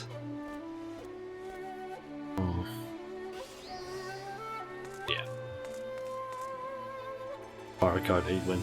I actually do have Mario Kart, but that's only on the Wii U, unfortunately, not on the Switch. So yeah, unless people have it for Wii U, it's not really gonna be playable with others. Yeah, I was one of the people that actually bought the Wii U, or got the Wii U and actually got games for it. But granted, some of the games that I got for it, I never ended up playing a whole lot. Like, I have the Smash Bros. Games that came out for Wii U. Didn't really play that a whole lot. Didn't really play a whole lot of Mario Kart. I think the most I've actually played Mario Kart on that game, on that console, was actually New Year 2019. Because that year I had some friends over from school, and let's just say that we got extremely loud at like, I think maybe 2 in the morning while playing Mario Kart, because we just sat like on my floor just yelling at each other because we were just like so like we were both drunk and also just hyped up it, like, oh my god, I'm about to overtake you, and like, ah, oh, fuck you, don't do that. And it's like so fucking weird. Yeah, it was fun though. To be honest, I think I only actually have one game I've bought for the Wii U, and that's Animal Crossing New Horizons. That's the only game I have for Wii U at this point. Not because there aren't any games that I wouldn't mind buying. It's more just that I just haven't bought any, because gotta say, most Nintendo games on their consoles are expensive as fuck. Like, they were so expensive, even though it's like years ago that they came out. To play with you, just be a pro player for Mario Kart. Ooh. Yeah, I'm not that level. I know how to drift sometimes, but I can't aim a shell to save my life, and I don't really know any of the tracks. So yeah. Yeah, I feel like when it comes to like Nintendo games, as I said, I feel like they're a bit too expensive sometimes when they've been out for like years. It's like, hey, I want to buy Breath of the Wild, which came out how many years ago at this point? Don't even like. It came out the same year as the Switch. When was it came out again? 2017. A little over 5 years ago. I'm almost certain that that game is still on Nintendo's website. It is still like... I can actually just pull that up here. Let's see here. A digital version of that. Once it loads. The price... $59.99 dollars. That's expensive as fuck when you consider the fact that that's a 5-year-old game. Let me just... that's like 460 crowns when I just like Google that on quickly. That's expensive as hell. Especially when you consider that most game, like I feel like a lot of like AAA games on Steam, for example, usually like, I don't know, after after like a year and a half, 2 years, they usually just go like, oh yeah, instead of having it at like 60 euro, which I still find that is like completely insane that sometimes they set it that price, like the price doesn't fucking match what it is in like the American dollars. It's a weird thing. They just take the same number, add it over to euro, and then we have to pay more for it. But yeah, usually the games end up going from like 60 euros to what, 40 or 30. Like, I feel like a lot of companies just go like, okay, yeah, it's been out for like 2 or 3 years, let's just cut it in half or buy more. Like, there are some games that are so fucking cheap. Granted, some of those have also been out for like a long ass time. So I do believe that, like, if you want to get the early Fallout games, like Fallout, you want to get Fallout 3 or New Vegas or Oblivion, I think those are like 99 or 9.99 or 7.99 or something like that on Steam. Kinda curious actually now.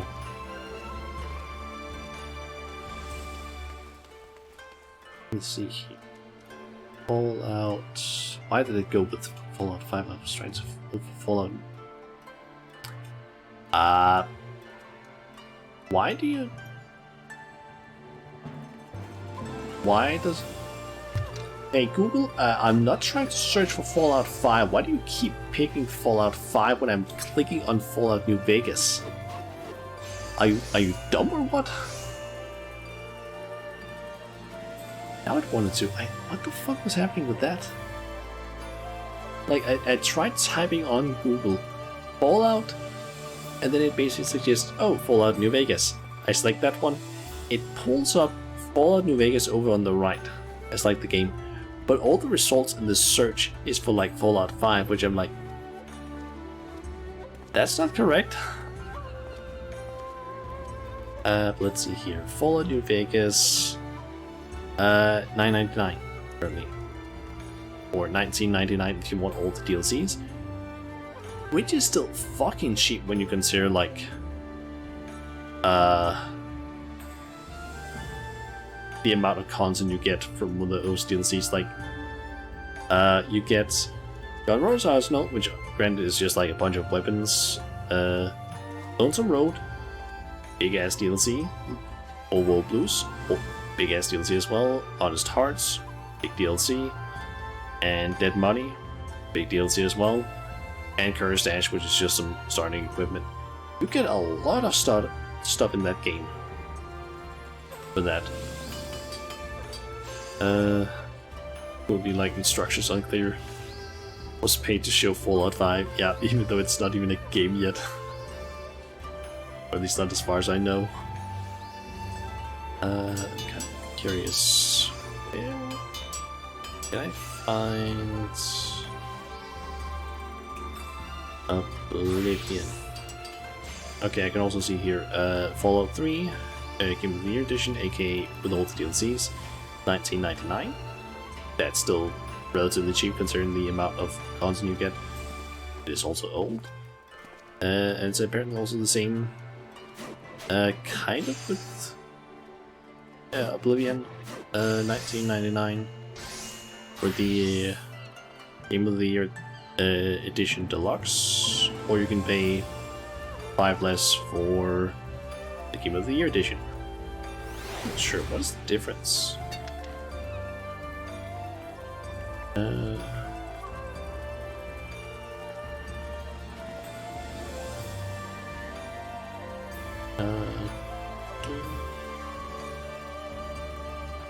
Difference between these two.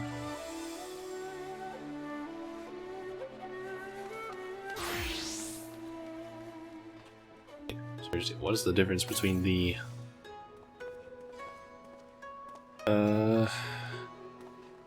these two editions? Because there's also just the Game of the Year edition.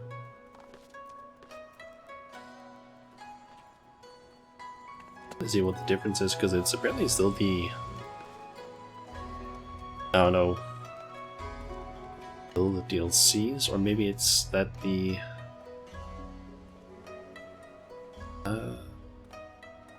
I can see what it is now. The Game of the Year edition includes only the Knights of the Nine and Shivering Isles expansions, whereas the Deluxe edition includes those two, plus Spider Stronghold expansion, Spelltome's Treasures, Vile Lair, Ruin's Razor, and much more.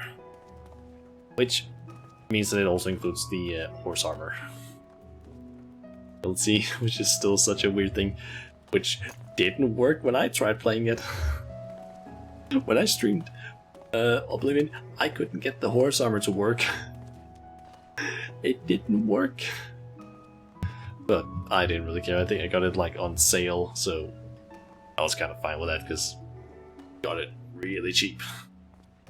Plus most of the other content like made up for it, because I think the horse armor DLC is probably just something like, okay, that's a small thing, because all the other stuff, that's a lot of content. No horsing around, yep. Anyway. Oh yeah, I also don't know if you actually have seen this, Diego, but I managed to get the... basically made it so that my warrior outfit is the same as Artbird's outfit. Almost down to the exact detail. I don't have jet black dye, so I couldn't really do that, but soot black dye kind of works the same. But yeah, I have like the warrior armor colored the right color. Got the warrior axe with the blood on and everything. It's basically just the what's it called again? Bravura? Atma weapon. It's just the Atma stage of the Roman-born weapon, so it's just... This is again, you need to do the entire first step in order to unlock the weapon, then you need to apply the oil thing in order to get it glowing, and then you need all the 12 Atma, which you get from doing the fates in the different areas, and then you get this, which I feel like is such a... Like, after playing Shadowbringers, this weapon is just like, yo! Especially because you can also get like glowing versions of it.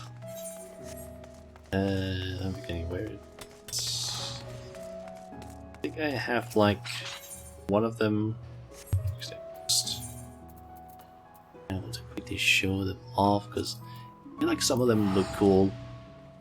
The last two steps, as It's usually the case, I feel like, with most relic weapons. Look like absolute ass compared to the earlier versions. I feel like that's just kind of a general thing that most relic weapons, the early steps look good, and then when you get to like the last 1 or 2 steps, it's just like, oh yeah, let's just make it look completely different, and usually not that great, and usually the like effect on it isn't great either. Also, I don't have the axe. I don't have the axe on me. Damn it. I've got to bring that. Because I can't buy the replicas unless I have the weapon on me. Which is such an annoying thing. Granted, they did apparently add a sort of fix for that. If you basically... apparently with the Heavensward relics, you can... For the first step, I think, you have 2 options. You can either take...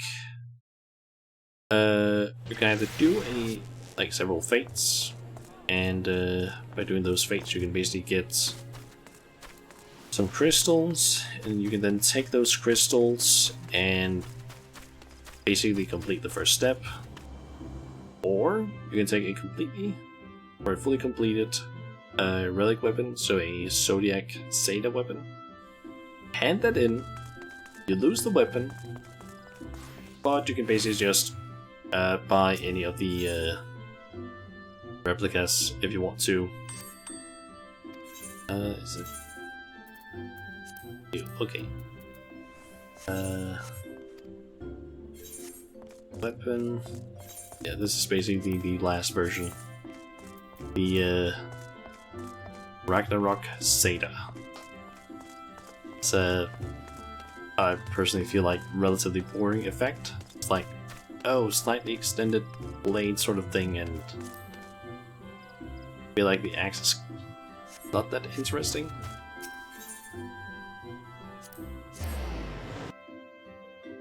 But basically the only like effects on the Bruva, I think what this one's called, Bravura axe, is basically that one's look, but just with like different effects on it as it progresses.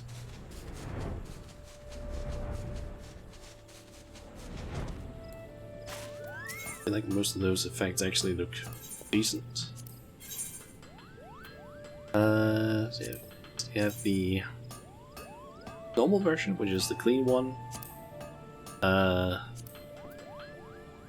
Second one, which is just the one that has a little bit of a glow. The Atma version, which is the one with blood. Animus version, which is still bloody, but now glows. Novus version, which is still bloody, but it glows even more. And Nexus version, which also glow, or which is also bloody, but glows even more, which I really love the like look of, because it's like that's literally just the like inner release sort of color, and also has like spinny things, which nice. And then you just have like Ragnarok, kind of boring axe in my opinion. I feel like that's kind of the problem with most of the relic weapons. It's just kind of you get the last one, you're just kind of like, okay, that's gonna go in my retainer. Can I get a replica of one of the earlier stages?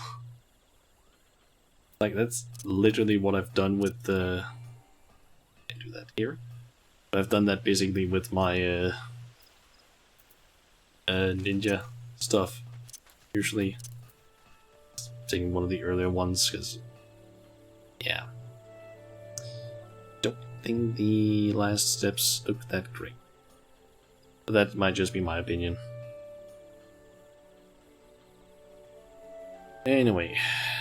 I've been talking for like a while now. Even though I said I should probably start ending the stream, so now it's like 5 hours and almost 20 minutes that the stream has been going.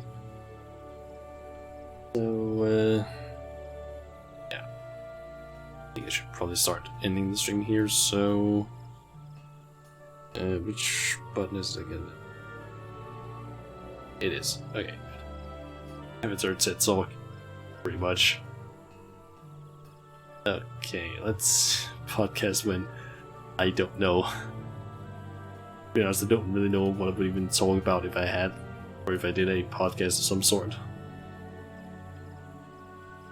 Okay, so let's see. To raid. That is the question.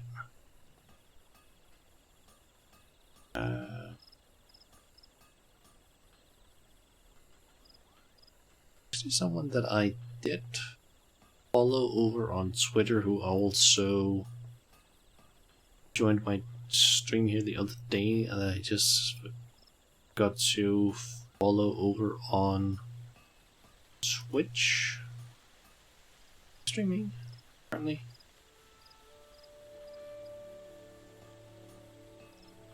They are not.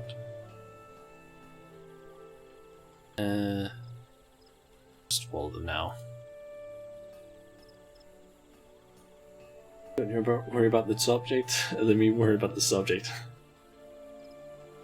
Thanks, Avatar, for the show. Enjoying my luck as always. Thank you, Vapo, and thank you for watching the stream. Yeah, let's see. Sure to follow that person that joined my stream like a few days ago. Let's see here.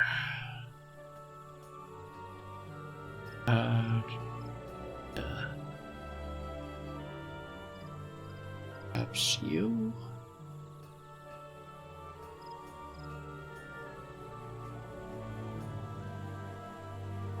What? Yeah, let's go with you.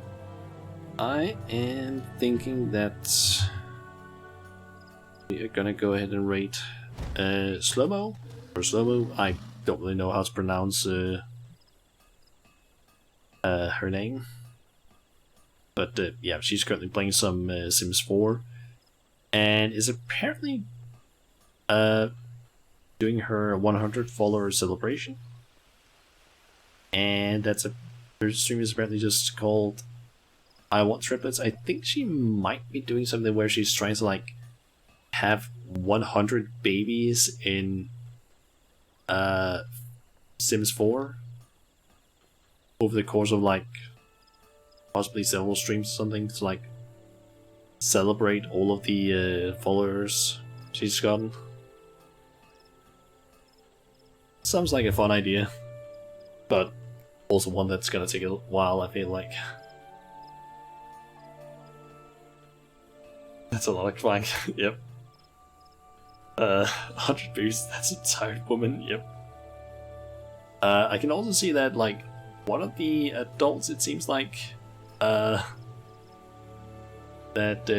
she had in the family was apparently also very tired in terms of their mood. Which I think is supposed to be Slow-Mo.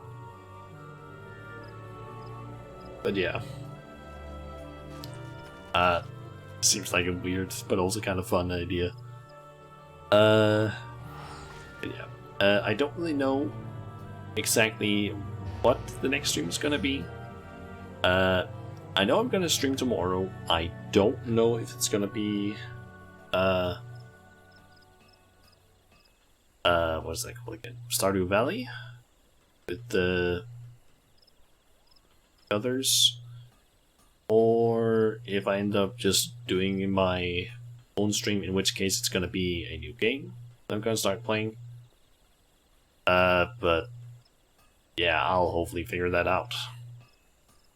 Possibly tomorrow at some point. It's yeah. I need to figure that out, because apparently tomorrow is gonna be Or Saturday is apparently the only day that the others can play, or the only day where our like schedules, or specifically Cryptid's and Jonas's schedule, don't collide too much. And I know that for me it doesn't really matter. I can just change up my schedule in terms of like streaming. I don't think Angie had anything that she does on Saturday, so it seems like it's fine at least. But we haven't really like made any clear indication that we're streaming tomorrow yet, so maybe Stardew Valley, maybe some other game. I don't know yet. Yeah.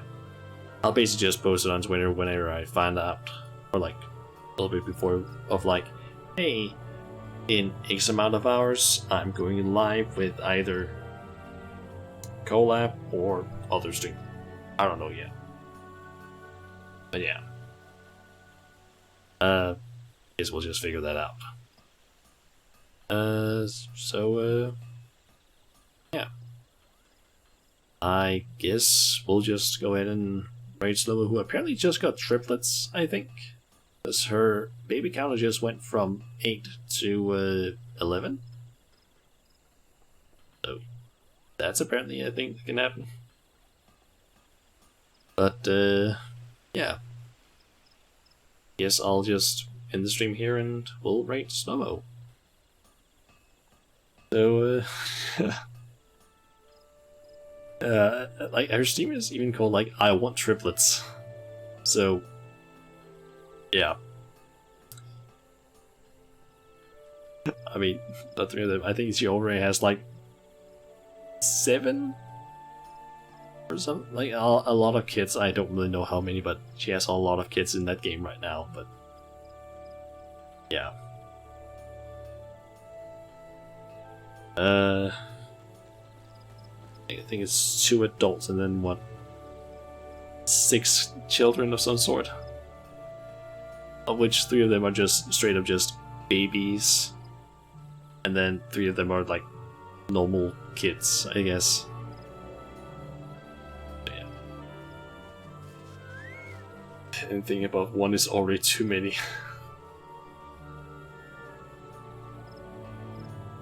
You just spur bang the sim is a spur bang, oh dear. Yeah. Yeah. Gonna go and rate, go ahead and rate Momo and it's an Alabama family. True. Let's hope it's not that. I don't know yet, but let's hope it's not that.